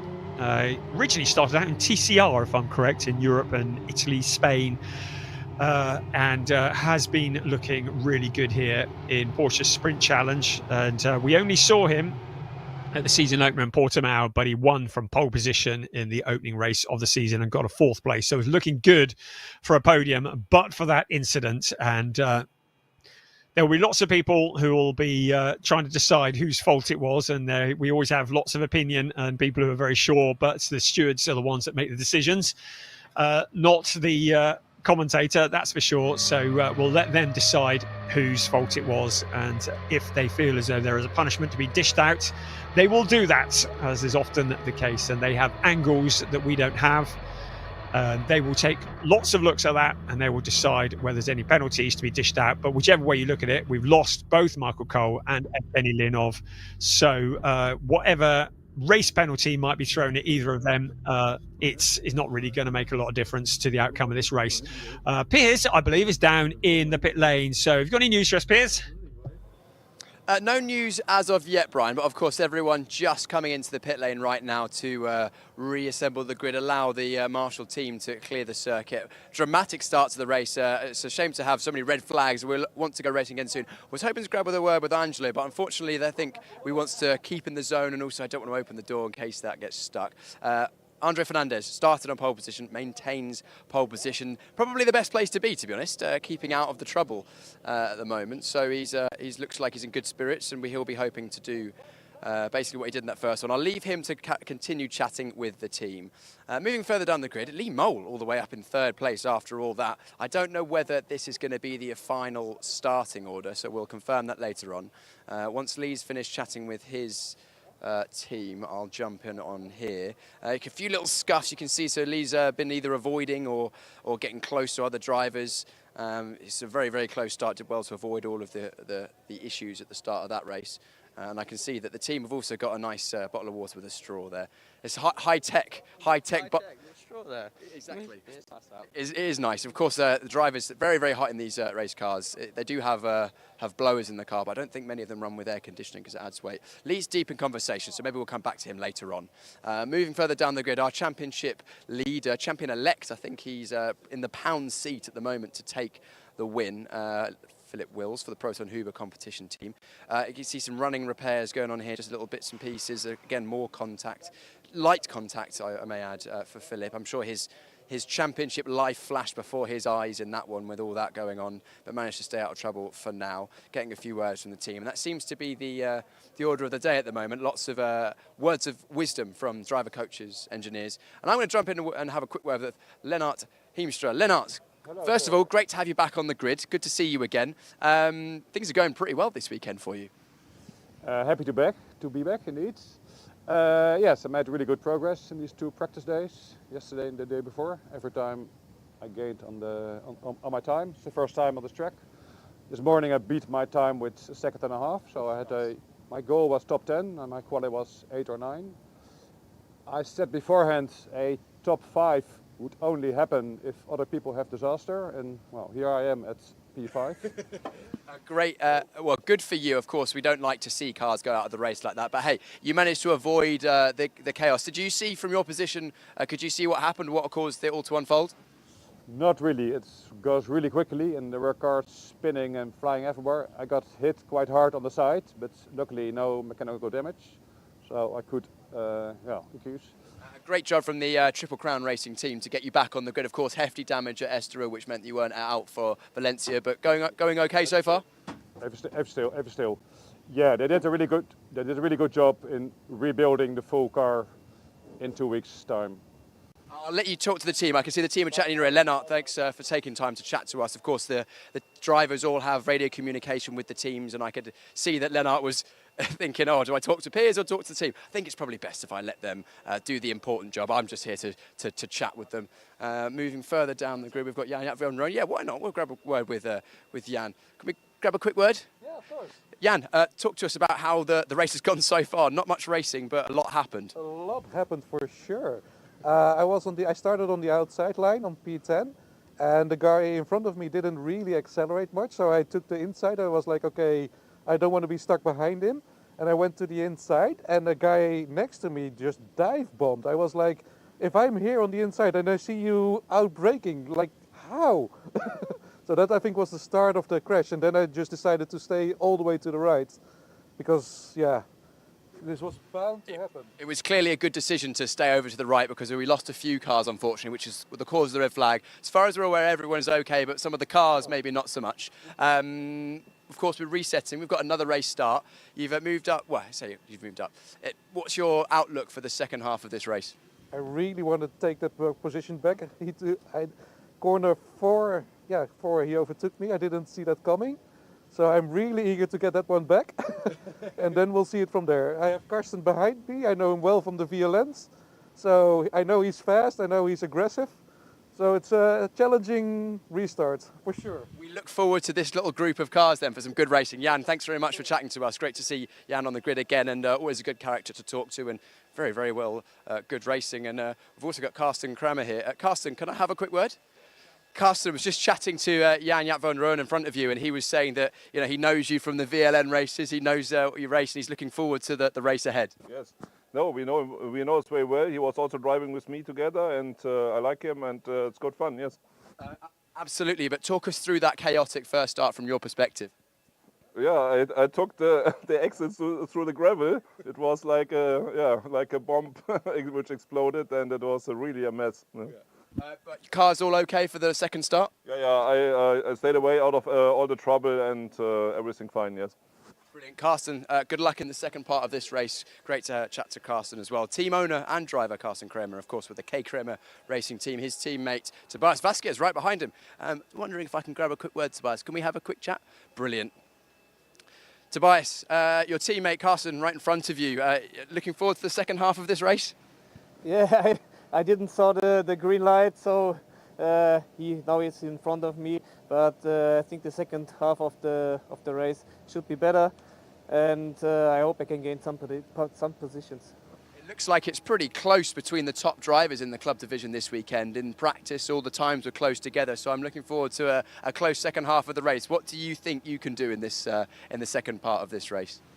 Yeah, I don't know if top 3 is possible, but I try my best, and yeah, let's see how it will be. And Top 3 would be a very good drive from this position, but good luck, Tobias. It sounds like a couple of cars are firing up. I don't know whether that's because we're going racing or whether it's just they're cooling down. I think we're still good to keep wandering our way down. Patrick Kuna here in the GT4, current leading GT4 driver at the moment. Unfortunately, I don't speak a huge amount of Portuguese. In fact, I speak no Portuguese, and Patrick is not the most proficient in English. So we grabbed a word with him in Portuguese at one of the previous rounds, and I'm just going to walk further down the grid. Corrado Costa getting some advice there. Carry on, please carry on.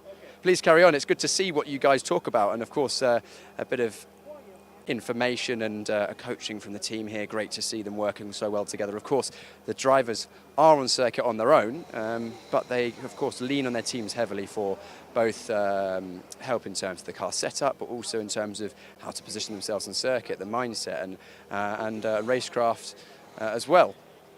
David Van Rosen joining us is the next car. He's currently sitting second in the GT4 classification. David is fairly new to racing, I believe. I think it may be his second or third or fourth race weekend. Can I jump in with David? Sure. David, can we have a quick word for the live broadcast? How are you going? This was a pretty chaotic start to the first race. Quite a chaotic start, but I actually enjoyed it. I like the first adrenaline coming into the body. So no, I thought it was a good start, but let's see what comes now. Patrick only a couple of places ahead of you in the GT4s. Is he on your in the crosshairs? Let's see. I think he's quite more experienced than me, but obviously I'll try to stay as close as possible. Let's talk about that experience. You haven't got a huge amount of racing experience, I don't believe, before this season. No, this is like the third or fourth race. I've been car racing now for 1 year exactly. I started last February. Wow, so you've made a lot of progress in a short amount of time. I'm sure the team are helping you with that a lot. Yeah, they do. Great team, great instructors, so very happy. Amazing. Thank you so much. Well, good luck in the second part of the race. David Van Rosen there, doing very well considering his relative lack of experience in racing. Of course, a lot of these drivers take to racing maybe later on in life. Who knows, they may well have been professional drivers in another life if they'd started earlier. Let's walk a little bit further down the grid. We've got Marco van der Poel, a new driver this weekend. Casper Högboom. Casper, I think, is currently... Are we okay to have a quick word, Casper? Can we have a chat? No, it's okay. It's okay. It's fine. We'll move. We'll get you later. We'll chat to Casper later. Right. I think I've got time for one more interview. Can I have a quick word with Michael? Are we okay to have a quick chat, Michael? Yep. Brilliant. Michael McInerney, we caught up with in the lunch break. Michael, chaotic start to the first race this weekend. What are you expecting from the second half? I think actually I better go. I think the cars are starting up. Time to go racing. So Brian, back over to you. Good job, Piers. Don't get run over. Yeah, you don't speak Portuguese, but I'm told you speak very good Dutch. At least you did yesterday. Right, okay. Engines are running. So when the cars get rolling and exit the pit lane, the red box will turn green and the race will be underway. We'll get a formation lap with the clock running. So we're going to probably be getting down towards 20 minutes remaining by the time we get the green flag. We are on board there with Carsten Kramer, who we spoke to, clearly enjoying it. It's so good. People racing this because they love racing, and there are some drivers who are just doing this because they are enthusiastic. Living the dream, I think, is what we say. And there are some who are really serious about getting to the top step of the podium. We potentially have a championship on the line here. So we've got our eyes on that. So if things remain as they are now, Philip Wills will become the champion of the club division for Porsche Sprint Challenge Southern Europe. If things remain as they are now, Patrick Cunha will take the championship in the GT4 race as well, because coming into this, he had 70 points. David Von Rosen has 45. So a win would give him 25 points, 20 points for David Von Rosen, and that would mean a 30-point deficit between first and second. So we are potentially on the cusp of sorting, well, potentially 3 championships in this race. But of course, they've got to get to the end. We've still got 23 minutes and counting now as the clock starts to tick down of this race. And as you have already witnessed, all day today, getting to the end is a challenge in itself. And if we can get them all round turns 1 and 2, I will be doing a private little dance here in the commentary booth, because turns 1 and 2 have certainly been the areas of controversy, let's say, here. This corner that we're looking at here, sequence of corners, they are second gear sequence of corners, taken 110 to 130 kilometers an hour. Then they're into the third gear, where turn 3, so building up speed to about 140. And if they can get round to that turn 3, then that's a bit of a win in my book. And we just need to get essentially the first couple of laps under our belt, and then we might be able to get this thing to the end. We're approaching shortly the 1/3 point of the race, and cars are running. We have lost Michael Cole, Damir Hott, Javier Ripoll Jr., Eric Wagner, Campbell Perrion. No surprises about any of those. Safety car will be in on this lap, by the way. The Ajit Kumar fans, I'm afraid to say that Ajit is also been shown as in the pits, as is Evgeny Leonov and Markus Neuhofer. So it looks as though it's going to be a not-start for Ajit Kumar, the driver who spent a bit of time upside down at the last round in Valencia. But don't be disheartened, because it doesn't look like anything too major on Ajit's car. So hopefully he'll be back out for the second race for the club division a little later on this afternoon, round 8 of the season. But he's clearly not going to be taking the restart of this one. So cars now out once again on a rolling lap. They're up at turn 8 at the moment, heading towards turn 9. And next time around, when they cross the line, the green flags will be flying. And Philip Wills just needs to keep doing what he's doing. His main championship rival, his only championship rival, is Angelo Fontana, who has, by a miracle, managed to work his way from 6th on the grid up to 2nd as a result of the carnage that we just saw.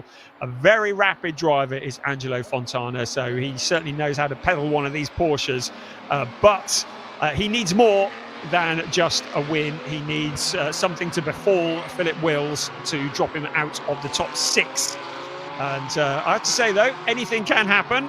Probably will, usually does, as the cars head up towards turn 12. And it will be a single file restart. Andre Fernandez will become the de facto safety car now that the real safety car has disappeared into the distance, and he will increase the speed. It looks like he's done that quite early. Yes, he has. So whereas we saw Ariel Levy in the previous race backing everybody up to the last minute, Andre Fernandez has done quite the opposite, and he's motored it around turns 12 and 13 to receive the green flag. We are racing once again with just under 20 minutes plus 1 lap remaining. Fontana in second, Lee Mole in third, but coming under pressure from championship leader Philip Wills. So Wills being the brave man, but just backing out of it. He needs to finish this race. He needs the points. But in so doing, leaves himself a little bit vulnerable to Lennart Heemstra through the tricky turns 1 and 2. Yes, we made it. Well, almost everybody's through now and in towards turn 3. So we've got a good chance of this one actually completing a lap. Here they come. There's Heemstra on the outside of Philip Wills. So Wills just tiptoeing carefully. He's got a much bigger picture in mind, and he doesn't want to throw it all away by ending up in a gravel trap. Now Heemstra has got Carsten Kramer almost pushing him around the corner, and that's going to keep him occupied. That might allow Philip Wills just to break free a little bit. Just ahead of him, Lee Mole breaking clear of this particular battle in third place. It'd be great to see Lee Mole if he could finish on the podium, and Philip Wills just behind him, almost a rear gunner in this instance. Here comes first, second, third, fourth, fifth, sixth, seventh, eighth, ninth, 10th, 11th. There we go. That's the first queue. Then we've got a gap back to Paula Macedo in 12th place. Again, the challenges come thick and fast. Carsten Kramer on Lennart Heemstra. Heemstra in the white and black car. Carsten Kramer just exploring the limits of adhesion with the back end of the car. He's got his teammate, the Tobias Vazquez Garcia, the very pretty black and gold car. We'll just point out that Carsten is the team boss. So Tobias probably not going to be trying too hard, although he does duck out of the draft, out along the pit straight. Is he going to put one over the boss? I think he is, of the team, that is, into turn 1. Very important that these two cars don't get together. Okay, Kramer racing into turn 1. Tobias Vazquez Garcia says, okay, let me have a go at Lennart Heemstra and see if I can do something about that position. Of course, that little swap of positions has allowed Lennart just to break clear a little bit. And Carsten Kramer now looking at the back end of his teammate's car, having surrendered that 6th place. So at the front, Andre Fernandez very much in control with the fastest lap of the race. Angelo Fontana in second place, the championship challenger, the only championship challenger. Lee Mole in third place. Philip Wills with one hand on the trophy. Just got to do what he's doing, keep it together for the next 17 minutes and 10 seconds plus 1 lap. In the GT4 race, Patrick Kuhnhart in 10th place. David Von Rosen just behind him, though, in 11th place. So that's going to be one to keep an eye on. And that's David Harrison, a little excursion into the scenery, saying hello to the aforementioned squirrels. He rejoins. Doesn't look like he's got any damage, just out onto the grass. Now Lee Mole coming under pressure for third place. So Philip Wills tried telling a racing driver to settle for 4th place. I don't think so. And Lee Mole certainly feeling the pressure. Philip Wills would love to win his championship by finishing on the podium as well. But as I've mentioned numerous times before, he cannot afford to chuck this one in the gravel trap. So it's tiptoe, keep it all together, don't do anything stupid. Here's our race leader across the line, 1.627 clear of Angelo Fontana. Here comes Philip Wills to the inside into turn 1. Lee Mole cuts across in front, and a big moment for Philip Wills. His championship flashes before his eyes. Looks like he's managed to avoid any damage. It's allowed him to fall back into the clutches of Lennart Heemstra. That's exactly what Philip Wills needed not to be doing, and that was getting involved and potentially getting damage. So looks like he's all okay. He's gathered it all up. But now in the clutches of 5th place Lennart Heemstra. If things finish as they are now, Philip Wills will be the champion with 1 race remaining. But he needs to hold it all together. He needs to keep it out the gravel. He needs to keep his head. Lee Mole is clearly not in the mood for giving up a podium position. He knows he's not in this championship hunt. He knows that the car behind him is, so he can afford to slam the door in the face. And that's exactly what he did. So Lee Mole with a bit of breathing room. Out we come towards turn 11. Some of the cars exploring the outer limits of track limits as we approach the halfway point of this race. So halfway, 15 minutes plus 1 lap remaining of this round 7 of an 8-round season. Porsche Sprint Challenge Southern Europe Club Division. And Philip Wills, with a scary moment, regathers it all up in 4th place, has escaped without any damage. May well be having a long hard think before challenging Lee Mole, or maybe not. Is this payback time? Out along the pit straight, in towards turn 1. Surely not going to do it again, are we? Just showing himself in the mirrors. Lennart Heemstra has his mirrors full of Tobias Vasquez Garcia, and that's giving Philip Wills a little bit of breathing room. So if he does want to try and get one up on Lee Mole, this is going to be an opportunity. I'd say that into turns 1 and 2 has proven to be not always the best place. I mean, it is the best place because it's the best overtaking spot, but also the spot where we've seen so much controversy. Lennart Heemstra back on the back bumper of Philip Wills. So 2nd, 3rd, 4th, 5th and 6th. That's no 3rd, 4th, 5th and 6th. There you go. Seconds up the road. There he is at the top of the screen. So this is the fight for 3rd position, the last of the podium positions. And there are 4 cars challenging for that position. Lee Mole currently with the advantage, making sure he makes that Porsche as wide as he possibly can. Philip Wills having a think. How can he get past Lee Mole without incurring damage or ending up spinning or in a gravel trap? At the moment, Lennart Heemstra putting the pressure on. Tobias Vasquez Garcia, as was the case in Valencia, probably looking the quicker of the 4, looking like the driver who's most likely to upset a few people if he possibly can. He's another one who has nothing to lose. He's not in the championship hunt. I've just noticed that the incident between Lee Mole and Philip Wills has been noted by our race steward. So they saw that incident into turn 1 and are just investigating it, and may decide that one or the other of the drivers was perhaps not playing entirely by the rule book.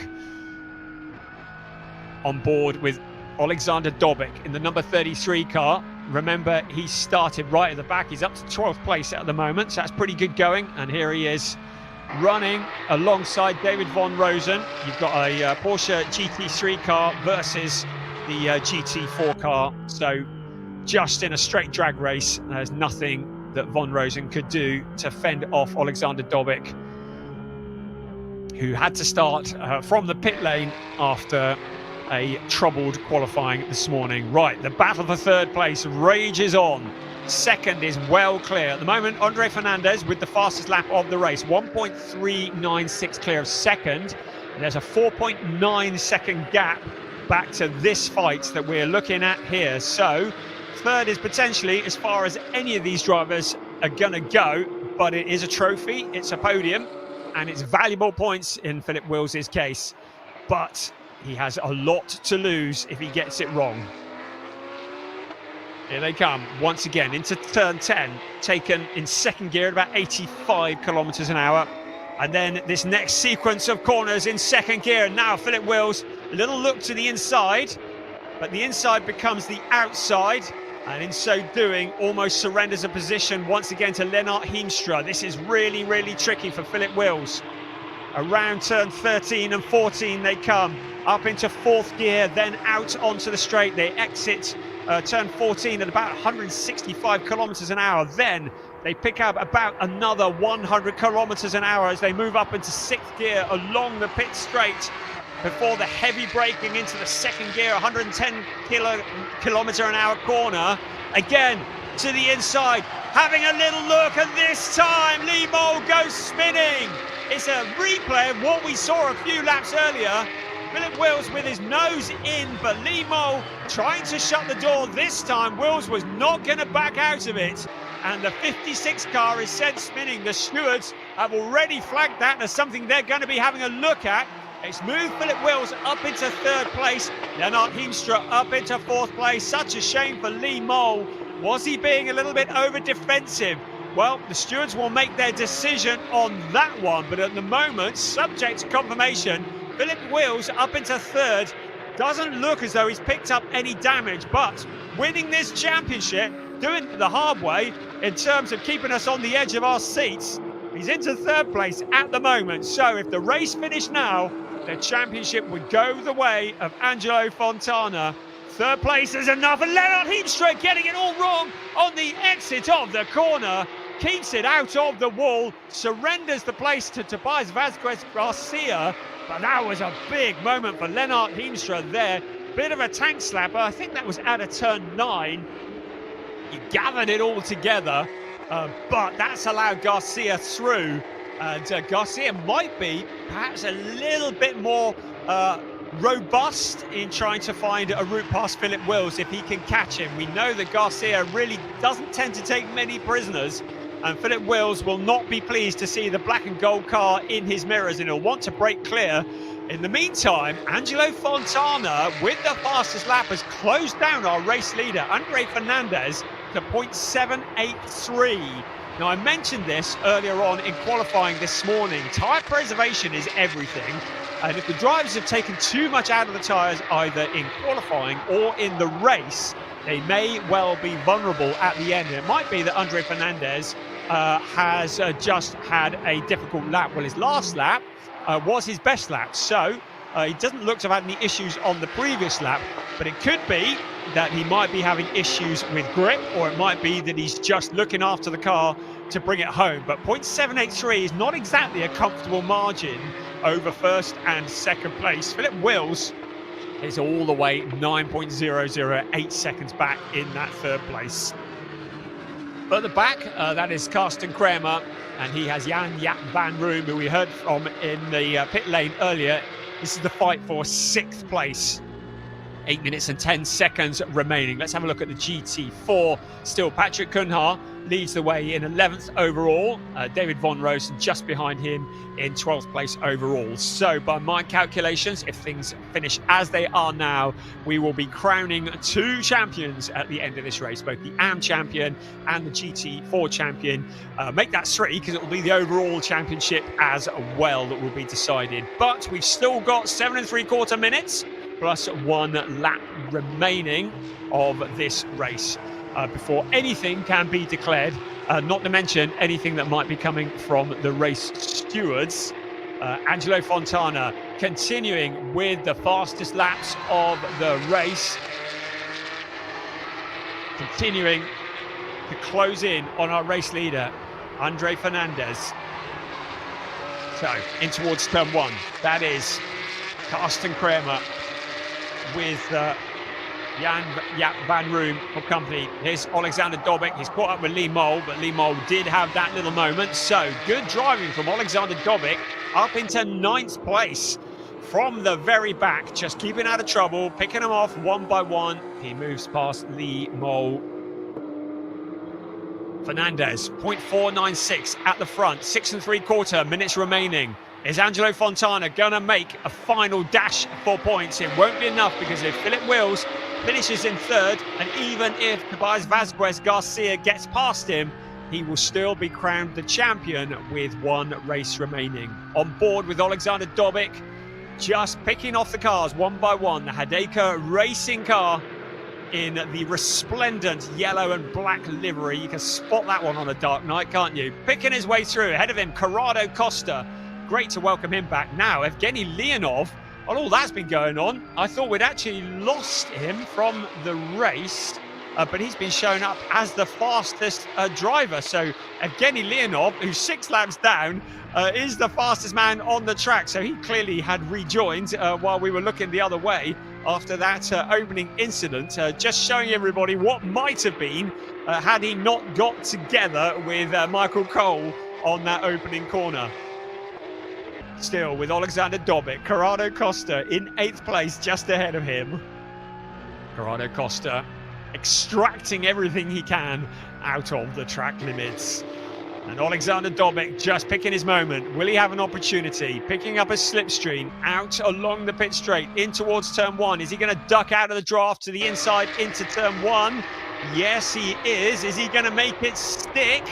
Yes, he is. So to the inside now. Costa, though, coming back around the outside. It takes my breath away every time we see them on that corner. It is a tricky corner. Dobic losing the back end slightly into turn 2. You get the feeling the tyres on that car might be crying enough. Right, this is for the lead. 5 minutes remaining of round 7. Andre Fernandez has a problem. That problem is Angelo Fontana, who fancies a race win. He's in second place, and now he is up with the race leader. They're up to turn 10 at the moment. It was 4/10 last time. Well, it's not 4/10 now. You can see the gap. I would say that's probably a couple of tenths at best between first and second. So Fontana making a last charge with 4.5 minutes remaining of this race to try and get to the front. Angelo Fontana, who has just one race this year, that was at Estoril back in the early February. Would love to make it a second win. Andre Fernandez has 2 wins so far this season, one in Estoril and one in Valencia. Wants to make it 3, but now half a second is the gap, so maybe the gap opened up a little bit in the latter stages of that lap. But Angelo Fontana looking the quicker of the 2. Into turn 1 we come. Philip Wills, a distant 3rd place. He'll be happy with that because he's broken clear of Tobias Vasquez Garcia. But this is for the race lead. Through 1 and 2 we come. Can Angelo Fontana, the driver who had to come back through the pack in both races last time out in Valencia from the very back, doing it again here, coming through the order. There is Michael McInerney and David Harrison. They're running together. That's for 13th place. Right, here we go for the lead. A little gap on the inside. Philip Wills, we're pleased he's not too close to this battle, because if they get together, he does not want to be involved in it. 3.25 minutes plus 1 lap. This is for the leads. Andre Fernandez, Angelo Fontana, just throwing everything that he's got to try and take this championship to the last race of the season. Championship elect in the background. Philip Wills in 3rd place. Less than 3 minutes remaining plus 1 lap. In towards turn 10 they come. Under braking into the 2nd gear corner, about 85 kilometers an hour. Then this tricky section, all done in 2nd gear until they get to turn 13. Then it's up to 3rd gear, then into 4th for turn 14, and then it's full beans along the straight.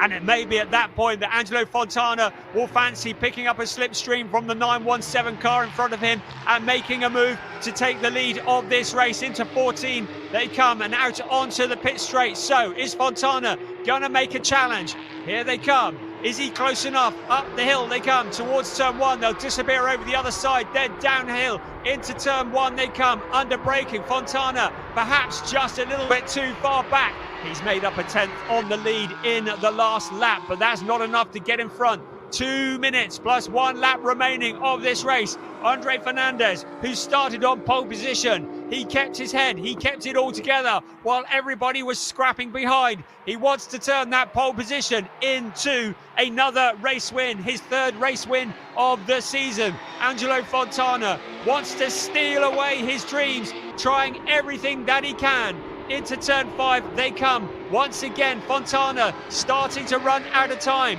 Still in the background, Philip Wills on the eve of what could be a championship win.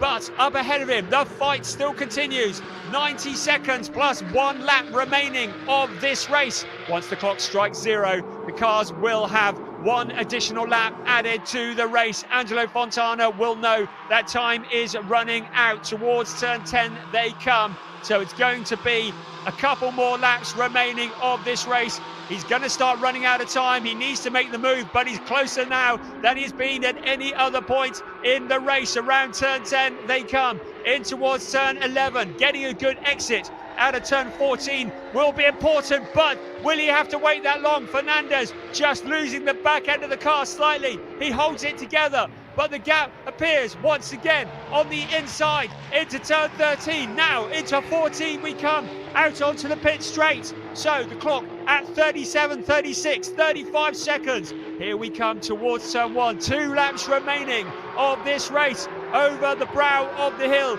Under braking into turn 1. Will Fontana take a look to the inside, to the outside? He does neither. Into turn 1. He's too far back. He's taken another 1/10 of a second out of the lead of Andre Fernandez, but he's still not close enough to make a move.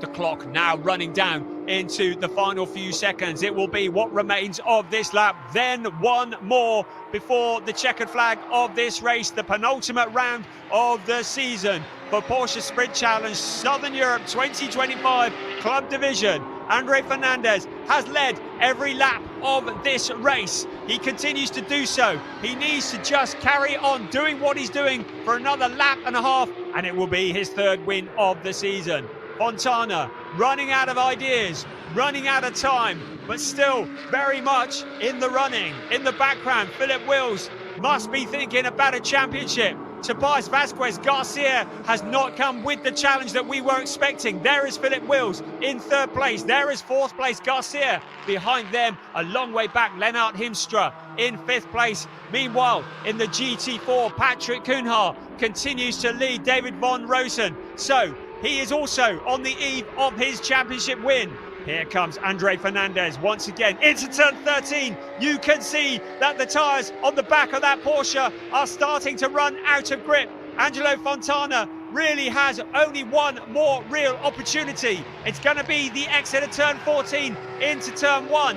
Is it going to be a dive bomb? Is he going to launch everything at it? Or is he going to settle for 2nd place? Out across the start-finish line they come once again for the last second. A 5-second time penalty has been awarded to Andre Fernandez for exceeding track limits. Car 917 has received a 5-second time penalty, which means he realistically cannot win this race. A 5-second time penalty awarded to Andre Fernandez, our race leader, for exceeding track limits. And this means that Angelo Fontana does not need to do anything dramatic to get past. He just needs to stay where he is, and he will take the win, because our race leader, Andre Fernandez, is going to get relegated. There is the 223 car, David Von Rosen, moving past the cars in front of him is David Harrison, and there's been a big impact. That's Corrado Costa, who's had a big moment out on the pit straight. The car is stranded. We're going to probably get lots of yellow flags waving here. Fontana is past Andre Fernandez. He was going to win it anyway. But Fernandez going wide across the curbs. The car briefly getting airborne. Our new race leader is going to be Angelo Fontana. There is going to be a lot of yellow flags waving because we've got a car stricken out on the pit straight. But they're into the final lap of the race, the final few corners. Into turn 11 comes Angelo Fontana. The yellow flags are waving up at turn 14. Andre Fernandez was never going to win this one with the 5-second time penalty applied. It is going to be Angelo Fontana who comes out towards turn 14 for the very last time, and he will see the checkered flag race high in front of him. It's going to be a win for Angelo Fontana past the Corrado Costa car. It is out from the wall, but it's a win for Angelo Fontana. Andre Fernandez comes next, and it's going to be a championship for Philip Wills. 3rd place is all he needed to do. It will be a championship in Porsche Sprint Challenge Southern Europe Club Division for Philip Wills as he crosses the line in that 3rd place. Tobias Vasquez Garcia in 4th. Then we wait for Lennart Hinstra, Karsten Kramer, Jan-Jaap van Room, Alexander Domet, Lee Mole, then David Harrison. But we're going to wait for Patrick Kuhnhaar to cross the line to see whether he can clinch the GT4 championship as well. He's still out around turn 11 at the moment, heading into turn 12 and then into turn 13. And we will have a champion in GT4 as well, succeeding Graham King as the champion of GT4. There's David Von Rosen in the 223 car. He was not able to catch up with Patrick Kuhnhaar in the treble 8 car. He will cross the line in that 11th place, and that will be enough to secure a GT4 championship victory on board with David Von Rosen. He did everything that he could, but he's not going to be able to catch Patrick Kuhnhaar. Out across the line we come, and Kuhnhaar finishing in 11th place. And brilliant driving from him to win the GT4 Championship as well. David Von Rosen did everything that he could, but it was going to be a 15th place and a third in category. Casper Hockebom getting past David Von Rosen in the closing stages. So that gives the GT4 Championship to Patrick Cunha as well. So all the championships decided with one race remaining. It's going to be an AM Championship for Philip Wills. It's going to be a GT4 Championship for Patrick Cunha and an overall championship for Philip Wills. The race win going to Angelo Fontana. Second across the line, Andre Fernandez, but will have 5 seconds applied. But that will make no difference because Philip Wills was 8.999 behind. So Fernandez will stay in second. Wills in third, the new champion, ahead of Tobias Vasquez Garcia. Lennart Heemstra in 5th place, ahead of Karsten Kramer. Jan-Jaap van Room in 7th, ahead of Alexander Dobic from the back. Lee Mole was in the wars, but brought it home in 9th place, ahead of David Harrison. And Patrick Cunha, your new GT4 champion, in 11th place, ahead of Michael McInerney, Ernst Inderbitzin, and Casper Hockebom, rounding out the top 14. In 15th place, David Von Rosen gave it all that he could, ahead of Paolo Macedo and Corrado Costa, showing in 18th, but of course with that big crash.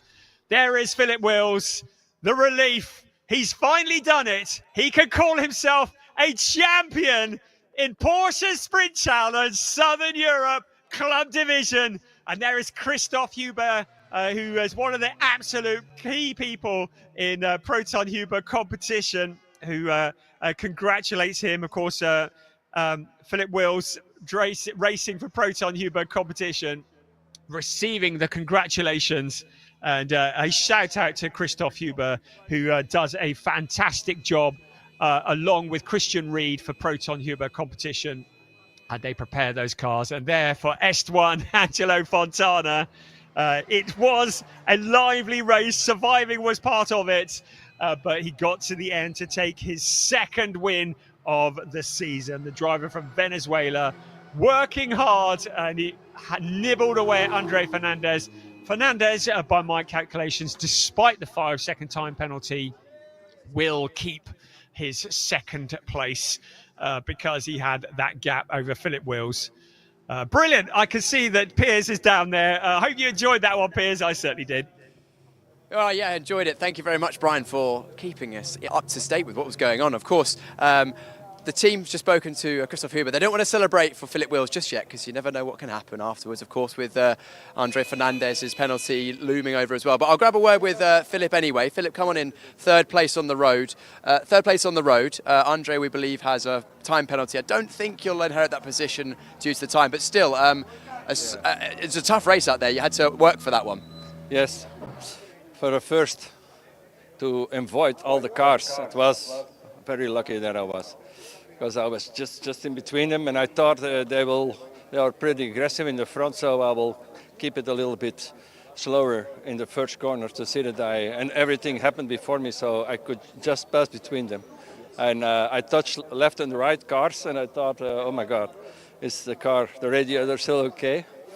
And then after the restart, and it was very difficult to pass Limo because he was always closing the door. So I passed them on a special way, but I'm pretty happy that, okay, I made it to the finish line now with all these crashes what happened. So of course, the cars in one piece. Important for me to finish now in this weekend and maybe for the next race to enjoy. Yes, Philip, we'll catch up with you later, I'm sure, because you're still favourite for the championship. Let's grab a word with our race winner, Angelo Fontana. Angelo's over here, so if I'll try and grab his attention. Angelo, come on in. Be great to hear from you once again, of course, Angelo. Great drive from yourself. You pushed. Yeah, I pushed. And it worked. Yeah, I pushed till the end, and finally P1 after Valencia's, you know what happened. I really wanted to arrive first again, you know. And you did. Great pace. You closed the gap from nearly 2 seconds right down onto Andre's tail. And talk us about the move where you took the lead. Yeah, he made a mistake definitely, and I took the chance. I knew that he was penalized anyway, but he opened the doors, and I took it. Angelo, congratulations. I see you've got the team flag there. Team flag, Estonia. Congrats. Team Est1, of course, from Estonia, and our second place driver, Andre Fernandez. Andre, can we have a quick word? Quick word, Andre. So close, so close. Yeah, to the last lap, it's racing, but he touched me behind.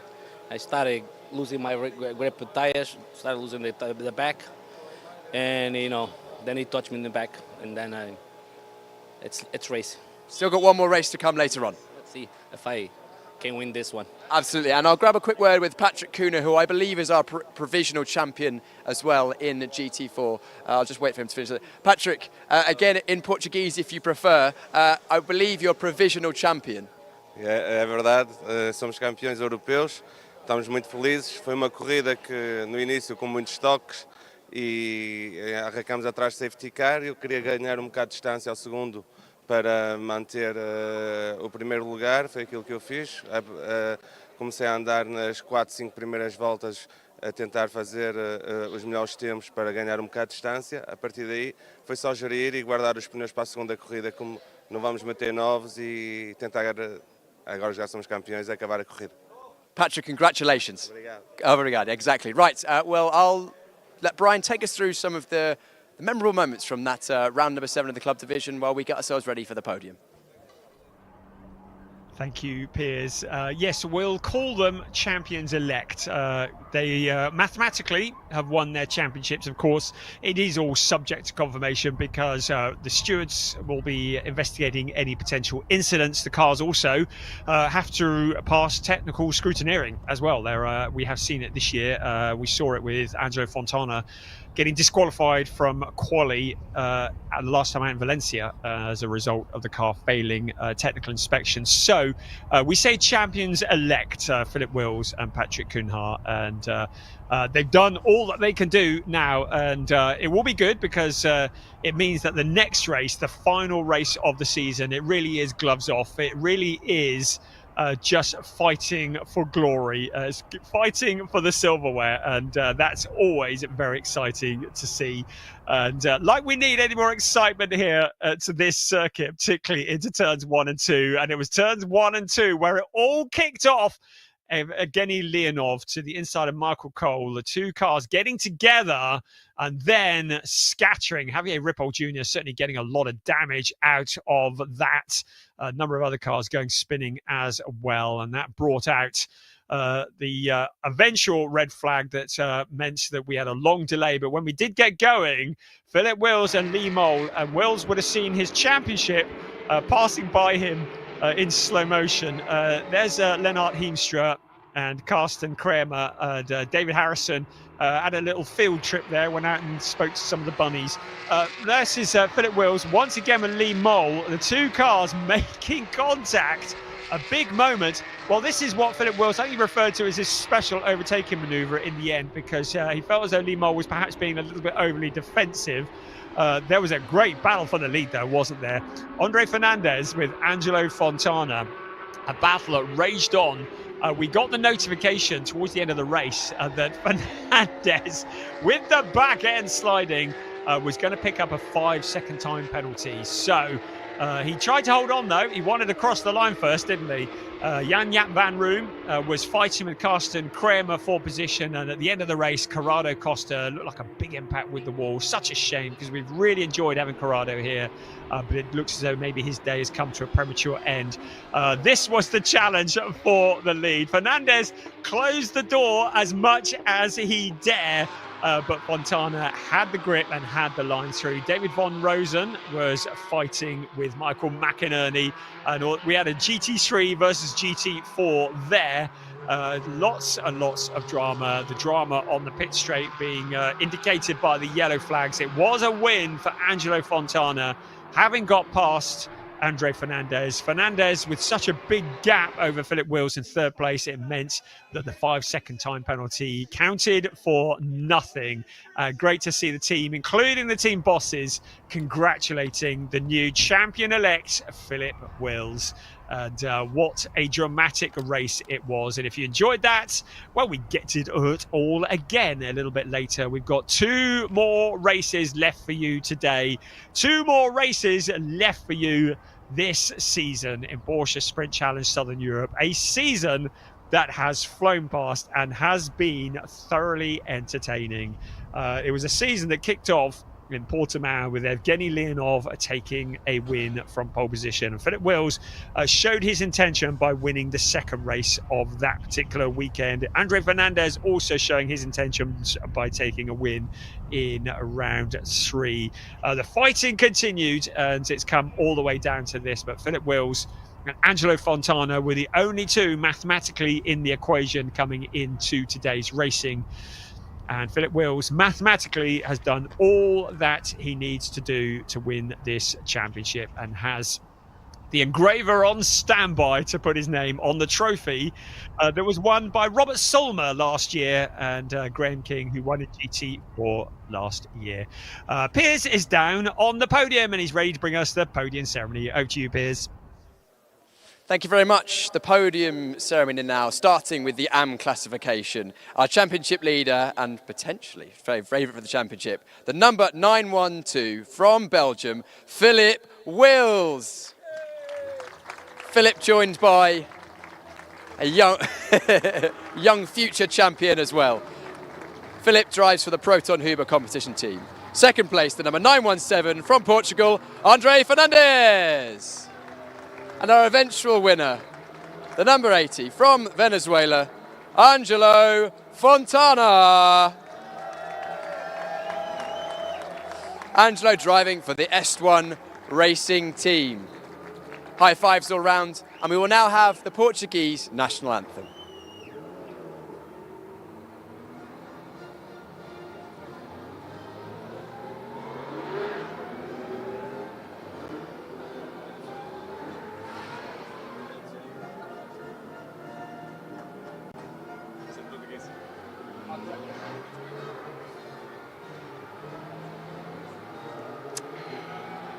Congratulations to Angelo. My mistake, it's not the Portuguese, it was the Venezuelan national anthem for Venezuela. Third place trophy, Philip Wills from Jose Luis Santamaria, the director of the circuit to Barcelona, Catalunya.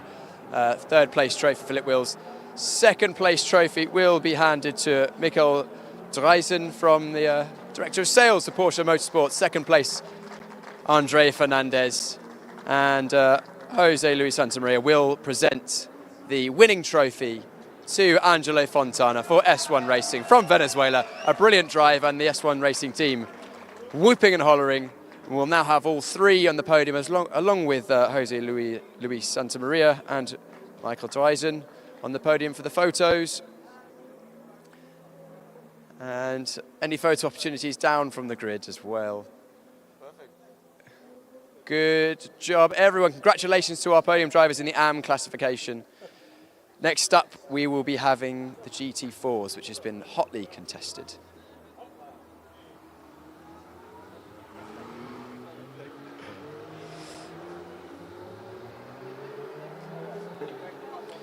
Next up will be GT4, and it was competitive in that one. We saw, of course, in the red flag, David Von Rosen only a couple of places behind Patrick Kuhner. And of course, those GT4 cars racing amongst the GT3 Cup car machinery. Separate classification. And it will be in third position. The number 222 from Germany, David Von Rosen. David Von Rosen, everybody. Third place in GT4, driving for the Neuhofer Rennsport team. In second, from the Netherlands, it was Casper Hoggeboom. Congratulations, Casper, driving for Team GP Elite. But in the end, it was from Portugal, Patrick Kuhner.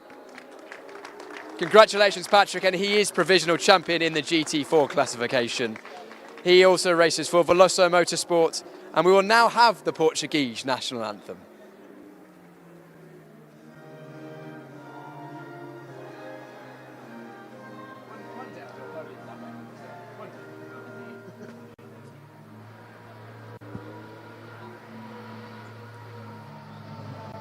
Congratulations to our top three in the GT4 classification. Michael Dreisen will be presenting the third place trophy to David van Rosen, Director of Sales at Porsche Motorsport. Second place trophy being handed to Casper Hochbaum by Jose Luis Santamaria, Director of the Circuit de Catalunya Barcelona. And the winning trophy Michael Dreisen will present to Patrick Kuhner, our champion for Porsche Sprint Challenge Southern Europe in 2025. Great job from all three of these drivers. Everyone on the top step of the podium now for the photo opportunities. To remember this moment, eye line down to the gantry down there, and a final round of applause to our GT4 classification. Congratulations, all three of you. We'll be seeing you very, very shortly for the final round of the season, round number 8. But very, very shortly, we have the final round of the season of the Sport Division, and that's coming up right now.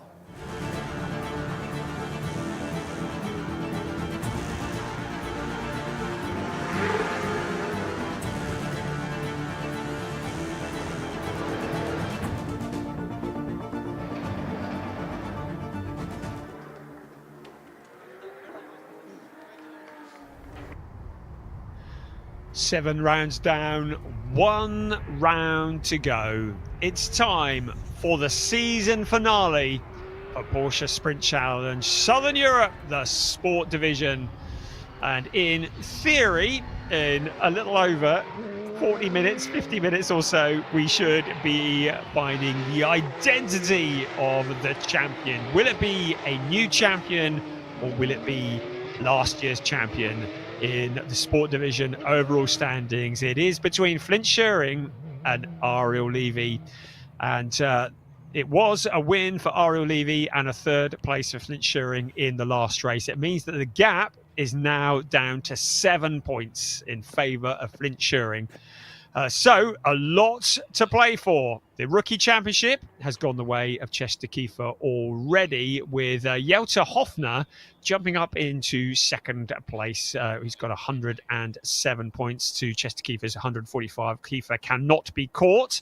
And in the Pro-Am Championship, Henry Tuamala mathematically has that one in hand ahead of Anthony Imperato. So the championships will come to an end after this race, and we will know the identities of our three champions for sure. Piers is currently down on the grid, ready to talk to a few drivers.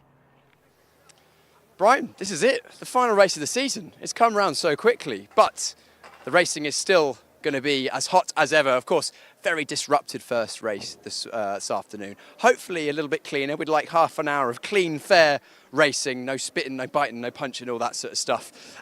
We've got our different pulses this time, of course. Theo Overhouse, the new driver. Oh, sorry, I'm in the way.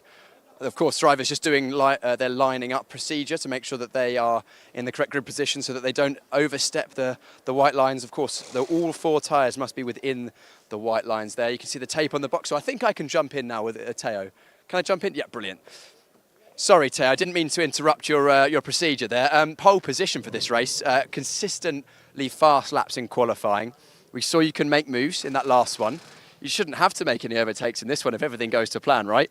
Yeah, that's correct. I hope I get a good launch, first into T1, and then I hope I can control the race at the front. Absolutely, a great start to your Porsche Sprint Challenge Southern Europe career. Of course, so far, second in the first one. Hopefully, I imagine you're hoping to take it one better in this one. Yeah, for sure. And the first one I also wanted to win, but sadly it didn't work out. But I'm for sure really working hard for it that it's worked out now, and I'm quite confident that it will be. What do you reckon the greatest risk from behind is going to be? I think at the start is the greatest risk, get a good launch. I think that is more or less everything is what's needed to defend P1.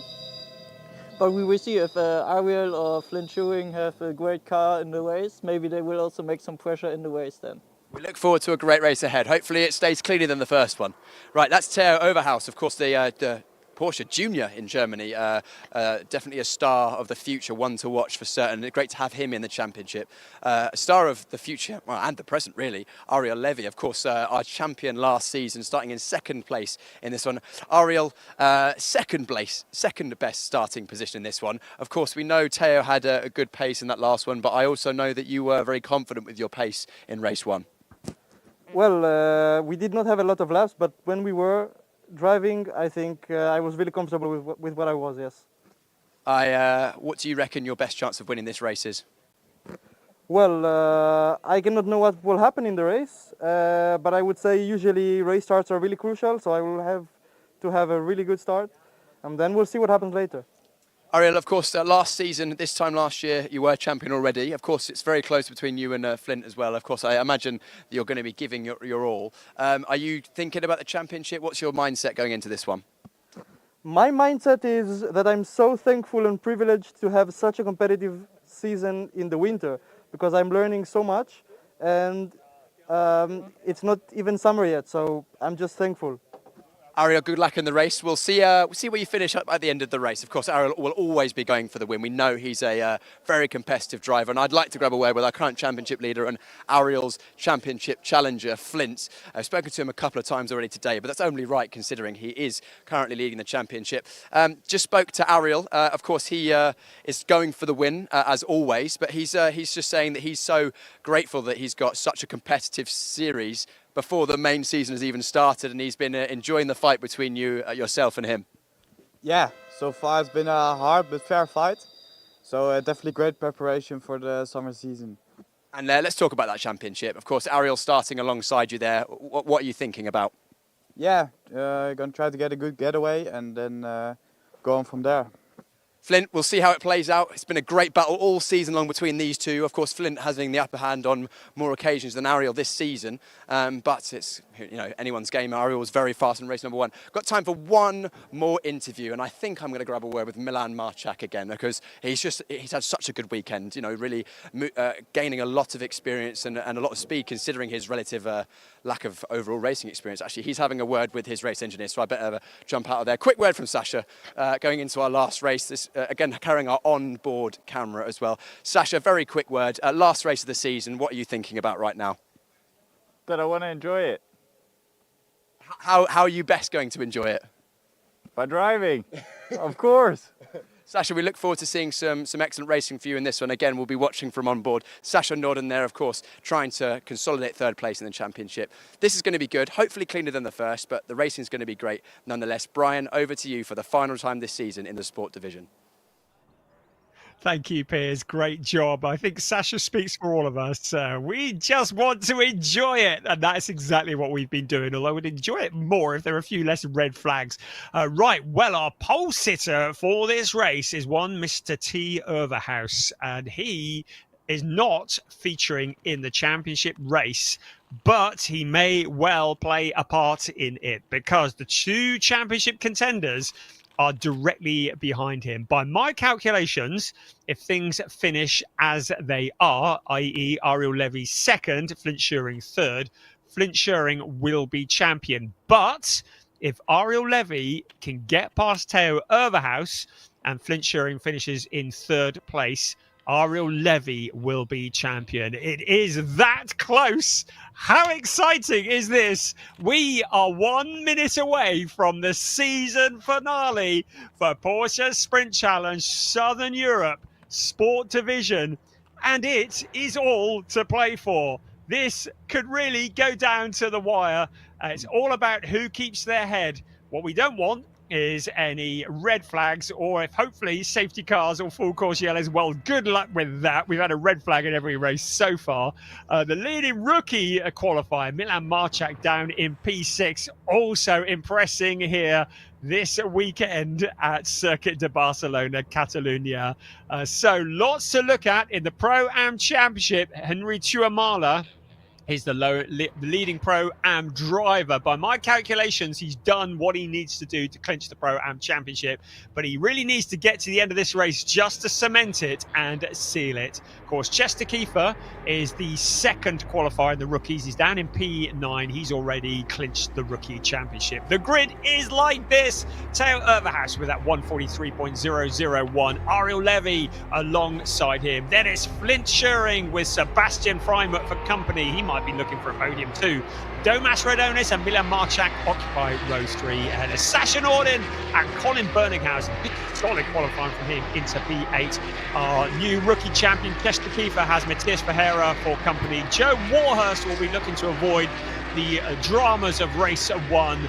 He has Sid Smith alongside. He too will want to get the end of this one. Robin Knutson and Alex Ryman are 13th and 14th, and they're ahead of Gianluca Tucharoglu and James Wallace. Keep an eye on both of them. They're going to be coming through the pack. Nathan Sharp and Jonas Greif line up on 17th and 18th ahead of Jelta Hoffner. Henry Tuamala, the leading Pro-Am champion, leader in the championship. Søren Spreng just behind him with Felix Neuhofer, Charles Visser and Josh Stanton line up 23rd and 24th. Then it's Thomas Kangro and Karen Gayard ahead of Mace Muller, Anthony Emperaso, the Pro-Am race, Luciano Martinez, Juan Pablo Vega, Draker Janssen and Nick Ho. Good to see he's got the car back out on track as well. 32 riders for this, the season finale for Porsche Sprint Challenge Southern Europe 2025. I'm just looking up to the skies. The clouds are coming in. The temperature is dropping.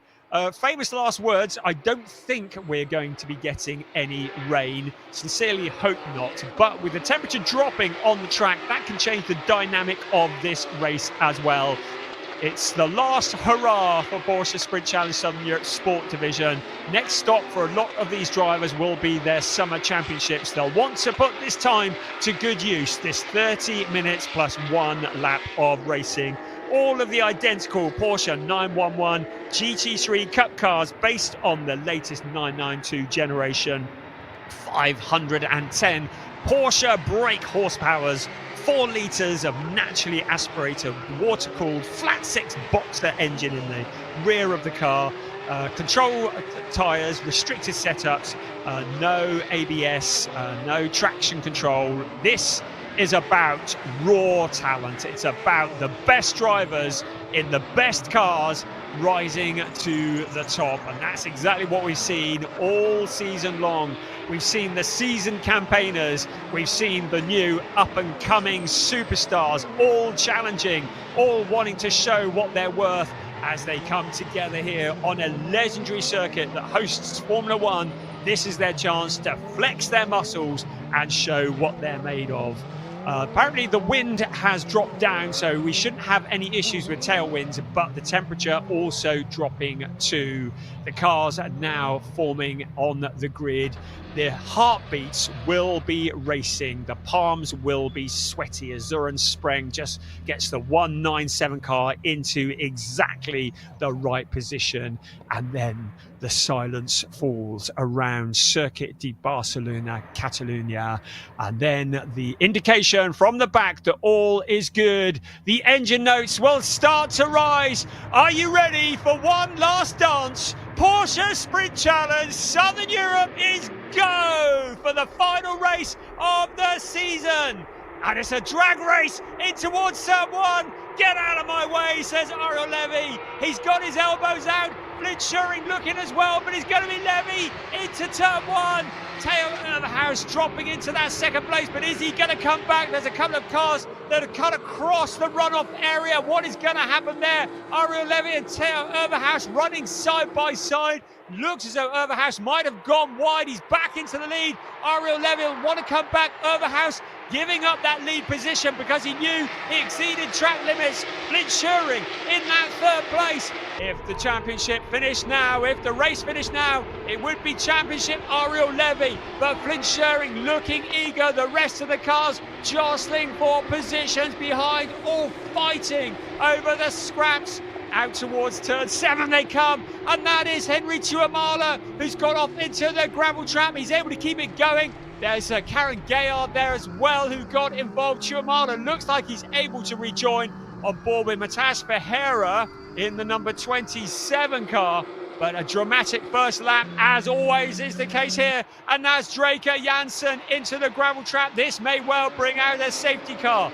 Our race leader, Ariel Levy, second. Teo Urbahouse, third.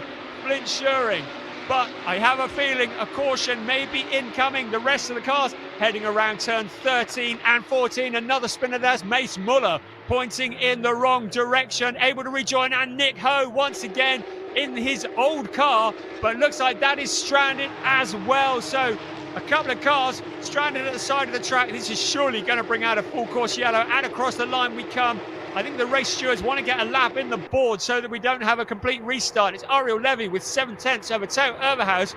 Flint Schering in that third place. Sebastian Freimut in fourth ahead of Domas Radonis. We're still racing at the moment. Still no cautions showing at this point. There's Karen Gayar in the 85 car, able to rejoin. And now we go for yellow flag at turn 5, but we're still in racing conditions. 30 minutes plus 1 lap is the length of the race. At the moment, Ariel Levy leading the way. Theo Overhaus, now we go to full course yellow.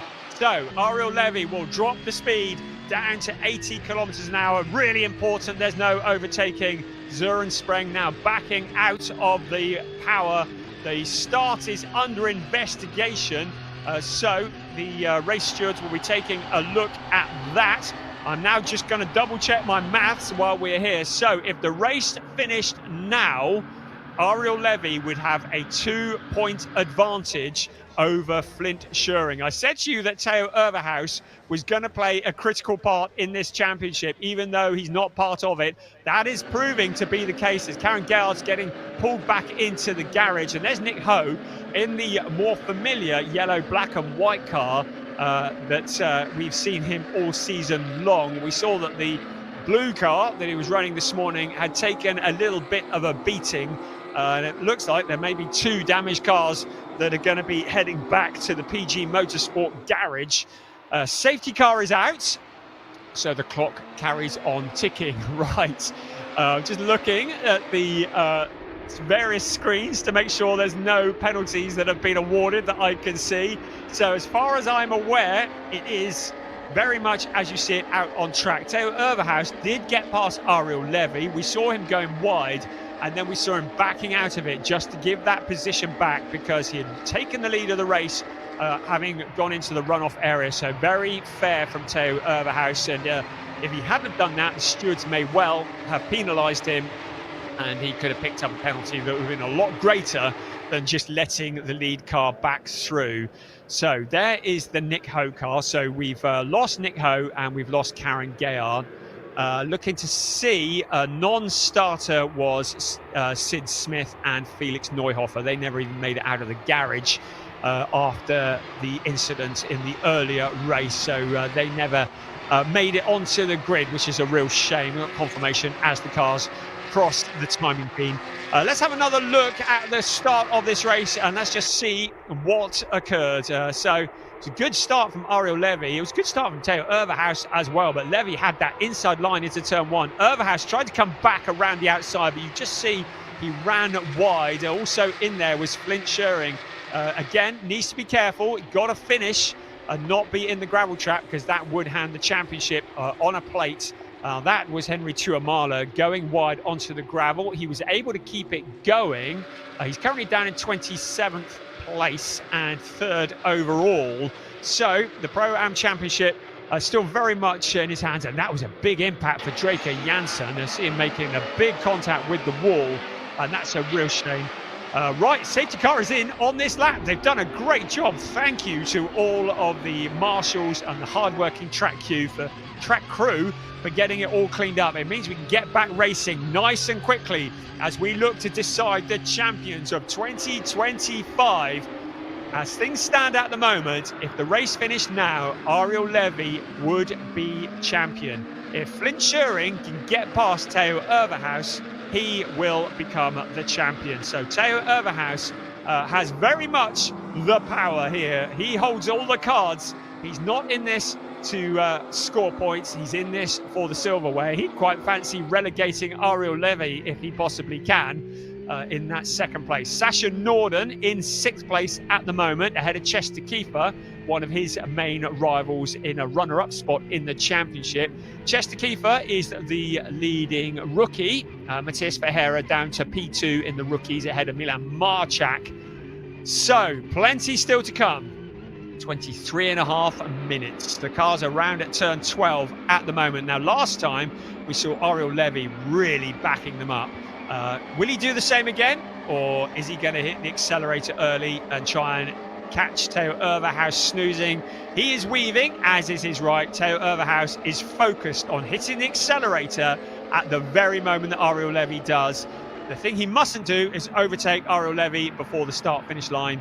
That is important for all the cars. Flint Schuring ready to jump as well. This is going to be his best opportunity to get past Theo Overhaus as they now hit the accelerator out of turn 14 along the pit straight, the big slipstream as they head in towards turn 1, hitting towards 265 kilometers an hour before the heavy braking of turn 1.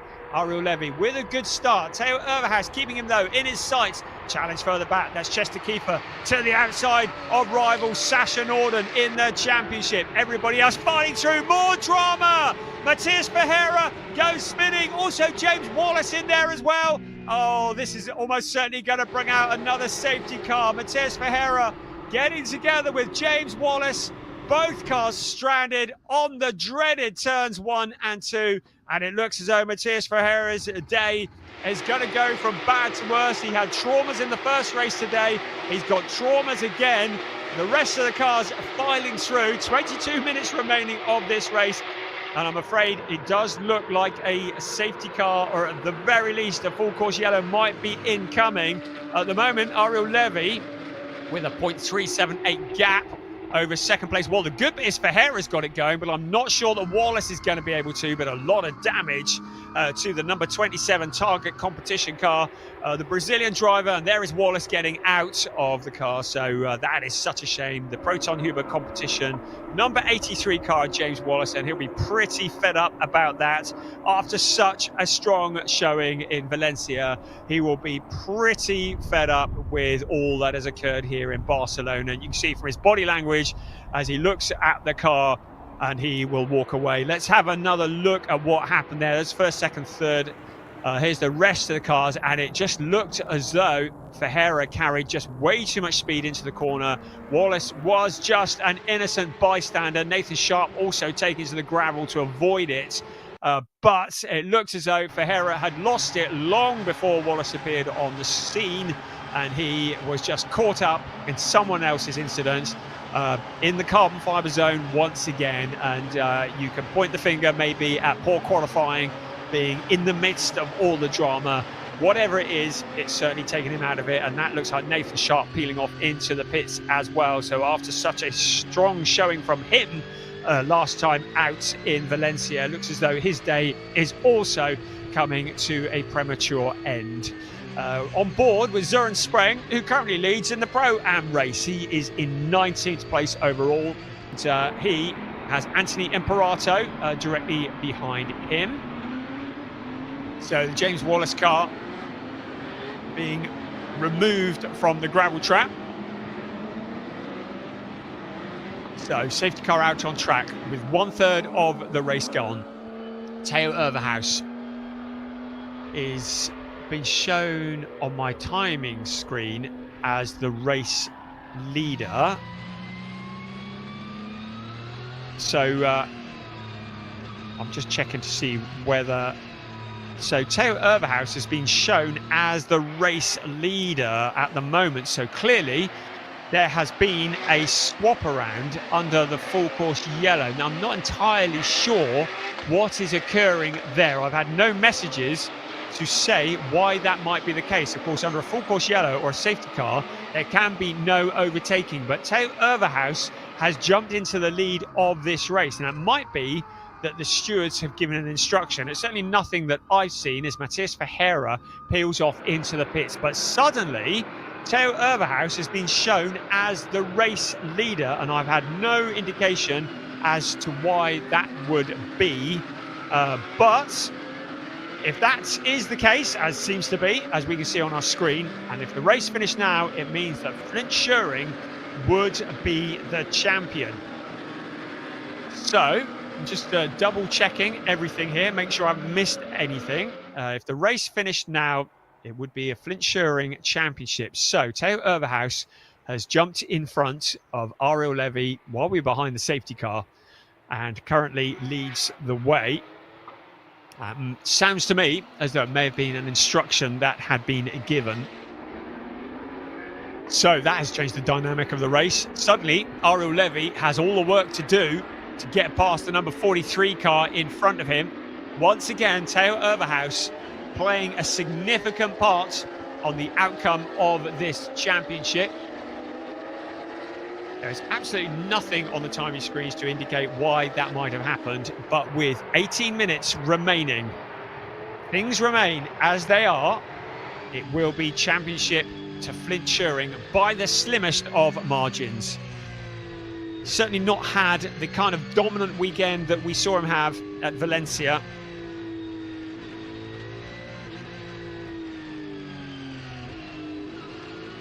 So there have only been 2 winners of races this year in this category, and they have been Flint Turing, who has won all bar 2 races, and Ariel Levy, who's won the other. Theo Overhaus looking to break that pattern. So still trying to keep the heat in the tyres, keep everything in the window as the cars circulate behind the safety car. So the drama keeps on coming. Theo Overhaus, somehow, behind the safety car, has been promoted into the lead, and it can only be on the instruction of the stewards. But it means that Ariel Levy has a lot of work to do now, because he is going to have to work his way past the lead car if he wants to retain the championship that he won here this time last year. Still no indication of when the safety car is going to come in, but I would expect it's going to be very soon. Safety car is going to be in on this lap. So, indication that safety car is in on this lap, which means we will back racing. There is Henry Tuamala, the champion-elect of the Pro-Am category. So out to round turn 5 at the moment. Theo Overhaus holds all the cards to decide who will become the champion of the sport division in Porsche Sprint Challenge Southern Europe. Sasha Norden has made progress. He's up into P6 at the moment. His main rival for position in the championship, Chester Kiefer, is behind him, and he wants to keep it that way. So here we come, the snake of cars. Theo Overhaus, the Porsche Junior driver who has been very much making the headlines for the last couple of years, getting himself up to speed before his 2025 season. I haven't seen what he's going to be racing this year, but now he backs the pack up. It's his turn to decide when to go. Now it's the turn of Ariel Levy to be the person who has to do the guessing. Up into turn 12 they come. Flint Turing, focused, ready to pounce as soon as he can. Overhaus went, then he didn't, now he's going. Looks like he's up to speed. The gaps open up between first and second. Ariel Levy falling into the clutches of Flint Turing. If Turing can get past Ariel Levy, that will be enough for the championship for sure. Out of turn 14 they come, along the pit straight. A couple of cars kicking up some dirt. Out towards turn 1, weaving to try and get the heat into the tyres and into the brakes. We're past the halfway point of the final race of the season. Into turn 1, Flint Turing flashing the lights. There's Colin Berdinghausen taking a different line into the corner. On the inside, Chester Kiefer in there as well. The rest of the cars filing around turns 1 and turns 2. What is going to happen in the last 14 and a half minutes of this race? At the moment, advantage Theo Overhaus, advantage Flint Turing in the championship standings. Ariel Levy in second place, about half a second back. What can he do about the number 43 car in front of him? Sebastian Freimuth there. Look at Sasha Norden looking to challenge Domas Radonis. He's been doing that all season long in Porsche Carrera Cup Benelux. Also a challenge further back, there was Joe Warhurst in there. Also Gianluca Tucharoglu also fighting for position. Sasha Norden, we're on board with him at the moment in that 6th place. Sebastian Freimuth in front of him, which means that Norden is up into 5th place. He's broken clear of one of his main challengers, Chester Kiefer, down into P9. First and second, breaking clear. Flint Turing doesn't look to have the pace to get with the leaders at the moment. 13 and a half minutes remaining. It's all about whether Ariel Levy can find a route past Theo Overhaus. Levy, who led for much of this race, somehow Theo Overhaus was able to get past. Now he leads the way.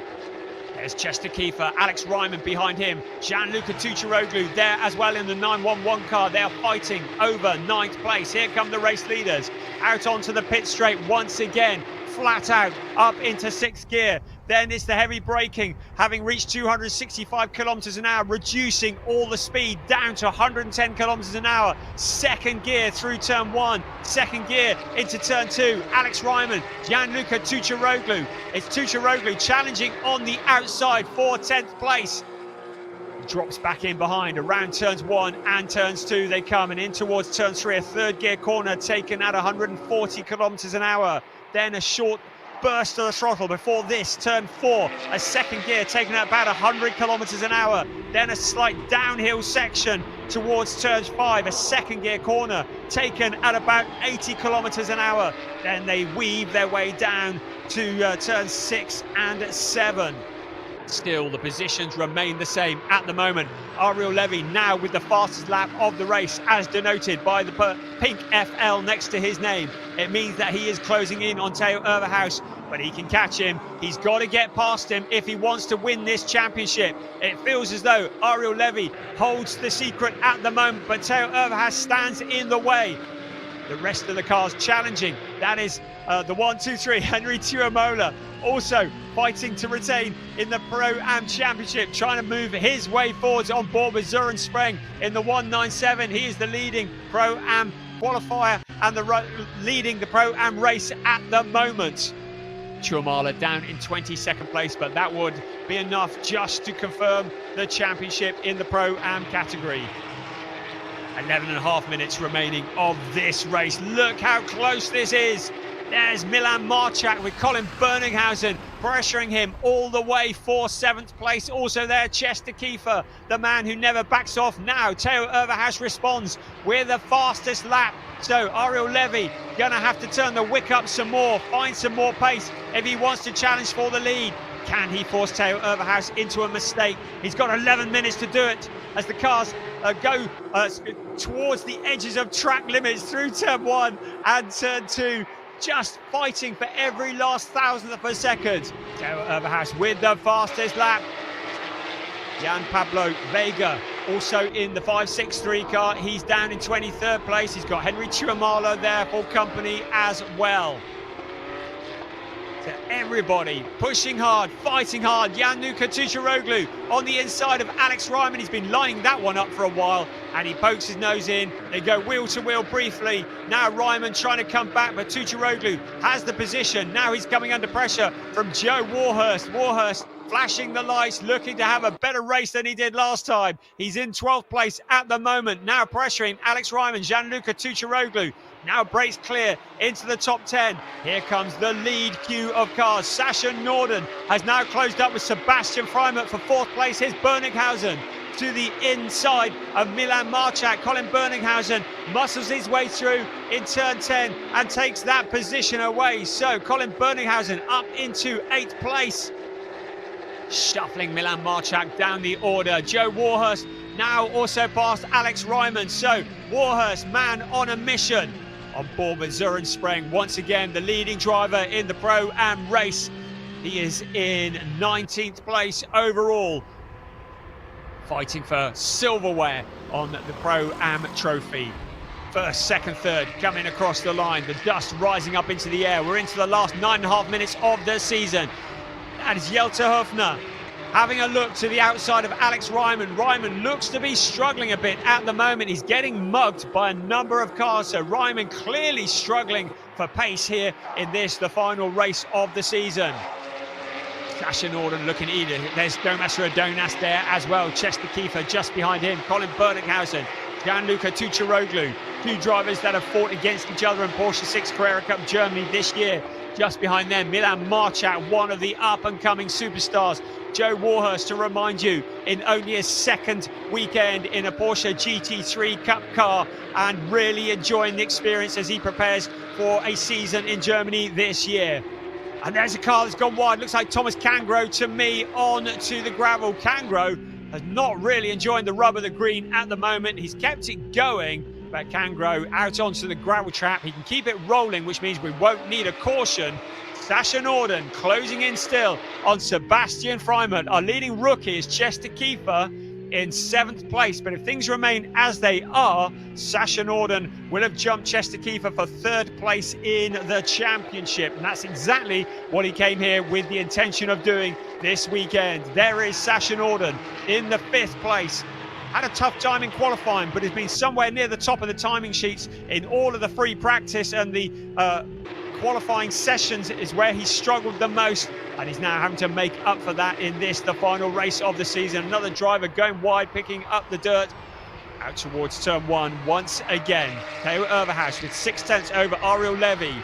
If things remain as they are for the next 7 minutes and 40 seconds plus 1 lap, it will be championship Flint Schuring by the slimmest of margins. Joe Warhurst now pressuring Milan Marchak for position. This is to get into the top 10. Around turns 1 and 2 we come once again. Chester Kiefer, the leading rookie. Then Colin Berninghausen in 8th place. Gianluca Cucciaroglu. And then this fight here, Warhurst goes to the outside of Milan Marchak. This is for 10th place, but he can't make it stick, and in so doing, he allows Alex Ryman into the gap. The inside becomes the outside for Ryman. Ryman now trying to power it around the outside, but Warhurst is going to get the position back. There's a big dent in the back of Alex Ryman's car. That might explain where some of his pace has gone. Keep an eye on Jelter Hoffner there in the 919 car as well. They stay as they were. Milan Marchak in that 10th place, but for how long? Joe Warhurst, if he makes the challenge for that 10th place, he may well lose the position. If it doesn't stick, it's going to be a bit of a gamble. Look at this scrap behind in the background. That's Josh Stanton, I beg your pardon, who's also trying to defend his position from other cars coming through. I think Charles Visser's in there as well. Jonas Greif just up ahead. Look at this, 3 abreast as Alex Ryman, that is Joe Warhurst, and he's over. Joe Warhurst into the barrier, massive impact.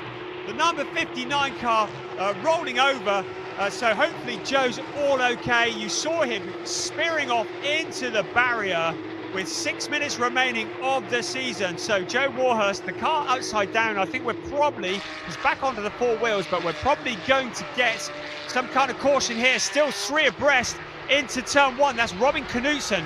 Jelter Hoffner just backing out of it. Charles Visser coming through. I see no indication of any kind of caution. So the rest of the cars still racing. There's Anthony Imparato. Now we have a full course yellow. So that was a big impact for Joe Warhurst. He was looking so racy on the outside. The car making contact with the barrier and going over. We don't often see rollovers in Porsche Sprint Challenge Southern Europe. And we saw one last time out for Ajit Kumar in the club division. And Joe Warhurst doing exactly the same. It was a big impact. So the safety crews will be just checking that he's all okay. I think it was on the exit of turn 14 that he went in, a fairly fast part of the track as well. So we're just going to wait for news on that. And the cars now reducing their speed to, well, it was 80 kilometers an hour. Safety car is out now. That will bunch the field up to 4 3/4 minutes remaining. So at the moment, it's Theo Overhaus who leads the way. Ariel Levy in 2nd, Flint Schuring in 3rd. Obviously, our main concern is just the safety of Joe Warhurst. That was quite a big impact into the barrier on the exit of turn 14. He was looking so quick, racing with Alex Ryman. So with the safety car out on track, that just allows us just to make sure that everybody is all good. They build them so safely at Porsche, very much with driver safety in mind. And that is always of paramount importance, making sure that the drivers are well protected and that they're looked after. So he is just being attended to, Joe Warhurst in the car, and we've got a thumbs up from Joe Warhurst. So I know there's a lot of people watching in the UK who would have been holding their breath. We've got a thumbs up from Joe Warhurst. So really pleased to say thumbs up from Joe Warhurst that he is okay. A scary moment, a big impact. So driver is okay. I've got confirmation through. So I know a lot of people, and there he is getting out of the car, and He got his nice new seat insert. I mentioned earlier he had to hand carry it through customs at Heathrow when he was coming out here to Barcelona. It was a whopping big box. It's done him justice because it held him in position. Not done the car a lot of favours. That is such a shame. He was looking so quick. We're really excited that we're going to see him in Porsche Carrera Cup Germany this year. That's not quite the baptism he was looking for into Porsche GT3 racing. Right, with the clock ticking, we breathe a sigh of relief that all is well with Joe Warhurst, and a replay would be wonderful if we've got one. I think our director might have one. I'm not sure that Joe Warhurst or indeed his family will want to see this. So you go and put the kettle on. We're going to see what happened here. He was alongside Alex Ryman, the two cars, and Jelte Hofner was in there as well. It was 3 abreast, and that was never going to work, was it? And Hofner just gave the squeeze, and I think maybe the tyres touched, maybe the wheels touched, whatever it was. It was a big impact. The barrier, the Tech Pro barrier, doing exactly what it's built to do, and that is to absorb the impact. But the car getting flipped over onto the lid. I think we might struggle to get this one back into green flag conditions. It'll be a real shame if the season does finish behind the safety car, but we have to make sure the track is safe before we go back to green flag conditions. If things remain as they are now, it will be Flint Schuring who will take the championship by 3 points from Ariel Levy, the outgoing champion he will be. And with less than 2 minutes plus 1 lap remaining, the chances of Ariel retaining this starting to look a little slim. I'd love to know how Theo Erbhaus got into the lead of this one, and I'm hoping we will find out. And we have had confirmation that the race is going to be finishing behind the safety car. So confirmation that the race will not restart. So all that Flint Schuring needs to do is to keep the car in 3rd place, and he will win the championship. It will be a first win for Theo Erbhaus. Oh, no, I've just heard safety car is in this lap, so the new decision has been made. So we are going to get some racing. We thought it was going to be all over. Safety car is going to be in on this lap. They're out at turn 11 at the moment. If they can get to the line before the clock strikes 0, we'll get 2 laps of racing remaining. So still all to play for. Theo Erbhaus won't be in a hurry to get to the start-finish line, because if he can drag it out so the clock strikes 0 before he gets to the start-finish line, he'll only have to do 1 more lap of racing to take the win. But he can't back it up too much. It has gone green. He's on the accelerator. We're going to have 2 laps remaining of the season. It is a dash for the cash. Theo Erbhaus leading the field out of turn 14. Ariel Levy with one last slim chance to take this championship.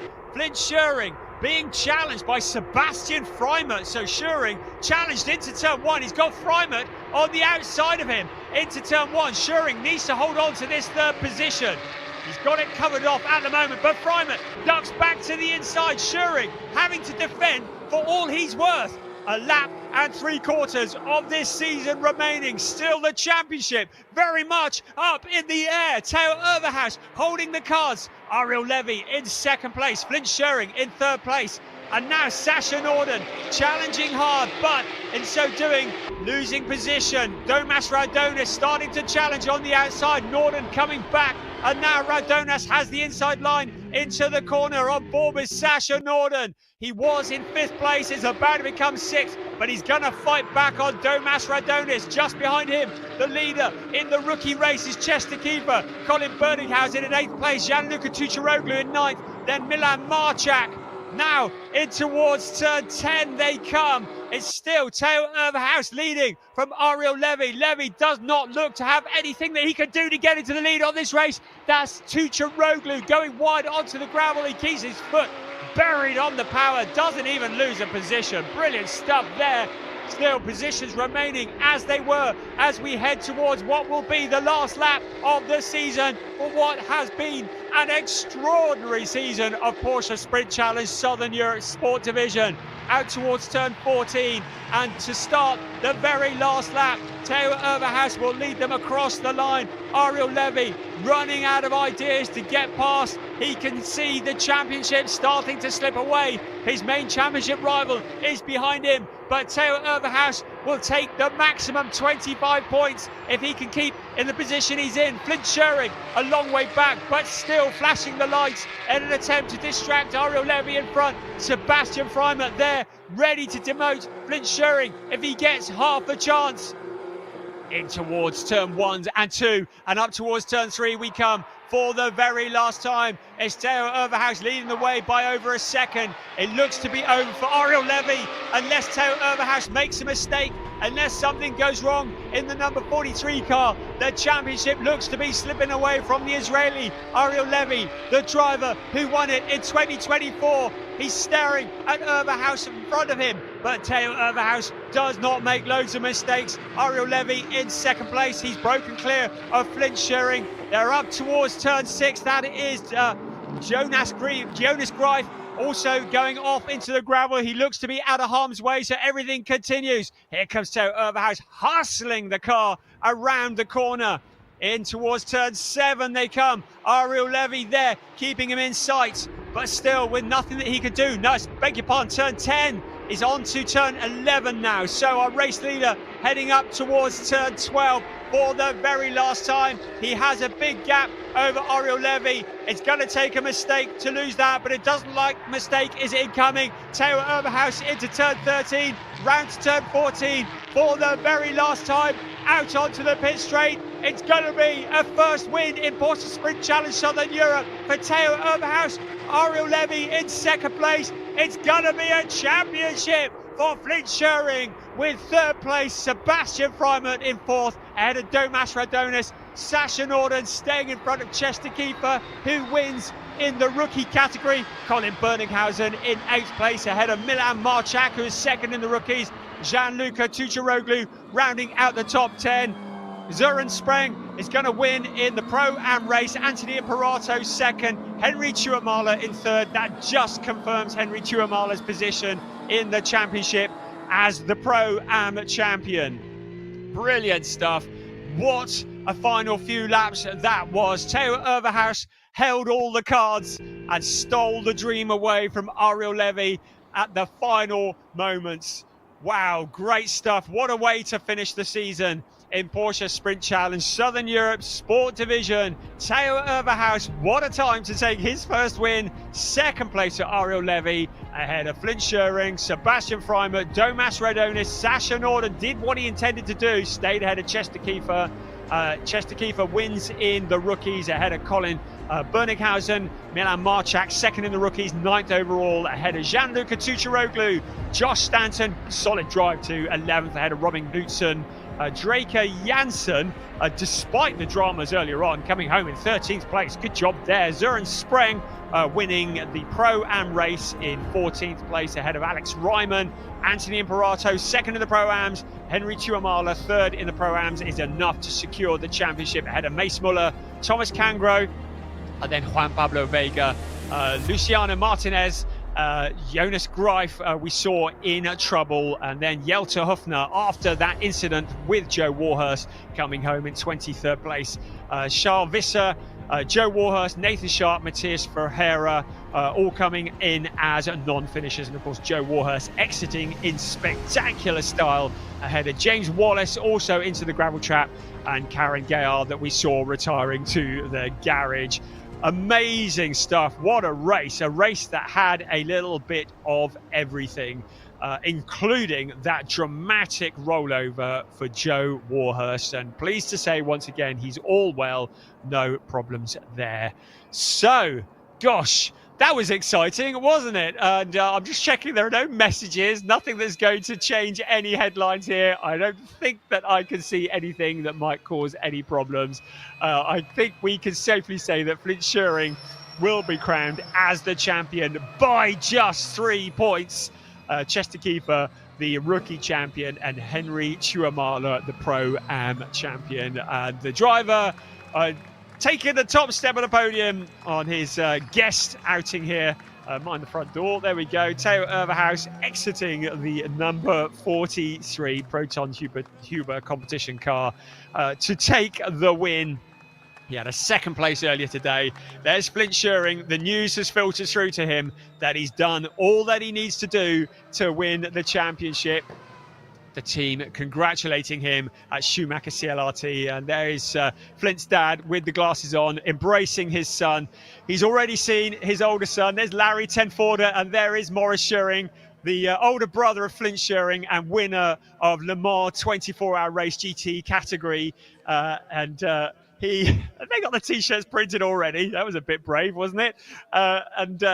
They congratulate Flint Schuring on his championship win. Some would say that's a dangerous thing, getting the T-shirts printed in advance, but the team now celebrates, and what a team of Schumacher CLRT, Koen Ledegaard and Eduardo Schumacher, who head up that team, celebrating with their champion. Piers is down there enjoying the celebrations in the pit lane. Yes, just watching the Schumacher CLRT team celebrate. I'll give Flint a moment to get his kit off, compose himself as our champion. But our race winner, Theo Overhouse. Theo, you did it. You did it. Yeah, finally, first race didn't went my way. This race went even more my way. Ariel slipped out on the oil on the track, and I took the chance, go on the inside on T9, and yeah, from there on I managed it. I had not the start I wished for, but I had the race I wished for. Absolutely, yeah. And you said there was some oil on circuit. We didn't see that. Yeah, actually on the safety car I nearly spun twice because it was so slippery, so you had to find out on the safety car where are the slippy points. And I think I managed a bit better than Ariel because he slipped out of the track a bit, so I managed to overtake him there, so I'm really happy. Absolutely, a great job by the team as well. Yeah, for sure. Thanks to Uber Racing, was a very, very, very great weekend. And remind everyone at home where they can see you racing this season. Yeah, this year you can support me at the Super Cup and in the Carrera Cup Deutschland. Right, Theo, congratulations on winning the championship on your first weekend. Well done. Second place on the road, Ariel Levy. I'm sure he'll be happy with the result, but sad about the overall. Ariel, second place, a good drive, but not quite enough, unfortunately.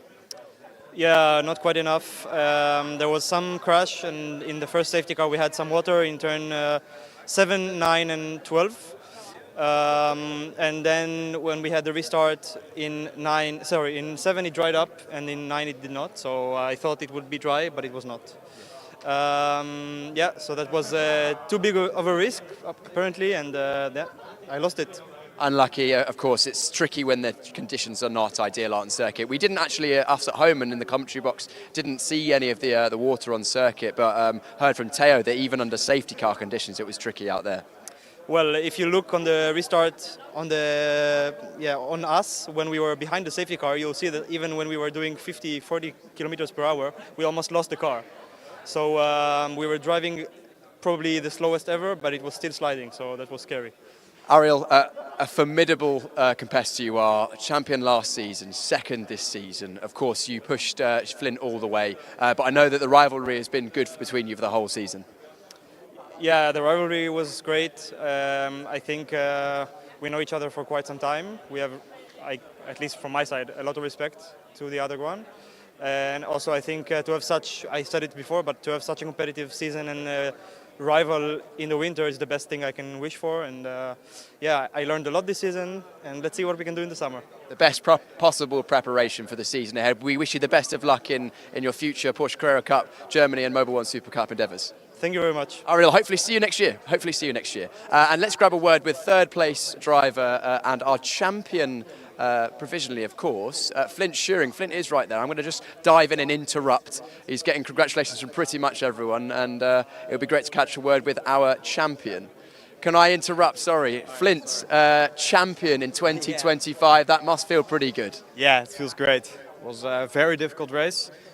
Some unexpected moments, but managed to bring it home.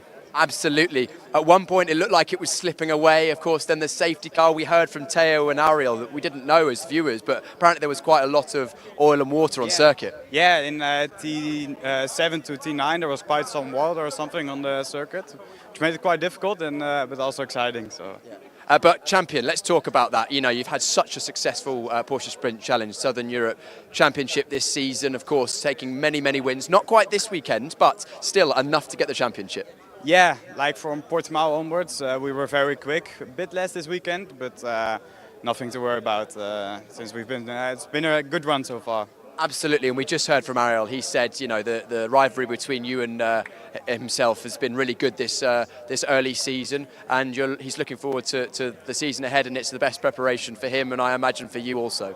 Yeah, definitely. These moments only help me learn for this upcoming season, so that will definitely be helpful. And remind everyone at home where they can see you on circuit this year. Yeah, I'll be probably doing Super Cup this year, and maybe Germany, or probably Germany. Amazing. So we'll be seeing you probably many times on the podium once again. Everyone at home, Flint Schuring, our 2025 Porsche Sprint Challenge Southern Europe Sport Division champion. Congratulations, Flint. Thank you. Brilliant. Well, I'm going to grab a quick word with our, I think, was it our rookie winner? Did you win the rookie? Just confirming. You won the rookie race. Yes, Chester Kiefer once again back on top in the rookie division. Yeah, it was a very, very intense race. My main focus was not actually to win the rookie race, it was to keep the third place in the championship to Sasha, and it went literally down to the last lap because he was overtaken right at the last lap around the outside, which was a beautiful move, by the way, and finished just in front of me, which was just enough to keep me ahead in the championship. Well, Chester, congratulations on a successful season for yourself, and we'll see you on the podium in just a moment's time. The crowd of team members is gathering for the podium celebration. That'll be in just a couple of minutes' time before we look back on the highlights of the final Sport Division race of the Porsche Sprint Challenge Southern Europe 2025. Thank you, Piers. Good job there, and good to understand what happened and how it was that Theo Overhaus got in front of Ariel Levy. It was what is becoming a typical Barcelona start to the race. High drama into turn one, all the cars filing through. The noise, the speed, the excitement, and it was Ariel Levy who beat the pole sitter into turn one. Theo Overhaus being relegated. Henry Tuamala finding the gravel trap but keeping it rolling. So there's lots of drama, and there was one that went in very, very hard, and that was Draker Janssen. Unbelievably, he was able to pick it back up and come back out and finish in a good position. Challenges further back, and Chester Kiefer, you heard from earlier, who managed to just retain that position in the championship. But before all of that, we have Matthias Ferreira, James Wallace, Nathan Sharp involved in there as well, and that brought out the first caution of this particular round.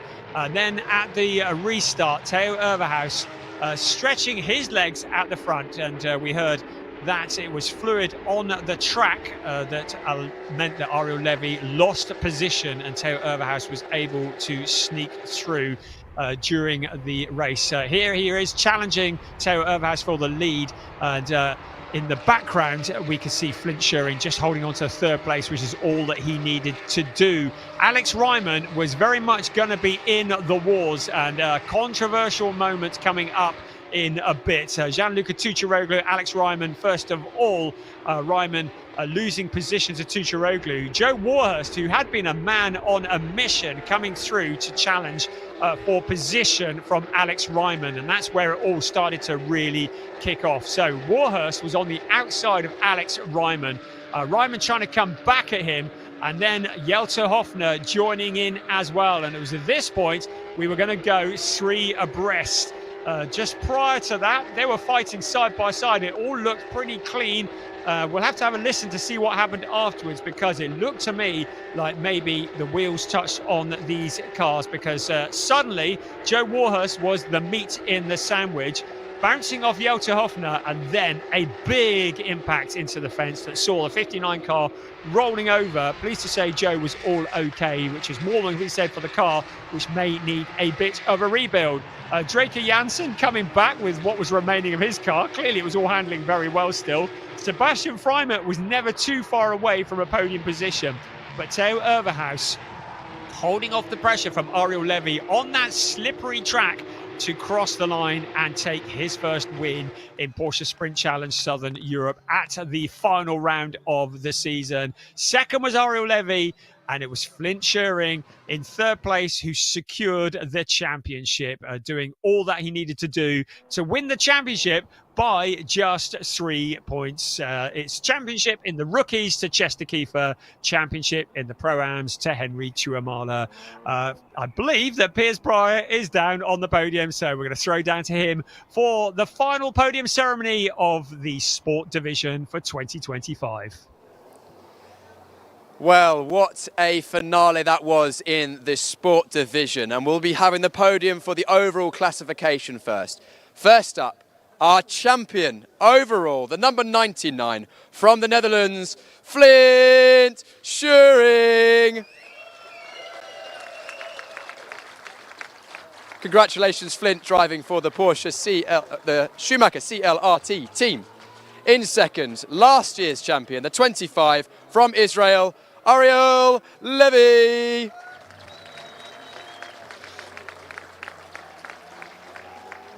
Brilliant racing between these two. Ariel racing for Team GP Elite. And our winner in the final round, round number 8 of the season, the number 43 from Germany, Theo Overhaus. Congratulations, Theo.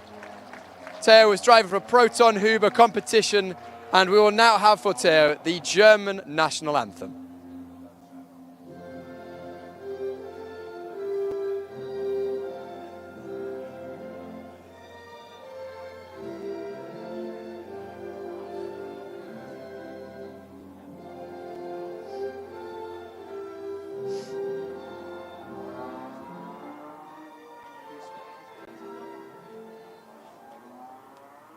Congratulations to our podium drivers. Brilliant, brilliant racing throughout the season, and it is Flint who will receive his trophy from Michael Dreiser, the sporting director of Porsche Motorsport, for third place, and he'll be collecting his big trophy later on this evening. Second place, Jose Luis Santamaria, the circuit director here at Circuit Barcelona de Catalunya, presents second place to Ariel Levy, and our winner, Theo Overhaus, collects his first place trophy, smiles as he should, and we'll have all 3 drivers on the podium, top step of the podium, for their photo along with our trophy prize givers. Photos being taken, of course. Final championship standings can be found online later on. And now, drivers, the final race of the season, it's time for the champagne! One final round of applause for our overall podium, round number 8 of the sport division. Congratulations. We'll be seeing plenty more of these drivers in Porsche Carrera Cup cars throughout the 2024 season in both Porsche Carrera Cup Deutschland and the Porsche Mobil 1 Super Cup. So keep an eye out for that this season. I'm sure the competition will be just as good as it has been in the Porsche Sprint Challenge Southern Europe this season so far. And what a championship it has been. But it's not just the overall classification. In the sport division, we also have the rookies who are coming up in just one moment. And we'll be starting with third place in the rookie classification, the number 67 from the Netherlands, Mace Muller. Congratulations, Mace, driving for PG Motorsport. Second place, the number 69 from the Netherlands, Milan Marchak. Only his third race weekend in a Porsche. Brilliant, brilliant driving after taking the win earlier on. But a tricky couple of races in the rookie classification. But our ultimate champion and winner in the final round from Luxembourg, Chester Kiefer. Chester driving for the Schumacher CLRT team, and a brilliant season for the whole team. We will now have for Chester the national anthem of Luxembourg.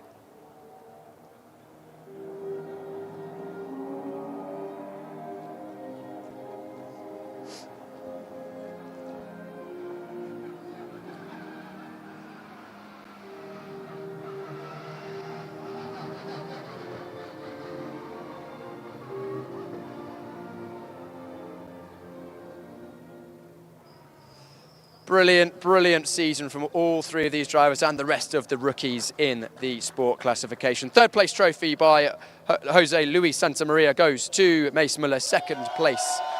Mace Muller, yeah, give it up, Mace Muller. Second place, Milan Marchak. from Michael Dreiser. And the winning trophy for round number 8 of the Porsche Sprint Challenge Southern Europe 2025 is for Chester Kiefer. Congratulations, Chester, our champion in 2025. Let's have all the drivers on the top step of the podium for a photo, along with our representatives from Porsche and the Circuit Barcelona de Catalunya. And I'm sure that the celebrations will just begin in a moment's time with the champagne, and they will end this evening at the end of season party, and it is champagne time for the rookies. I imagine these guys will have plenty more opportunity to spray the champagne in celebration throughout their future careers, which are looking very bright, and may spray in the team. Congratulations, you three. We'll see you all hopefully again next year, but if not, in the meantime, racing Porsche Cup cars around Europe. Our rookie drivers, young drivers under 25 who are in their first season of Porsche racing. Now, the final podium of 2025 for the sport division will be our Pro-Am classification. And we're going to start off with the 1, 2, 3. Our champion in 2025 in the Pro-Am division, Henry Tuomala. Congratulations, Henry, and Team Karainen, our Pro-Am champions. Second place will be the number 19 from the United States of America, Anthony Imperato. Congratulations, Anthony, driving for Team Ombra. And our winner, the 197 from Germany, Søren Spreng. Congratulations, Søren. Søren drives for Team GP Elite, and we will now have for Søren the German national anthem.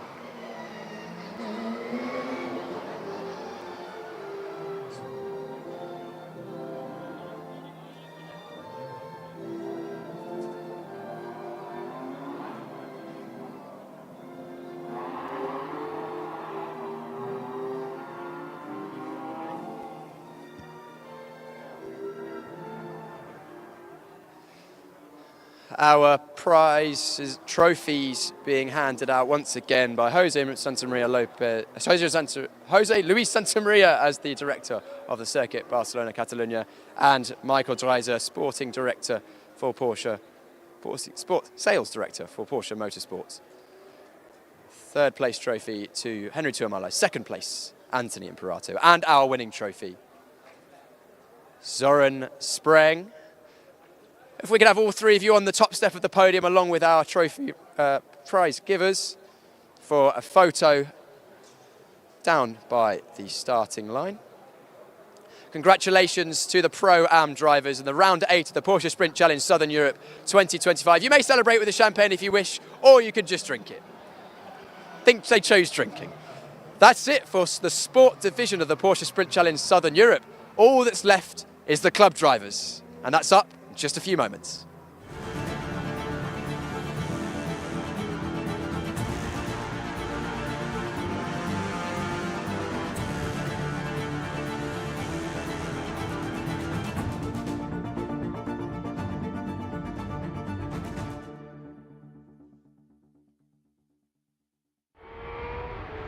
One last race of the season in Porsche Sprint Challenge Southern Europe. One last race in what has been an extraordinary season of racing in both the sport division and the club division.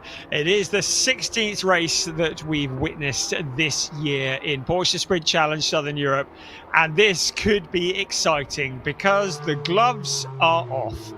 Championships are all set and decided. It's all about the glory.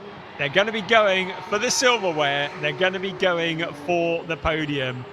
We saw earlier this afternoon Philip Wills clinch the championship, but we saw his main championship rival, Angelo Fontana, take the race win. He did everything that he could, but now Philip Wills mathematically not able to be caught in the championship standings. We also saw Patrick Koenhaas secure the GT4 title, and in the overall title it was Philip Wills once again who secured that. It does mean the drivers can go out and very much enjoy everything that they've got ahead of them in this race. We're not worrying about points for the championship, although there are still a number of runner-up positions that are to be decided. But the drivers are now getting ready. The cars are on the grid, and also on the grid for one last time, we say good afternoon to Piers Pryor. Time, the club division, round 8, Porsche Sprint Challenge Southern Europe 2025. And remember how I told you earlier how it was lovely and I'd taken my extra Porsche Motorsport jacket off? Well, I wish I had it on. The temperature is dropping fairly rapidly. My fingers may be blue by the end of this grid walk. Wind has picked up a little bit, so that may play into how this race pans out. May be good for some, may be worse for others. We heard from Michael Cole on the grid last time that the warmer conditions actually tend to help him and his Belgian racing car. So we'll see how that plays out. But let's talk us through the grid. It's going to be Michael Cole on pole position for this second race, owing to him having the second fastest lap from qualifying. I know that sounds counterintuitive, but it makes sense. Of course, rolling starts for the club division. So pole on the inside, 2x2 rolling start. And we saw, of course, very close racing in that first race earlier on today. Hopefully, again, we'll have a clean race. It wasn't the most issue-free club division race we've had this season. But let's go and grab a word with our provisional 2025 Porsche Sprint Challenge Southern Europe champion, Philip Wills, who is starting on the outside of row number 2, only 3/10 away from the ultimate pole position, from second place. So it's very, very close in qualifying. I'll let him finish his final words with the team before I jump in and interrupt. Because, of course, as much as the championship is sewn up, they also have a race to prepare for. Thank you very much, guys. Philip, championship provisionally wrapped up, but still one more race to go. Yeah, it's pretty exciting for the moment, so a little bit nervous. But I have to stay to myself, to my business, and stay calm to do your thing, because it can, if you're thinking, then it's finished. You have to drive and don't think. So I will for sure fight for it. See that I have a safe race, because it was already pretty exciting the first race. So let's keep it clean and see that we have a nice last race from this championship. I second those thoughts, Philip. Good luck in the final race. We hope for a clean, safe, but close and entertaining race. Good luck. That's Philip Wills, provisional champion so far. Of course, he wants to go out with a proverbial bang. Not a literal one. He wants a safe race. Let's grab a word with Andre Fernandez, who actually managed to finish second on the road last time. I don't know, after all the penalties played out, where he finished in the end in the classification, because he received a 5-second track limits penalty and then another 5-second penalty after the race. Andre, can we have a quick word? Sorry, I'm going to just jump in. Andre, a close race in that previous one, but not exactly the result you wanted. Last race of the season, what's your hopes for this one? My hope is P1 is the only hope I can get it for the last race. This way I can finish in the high. But let's see, if I can handle the pressure to the end. Sometimes I drive too much with the mirrors, but let's see another race. All part of the learning process, I'm sure. Always enjoy talking to you, because I can see you. We love your racing. Always a smile on your face, no matter how things go. Yes, you gotta be happy. If you sad all the time, it don't make you any happy anyway. Andre, words to live by. Good luck in this race. We're just waiting for our front row drivers, actually. Neither of them are on the grid quite yet, so maybe we'll just keep walking down. I'm hoping that everything's okay with both of them. Can't see them. We're supposed to have Michael Cole on pole position, Damir Hott in second place, but potentially they were both involved in crashes in race number 1 today, so maybe we might not have either of them. I'll keep you posted as I know more. Evgeny Leonov was also involved in a crash, but got out again. Let's have another chat with Evgeny. Evgeny, final race of the season in Porsche Sprint Challenge Southern Europe. It was a dramatic one for yourself. You did manage to get back out after the team fixed the car, and you set the fastest lap at one point, so clearly the car's ready to go in this one. So, you better not ask for plans. So, yeah, the idea is to use the situation as much as possible. We are third because there are no 2 cars in front, so I think we have quite good chance for podium, but let's see. Let's see, Evgeny. Let's see how it goes. Good luck in this one. Angelo Fontana, door's open, so I'm going to use this opportunity to butt in because earlier on they didn't want to risk me getting the door stuck because I think they've had a couple of issues with the door latch mechanism. Angelo, final race. Yes. What are you thinking? This one is going to be more fun, I think. We'll try to look for victory again, hopefully. Of course, you would be starting in 6th place on the grid, but no front row drivers, so effectively 4th. Yeah. That gives you a better opportunity. Yeah. Much better, easier to pass. Angelo, you always like a pass, so we look forward to that. I think I've got time for one more word. Let's grab a word with Javier Ripoll Jr. I was hoping to catch up with him this weekend. Haven't been able to so far.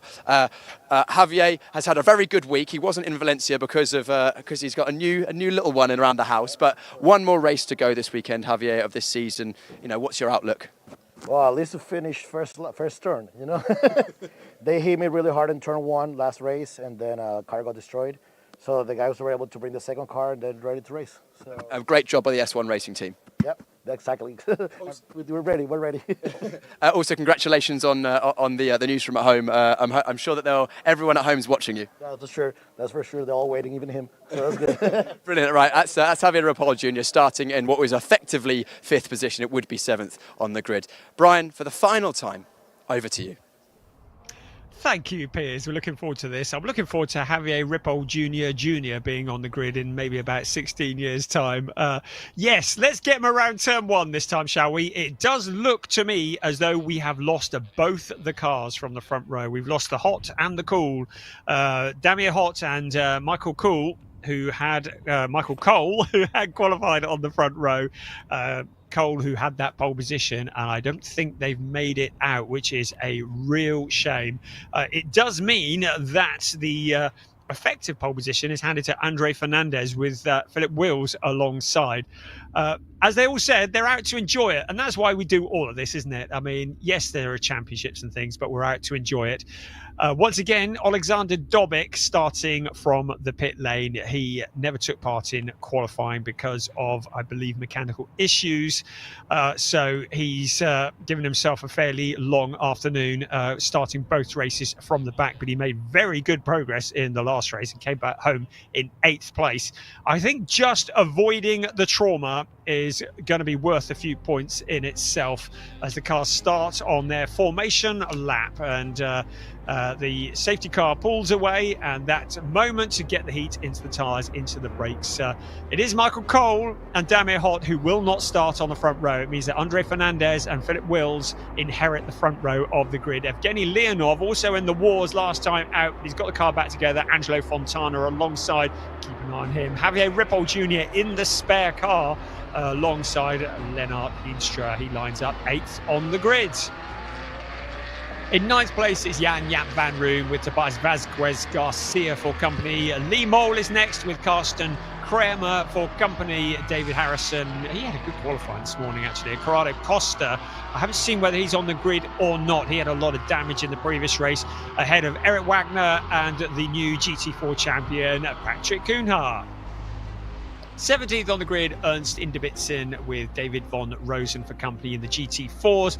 Ajit Kumar and Casper Hockerboom are on 19th and 20th ahead of Michael McInerney, Paolo Macedo and Marco van der Poel with Alexander Dobic from the pit lane. I'm just looking for confirmation whether Ajit Kumar is also on the grid. I know it is quite a depleted grid. Yes, Ajit is on the grid. So a lot of people who are watching in India will be cheering and shouting to see what he can do from there. But it is a slightly depleted field after what was a slightly bruising round 7 earlier on today.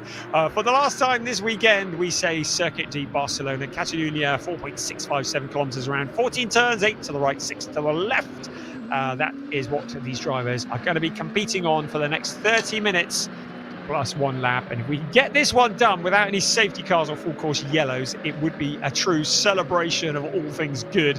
The temperature is dropping. Poor old Piers with blue fingertips because we are in Spain, but when the sun starts to go down or behind the clouds, the temperature does drop rather quickly, and that's what's happening here. So that could be an issue generating the heat as important as ever. No tyre warmers allowed, so the weaving and the braking really important to make sure that when the cars arrive at that very troublesome turn 1, they're going to have something with which to brake, steer and grip the surface with. There is one of the GT4 cars, that Patrick Cunha, with the hazards flashing. And looks like Cunha might have a bit of a problem here. He's got the hazards going. We saw that earlier on the lap. And I'm wondering whether he's going to be peeling off into the pit lane, because clearly there is something amiss with the car there. No such problems up front. So the new pole sitter, effectively, Andre Fernandez, with the new champion, Philip Wills, alongside. The nerves are starting to race a little bit. We heard that from Philip in the on the grid interview. Safety car indicates it's off into the pit lane. Are we ready for the very last time in 2025, the last dance for Porsche Sprint Challenge, Southern Europe, Club Division? 5 red lights out, and we are go up over the crest of the hill. They will disappear down the other side. Who will emerge in the lead as they head towards turn 1? They're running 3, even 4 abreast. They're going to have to get into some kind of order here. Fernandez with that lead. Leonov up into second place. Everybody scatters but makes it around the first 2 turns. But Evgeny Leonov challenging for the lead. That looked like Vasquez Garcia going wide out of turn 2, but everybody's made it. There's Alexander Dobic from the pit lane, but into the lead. Evgeny Leonov challenging. Fernandez coming back at him. The 2 cars running side by side for the lead of this race. Philip Wills just holding back slightly, but he's got Angelo Fontana now challenging him on the inside. It's Leonov who takes the lead of the race in the Volcano Motorsport car, and he pulls just a little bit clear of Andre Fernandez. So a good challenge for the lead, a lot more successful than it was in the earlier race. Fernandez relegated into that second place, soon to become third, because now Philip Wills challenging for the second place on the inside of Fernandez, squeezing him on the exit of turn 9. They come, and into second place goes Philip Wills. Fernandez getting swallowed up by the pack. Fontana's through as well. Also, Carsten Kramer trying to challenge the car, and it is Fernandez who's dropping back through the pack. He submits to Carsten Kramer, on board with David von Rosen back towards the back of the pack. The rest of the cars filing through, picking up a bit of dirt, but at the end of lap 1, it's going to be a lead for Evgeny Leonov. Second will be Philip Wills. Third, Angelo Fontana. He had plans on the top step of the podium. He's got 28 minutes to do something about that. So across the line we come. It is Leonov from Wills, Fontana, Carsten Kramer, Andre Fernandez dropping back. Jan-Jaap van Roon in 6th ahead of David Harrison, Lee Mole, Tobias Vasquez Garcia, Patrick Cunha in 10th place. So maybe it wasn't him who was having those issues on the formation lap. So he looks solid there. In 11th place, David von Rosen and Kasper Hockerboom. Those are your 1, 2, 3 and the GT4s as well. Ajit Kumar up into 13th place ahead of Michael McInerney, Ernst Inderbitzen, and then Paolo Macedo ahead of Marco van der Poel and Alexander Dobic, rounding out the top 18. So the cars filing on through, but Evgeny Leonov doing a sterling job from what was effectively 3rd place on the grid, although it was 5th that he qualified to take the lead of the race. Andre Fernandez looking a little bit vulnerable to Javier Ripoll Jr. in that car that they've replaced the broken one with after the earlier race today. So will be the 30 minutes plus 1 lap, of which we have had 3 minutes already, and that is all that remains of the season for Porsche Sprint Challenge Southern Europe. And we're looking to go out in style. Evgeny Leonov looking to bracket the season with wins. He won the season opener in Portimao. He would love to win the season closer here in Barcelona. So Javier Ripoll Jr. now challenging Andre Fernandez. Fernandez not looking as quick as we've come to see him during the earlier races. Carsten Kramer up ahead of him, breaking clear. Fernandez starting to look a little bit vulnerable. Javier Ripoll Jr. out of 14 and out along the pit straight. Is he going to make a challenge? And we've lost Lennart Heemstra, who has returned to the pit. So another driver that we have lost now, challenging in towards turn 1. Fernandez has it covered off at the moment. That is 5th place. Jan-Jaap van Roon in there, and Javier Ripoll Jr. not showing up on my timing screen. So I'm wondering if Javier Ripoll has a problem with his transponder. But the number 91 car that is directly behind Andre Fernandez is on the same lap and is in 6th place. And in fact, Jan-Jaap van Roon is in 7th. Now let's make that a 5th place for Javier Ripoll Jr. So he sails past Andre Fernandez. Fernandez, though, just taking it nice and calm on the corner, able to sail back again. So the 5th place cars are, well, first it was Fernandez, then it was Ripoll Jr., now it's Fernandez again. So Ripoll Jr. having to do it all again. In the meanwhile, Jan-Jaap van Roon just behind them, ready to pounce if he gets the chance. But the graphic on your screen does not show Javier Ripoll Jr., who is challenging once again for that 5th place. Is he going to make it stick this time? Can he get it slowed down around turn 10? No, he can't. Andre Fernandez coming back at him, but this time he has the inside line. He's going to give the 917 car a bit of a squeeze, and that then opens the door for Jan-Jaap van Roon to come through as well. So Fernandez relegated another couple of positions now into the clutches of David Harrison in the FAC Autotech car.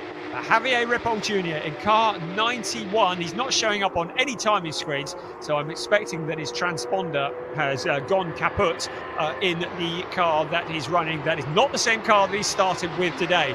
Out along the pit straight in towards turn 1. Fernandez now looking under pressure from David Harrison. In the background is Tobias Vasquez Garcia.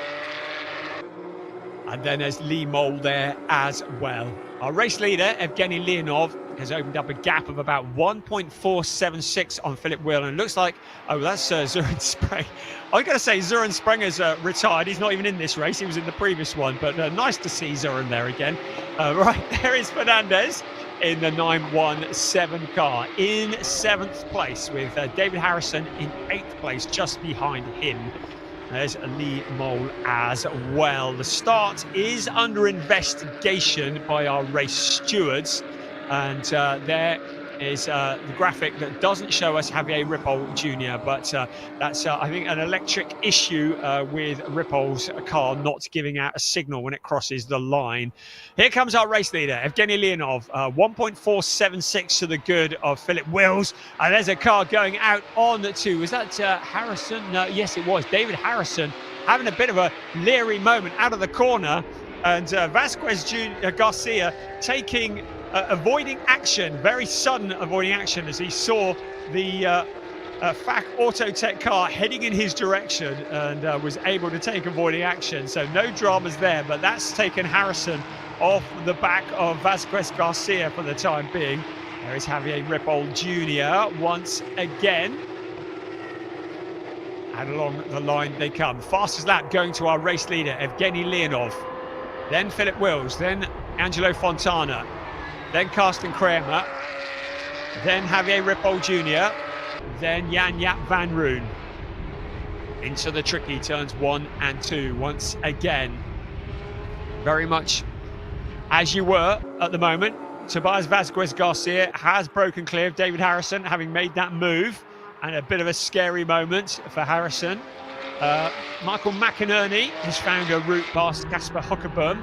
That is up into 13th, that'll be 14th place once we've added in Javier Ripoll Jr. I've got to have to keep remembering that one.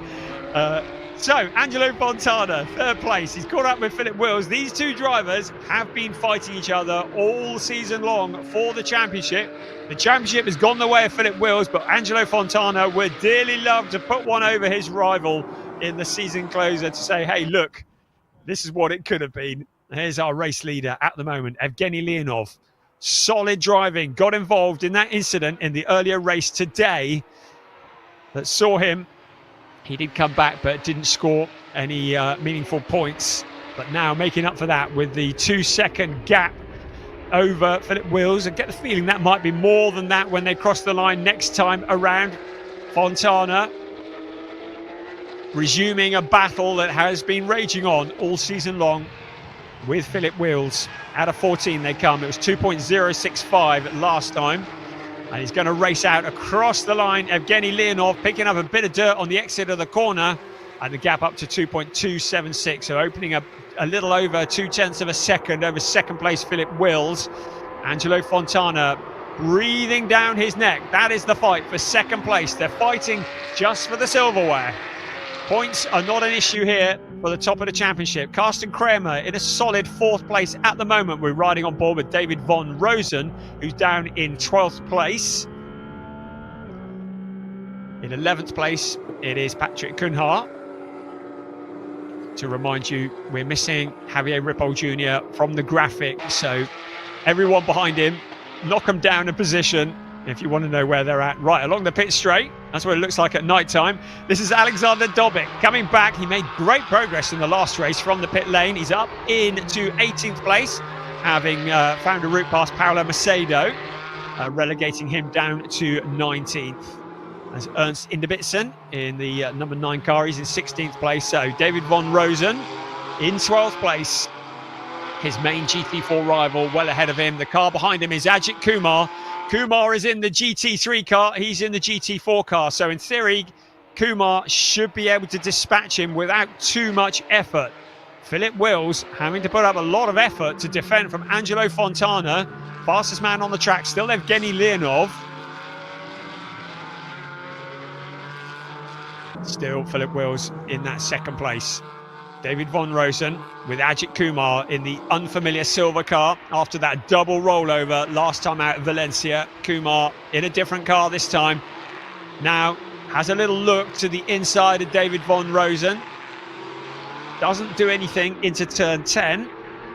Round towards turn 11 and 12 they come. And then into turns 13 and 14. And Ajit Kumar will be very keen to get a good exit out of turn 14. And hopefully the car in front will punch a hole in the air and will give Ajit Kumar an aerodynamic advantage as he picks up a slipstream from the green and white machine in front, potentially to make a challenge. We're on board with David von Rosen. There is Ajit Kumar, who would be directly behind him. Are we going to see him challenging? Heading into turn 1, he has a little look to the inside, but not really close enough to do anything about it at the moment. Behind him, Michael McInerney, too far back to get involved in this battle, so Ajit can just take his time, finding a route past David von Rosen. Doesn't need to do anything too dramatic at the moment. And not looking vulnerable. Someone who is looking vulnerable, Carsten Kramer, because Javier Ripoll Jr. has closed up to the 4th place car. 5th place Javier Ripoll Jr. well clear of Jan-Jaap van Roon in 6th place. So Javier Ripoll Jr. able to look to the left, look to the right, not be in a position to lose a place to the car behind. Just taking a nice tight line around the corner. Carsten Kramer has got the 4th place under control at the moment, but for how long? Javier Ripoll Jr. starting to look a little bit impatient. Heading out around turn 14 and onto the pit straight once again. Will Javier Ripoll Jr. make a challenge as they head into turn 1? We're about to find out. Picking up a slipstream out along the pits. He's in the draft, he ducks out of it a little, has a look, but is he close enough to challenge into turn 1? Looks to be a little bit too far back from there. So Kramer still in control. 17 minutes and 10 seconds remaining of this race, plus the obligatory 1 lap on board with Carsten Kramer once again. In 4th place, Angelo Fontana. A fair way up the road from him, about 3.9 seconds clear of him up the road. Fontana still very much glued to the back of the 2nd place Philip Wheels. Javier Ripoll Jr. able to take a much tighter line around the corner. Sees the gap on the inside, slots the car in. They go wheel to wheel briefly. A little correction from Carsten Kramer, but Javier Ripoll Jr. now up into 4th place. Kramer doesn't look to have the traction or the grip to respond. Javier Ripoll Jr. able to break clear fairly quickly. And Kramer down into the 5th place. So the fighting further back. Andre Fernandez in 7th place. Got to remember, Tobias Vasquez Garcia has a little look to the inside in the gold and black machine. Fernandez, another who looks to maybe have run out of grip a little bit as the temperature's cooling, but he's coming back. He's got a bit of traction on the inside there, hasn't he? He has been given a warning about track limits, though. So Andre Fernandez, with a warning from our race stewards, has been told he must respect the track limits. Jan-Jaap van Room in 6th place. Fernandez in 7th.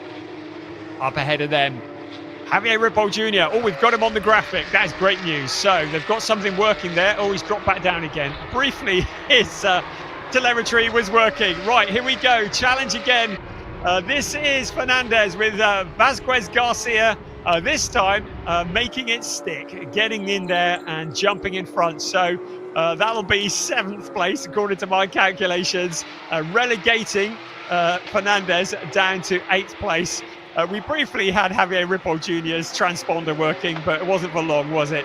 Vasquez, you just saw the back end a little bit slippery going into the corner. All these drivers now running on the dregs of grip. Finally, Ajit Kumar finds a route past David Von Rosen, moving up into 11th place, but Von Rosen just steals it back again, and Ajit Kumar is going to have to do all that hard work again for that position. That would be for 12th place. Ajit Kumar currently in 13th place. Behind him, Michael McInerney has closed in, so now Kumar may well have the mirrors of his silver car occupied with another silver car filling those mirrors, because if he makes the challenge on the 223 car and it doesn't stick, suddenly get the feeling that Michael McInerney might be ready to duck into the gap that will appear.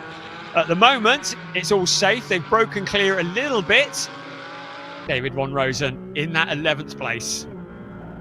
On board with him.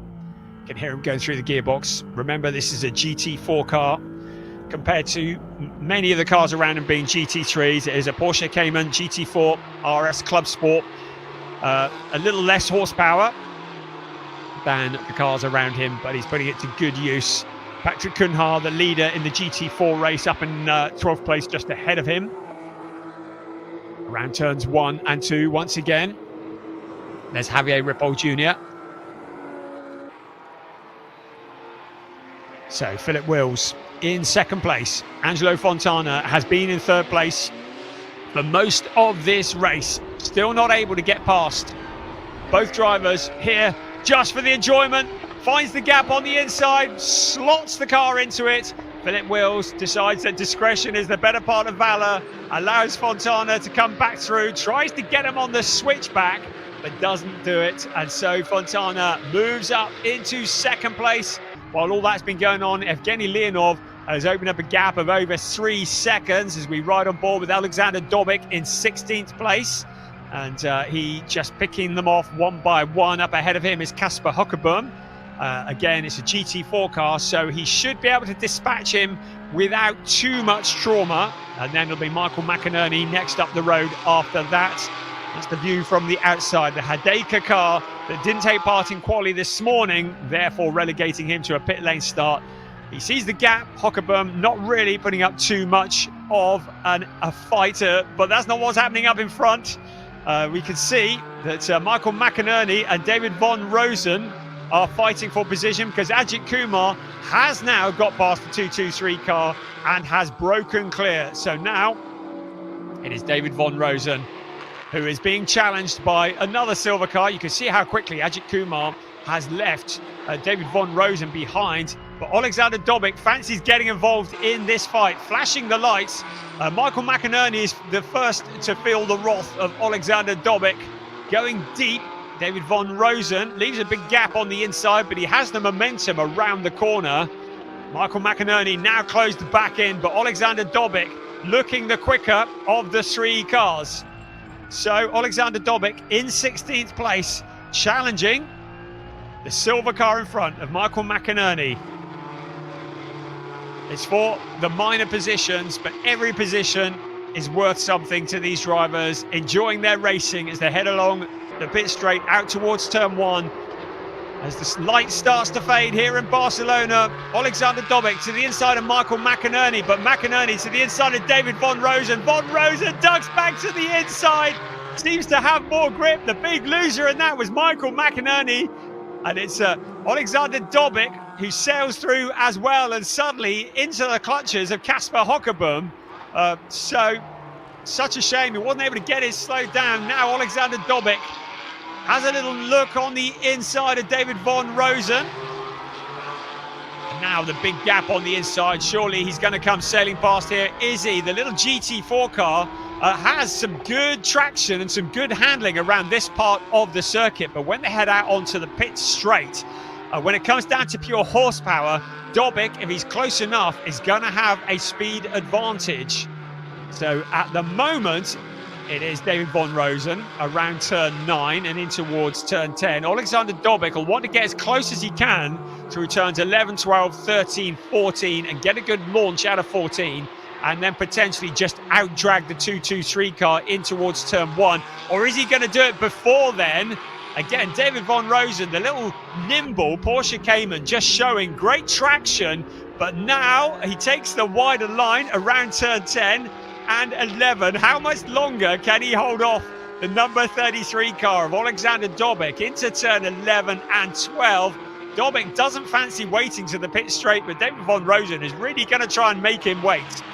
Now into turn 13 and 14 once again. Are we going to see a challenge between these two cars? Yes, we do. Dobic now has that inside line. He should be able to just break clear of David Von Rosen. He does just that. Ajit Kumar's caught up with Patrick Kuhnhaar, so trying to break into the top 10.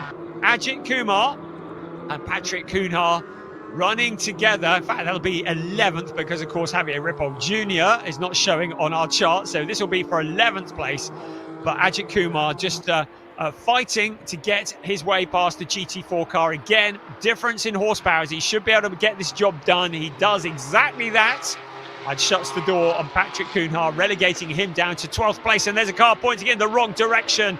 And that is Jan-Jaap van Roon at turn 10. He's able to rejoin, hasn't been collected by anybody. The track, a little bit slippery in places. There's also a lack of grip. These tyres that have been on these cars, and David Harrison demonstrating that with a bit of a wobbly moment around the corner. That was around 13, 12, turn 12, 13, I think. But he's able to gather it all up. No problems there. Meanwhile, at the front, Evgeny Leonov has opened up his lead to 5.5 seconds over Angelo Fontana. And with 8.25 minutes plus 1 lap remaining of this race, Fontana is really going to struggle to do anything about the leader. Philip Wills in a fairly solid 3rd place. Then it is, I'm just checking where Javier Ripoll Jr. is in there as well. So there is Evgeny Leonov. 7.75 minutes remaining. Right, let's have a look now. And this was the spin that claims the 127 car of Jan-Jaap van Roon. That was on turn 10. And these tyres that have been on the cars all day, they had 2 sets for quali and both races, and they're starting to get a little tired, and with grease and oil and water on the track as well. Patrick Kuhnhaar now coming under pressure from Alexander Dobic. Dobic having a little look, and suddenly Philip Wills and Angelo Fontana going wheel to wheel here again. So Fontana may have thought he was going to just run away with it. Philip Wills going the long way around turn 10. So Fontana, having made that charge, suddenly his 2nd place looking a little bit vulnerable to the new champion in the club division of Porsche Sprint Challenge Southern Europe, Philip Wills, trailing the number 80 car into turn 14. Out across the line, they will come once again. Evgeny Leonov really has this one signed, sealed and delivered at the moment. Only a mistake or reliability is going to steal this one away from him. A gap of over 7 seconds over the 2nd place battle. Angelo Fontana, Philip Wills, then Javier Ripoll Jr. in that 4th place. Looks like he has probably gone as far as he can, because the 3rd place battle well ahead of him. There is Javier Ripoll Jr. Then behind him, Tobias Vasquez Garcia and Carsten Kramer. just ahead of him.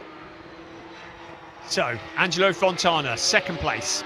Philip Wills seems to have a little bit more grip. Has Fontana taken too much out of the S1 racing car in the early stages of this race? Has he run out of traction? Fontana at the moment with the track position, but Philip Wills suddenly looking the more dangerous of the two. Leonov well clear of this battle at the front. Javier Ripoll Jr. well clear of this battle behind. Behind them, Carsten Kramer, Tobias Vasquez Garcia, the two teammates. So, second place is what we're watching at the moment. Turn 10, taken in second gear at around 80, 85 kilometers an hour. But the driver's having to dig deep to keep the cars stuck to the track. The slick rubber running thin, no treaded tyres unless it's raining. They will run on slick tyres. The surface of the tyre getting hot and sticking to the surface of the track. But the tyres have a very limited life.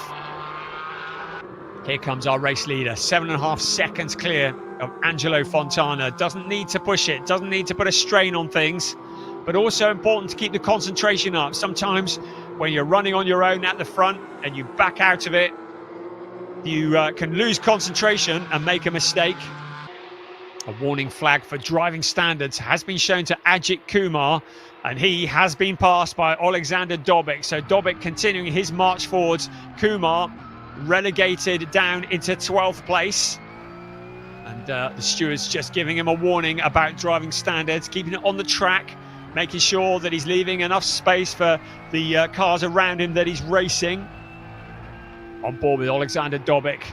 We've seen him coming through the pack in the number 33 car, and there's Kumar having a wild moment out of the corner, picking up the dirt. That was out of 13 and into 14. He's able to gather it up, but that will have given him a little bit of a jump inside the car, and it will take him a few moments to get the gravel off the rubber, and that's allowed Dobic to now clear in 11th place. Fontana have now broken clear of Philip Wills. So Wills looked to be challenging for that second place for a while, but now has fallen back a little. Maybe getting past the back marker car has just thrown them slightly.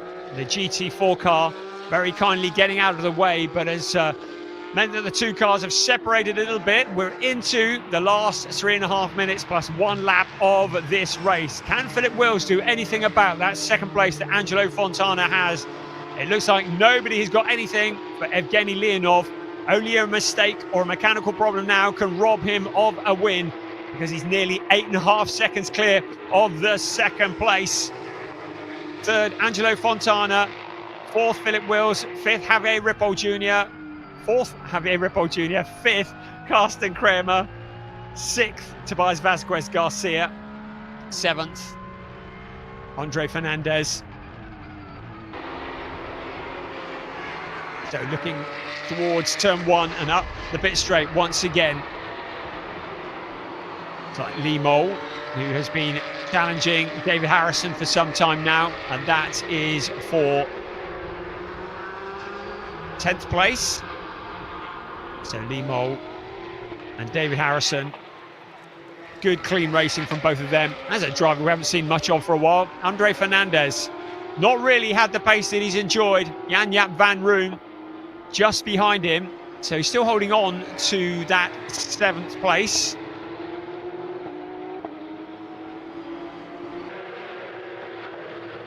So there's Andre Fernandez. 2 minutes of this race remaining, plus one lap. Evgeny Leonov leading the way. Angelo Fontana and Philip Wills. That's your 1, 2, 3. Now there is Javier Ripoll Jr. just passing the back-marking 81 car. Tobias Vasquez Garcia getting past Team Boss around turn 10. The Cade Kramer racing cars running very much as one. They've been running together pretty well most of today. And again, it's advantage Tobias Vasquez Garcia finding a route past Carsten Kramer. That's the view on board with Kramer as he sees the other car in the team sailing past out onto the pit straight. 1.25 minutes of the season remaining. Porsche Sprint Challenge, Southern Europe Club Division, the last race of the season. A fairly quiet affair compared to what we have seen, but maybe that's what we needed after some of the dramas earlier on. And it's not all over yet. Tobias Vasquez Garcia in 5th place. Ahead of him, Javier Ripoll Jr. in the number 91 car. Now, can Vasquez Garcia do anything about 4th place in the next 45 seconds or so, plus the 1 lap? It's going to be a bit of a stretch, but it looks like he's going to give it a go. Evgeny Leonov, well clear at the front, looking to see where he is. So the clock is going to strike 0 probably before he gets to the start-finish line, which will make it about a lap and a half remaining, if that is the case.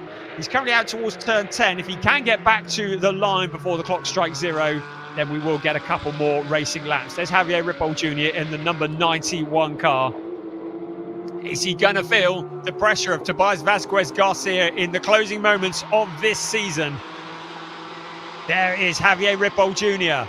Tobias Vasquez Garcia in 5th place, closing in on the number 91 car. There's a back marker there, gets out of the way. Marco van der Poel, very cooperative in getting out the way. Hasn't helped Tobias Vasquez Garcia that much, but Javier Ripoll Jr. in 4th place, now having to defend hard. He has looked very quick in that car all race long, but suddenly it looks like the pace is starting to slip away. Tobias Vasquez Garcia in 5th place. The clock has struck 0. Now, I didn't see whether the race leader crossed the line before or after it crossed, before the clock has struck 0. He's up at turn 3 at the moment.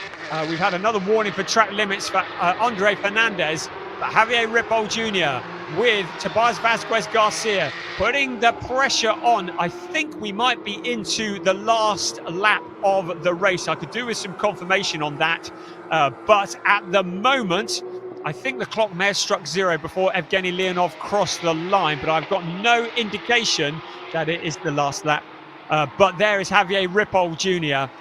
Whether it's the last lap or the penultimate lap remains to be seen, but he has got a lot of pressure from the 1-2-1 car. This is for 4th place.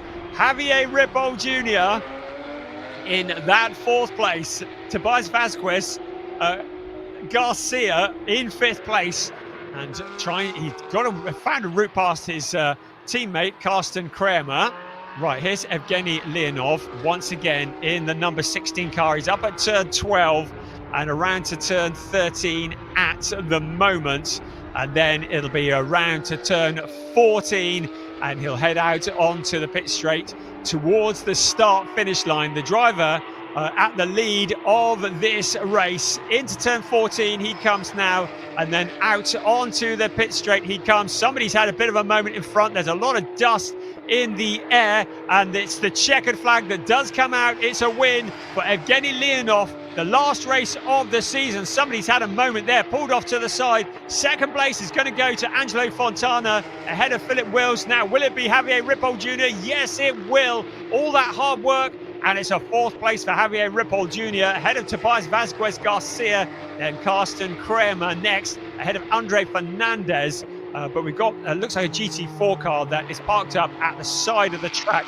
223 car of David Von Rosen, the car we've been running with for much of the race, and it looked like the car has cried enough on the pit straight in the closing stages of the race. The GT4 race still ongoing. It's Patrick Cunha who's leading the way in 13th place at the moment. Kasper Huckerboom, we're waiting for him to come out and cross the line.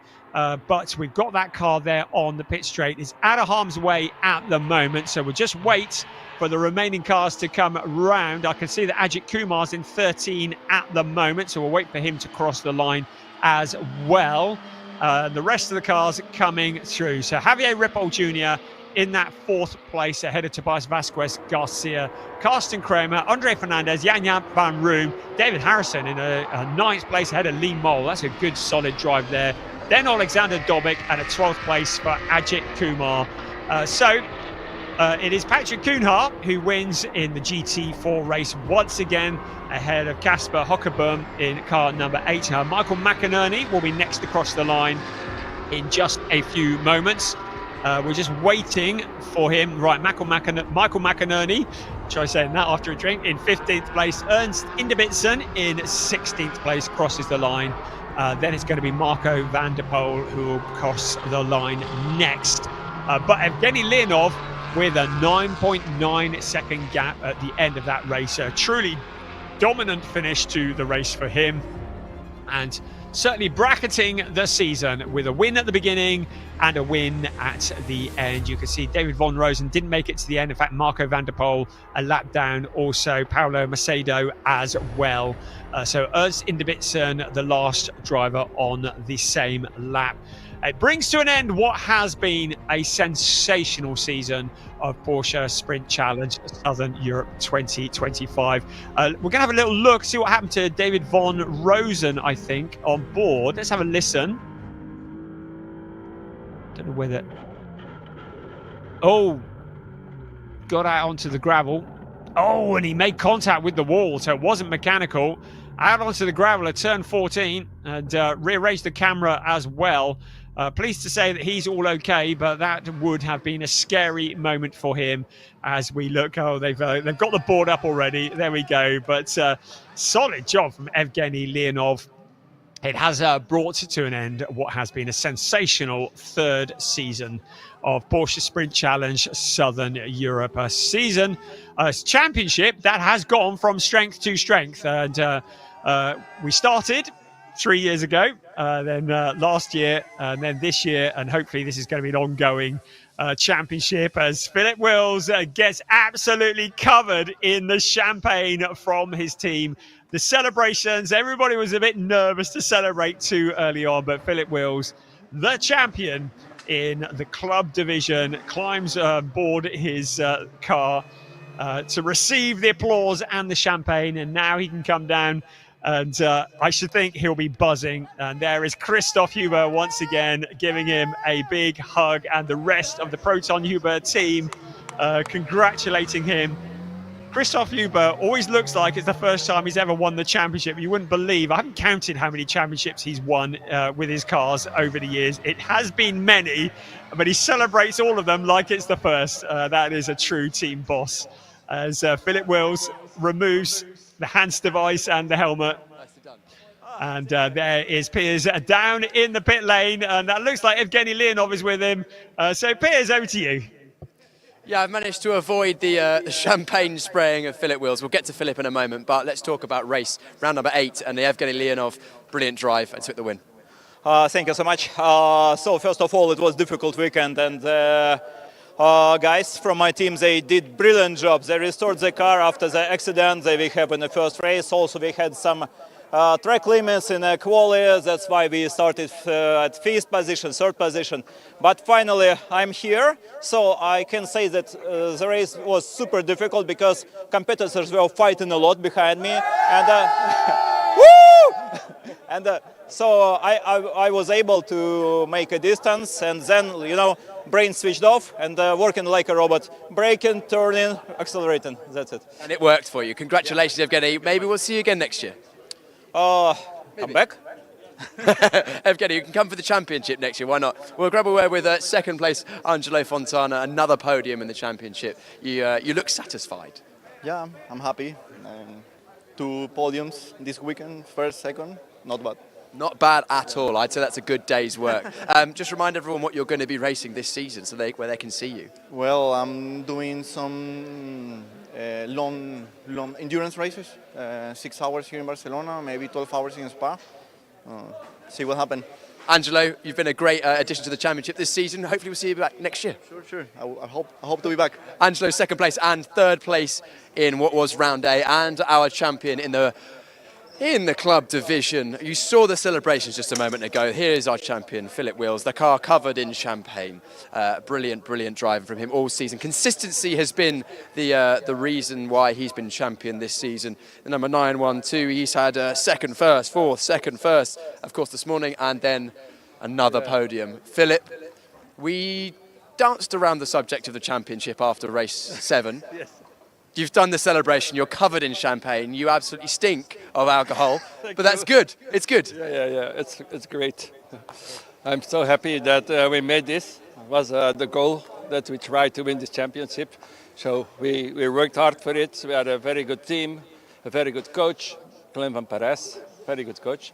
Good team works, and I did for sure everything what I had in me to win. So, and a team also needs the good energy, full energy to win, and everybody wants to win. So that's why we are where we are. It's amazing to see. It's also great to see your little accomplice on the podium earlier on. Is that your relative? That's my grandson. My grandson, he's there. There he is. What's his name? My daughter. He's 7. Hey, Jeroen, you are coming with me to the podium. Are you proud of Grandad? Trots op uw bompa. Yeah. Exactly right. We'll let you celebrate with the team. Celebrate now and enjoy it. So it was a great championship. So. Absolutely. And hopefully we'll see you back again next year. And we'll grab a quick word with Patrick Kuna, but I think Patrick may have already gone to the podium. So, right, let's look back at some of the best parts of the final round in the club division of the Porsche Sprint Challenge Southern Europe 2025. Thank you, Piers, and a good way to finish the season. And under the fading light here in Barcelona, the cars all fanned out along this straight and over the crest of the hill here in the sport division, the final round of the season. And it was a side-by-side battle. Evgeny Leonov, though, getting the job done in the first few corners. Andre Fernandez didn't really have anything that he could fight with today. Philip Wills was there as well, as was Angelo Fontana. But Andre Fernandez getting swallowed up by the pack. And there was Javier Ripoll Jr., also Carsten Kramer getting past, and then Javier Ripoll making it stick, and Fernandez getting relegated further down the pack. He put up quite a fight, but you get the feeling that maybe he didn't quite have the grip that he'd enjoyed earlier on. Some wild moments there, some avoiding action by Tobias Vasquez Garcia, as David Harrison had a wild and leery moment. The lead looked to be never in doubt, Evgeny Leonov, but the fight for second was going on for a long time. Ajit Kumar enjoying his first full season here in Porsche Sprint Challenge Southern Europe and getting quicker and quicker, working his way through the traffic. Carsten Kramer had Javier Ripoll Jr., the man who was on a charge throughout that race for company, and Javier Ripoll Jr. putting the pressure on, finally finding that gap on the inside and squeezing the 91 car through. Andre Fernandez continued his journey the wrong way through the pack, with Tobias Vasquez Garcia looking very quick. It was an interesting drag race into turn 1, and under-braking Vasquez Garcia just muscling his way in front. Ajit Kumar found a route past David Von Rosen. Von Rosen, who was going to have a lively end to the race, but was fighting back hard here on Ajit Kumar. He really made the Indian driver work hard for it. And Angelo Fontana worked hard to find his route past Philip Wills. Wills defended as hard as he dared, but Angelo Fontana eventually getting through. Alexander Dobik, who started from the pit lane, was working his way through the pack, and he soon caught this battle, relegating Michael McInerney at the same time. Angelo Fontana wasn't going to leave Philip Wills in his wake, though. So Wills was coming back and putting the pressure on all the way. It was a lively moment for Ajit Kumar. He had flashbacks from the last round after that, I should think, but he gathered it all up and made it out onto the pit straight with no harm done. The 2K Kramer racing cars running together with Tobias Vasquez Garcia, clearly the quicker of the two, and it was his turn to mount the challenge on Javier Ripoll Jr. Javier perhaps having used up a lot of tyres early on in the race, but he was able to hold on to that position. The smoke and the dust was rising through the air because David Von Rosen had found the wall on the inside of the pit straight on the exit of that corner, and his race had come to an end. It was a truly dominant performance from Evgeny Leonov. It was a championship for Philip Wills as he jumped on the bonnet of the car. It has been the conclusion of a fantastic season for Porsche Sprint Challenge Southern Europe as the champagne is sprayed. It has been my absolute privilege to bring you the commentary for the second year in Porsche Sprint Challenge Southern Europe, albeit from a distance. I do hope that you have very much enjoyed all that you have seen this year. The champions have all been crowned. The partying is about to start. For the very last time, we're going to hand down to Piers Pryor, who's on the podium. Thank you very much, Brian. Thank you so much for taking us through all of the racing action this season. It's been amazing, both in the sport and club division. And all that's left to do is the club division podium. And we're going to start with the AM classification. And in third place, it is our champion, the number 912 from Belgium, Philip Wills. Congratulations, Philip and grandson. Philip's driving for Proton Huber competition. Second place from Venezuela, Angelo Fontana.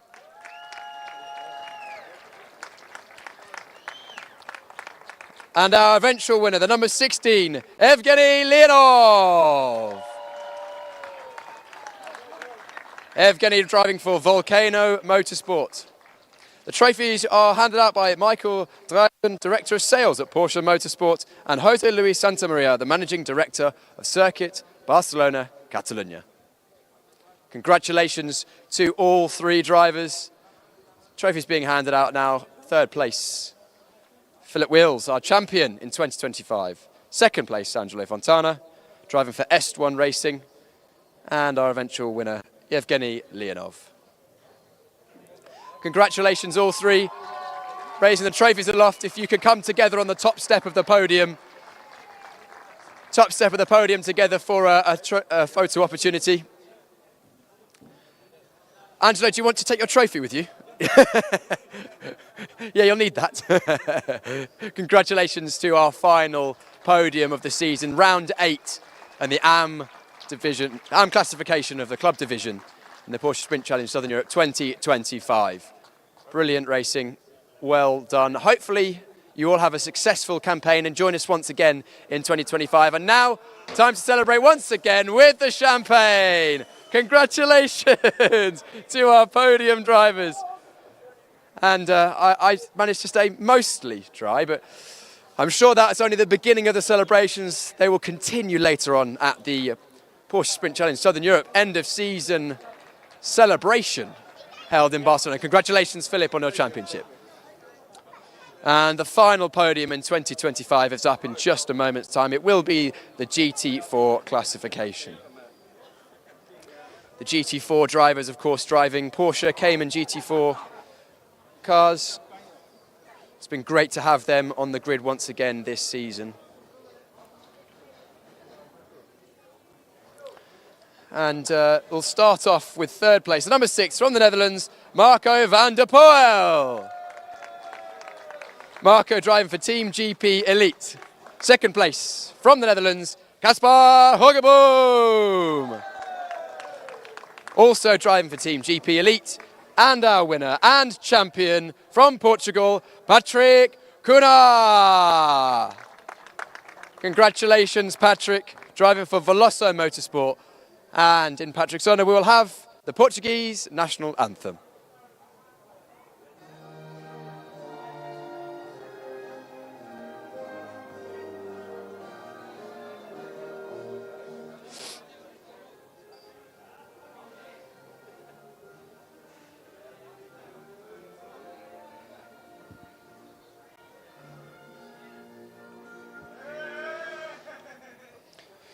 Congratulations to our top 3 drivers, Marco, Casper and Patrick. Trophies will once again be handed out by Michael Dreisen, Director of Sales at Porsche Motorsport, and Jose Luis Santamaria, the Managing Director of Circuit Barcelona, Catalunya. Great to have all of you on the grid. And thank you to our trophy presenters, of course, representatives of Porsche and the circuit. Wonderful. We'll get all 3 of you on the top step of a podium for a photo. Casper, your trophy. Don't forget your trophy. Photos, of course, important to preserve the memory of these wonderful races and the success of these drivers. That is the final podium of 2025, and now the GT4 drivers will have their champagne celebrations, and I'm just going to head out of the way ever so slightly so I can avoid getting absolutely soaked in champagne. Great job, team. Great to see the camaraderie between our GT4 drivers. Congratulations to Patrick, our champion, and all of the other drivers.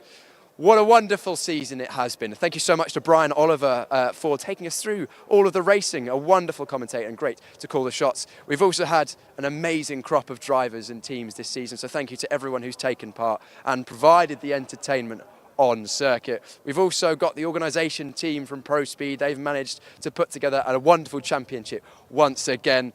Also, let's not forget the marshals, stewards and race directors and teams, everyone who works behind the scenes to make sure the racing runs flawlessly, and also the Alpha Live team who have put together the broadcast you're watching right now. And if you are watching on YouTube, drop us a like. You know, if you've enjoyed the racing, it's been pretty full on today, so I'm hoping you've enjoyed that. And also finally, thank you to everyone who's watched at any point throughout the 8 rounds of both the sport and club division. We've enjoyed every moment. We hope you have too, and we'll see you again next year.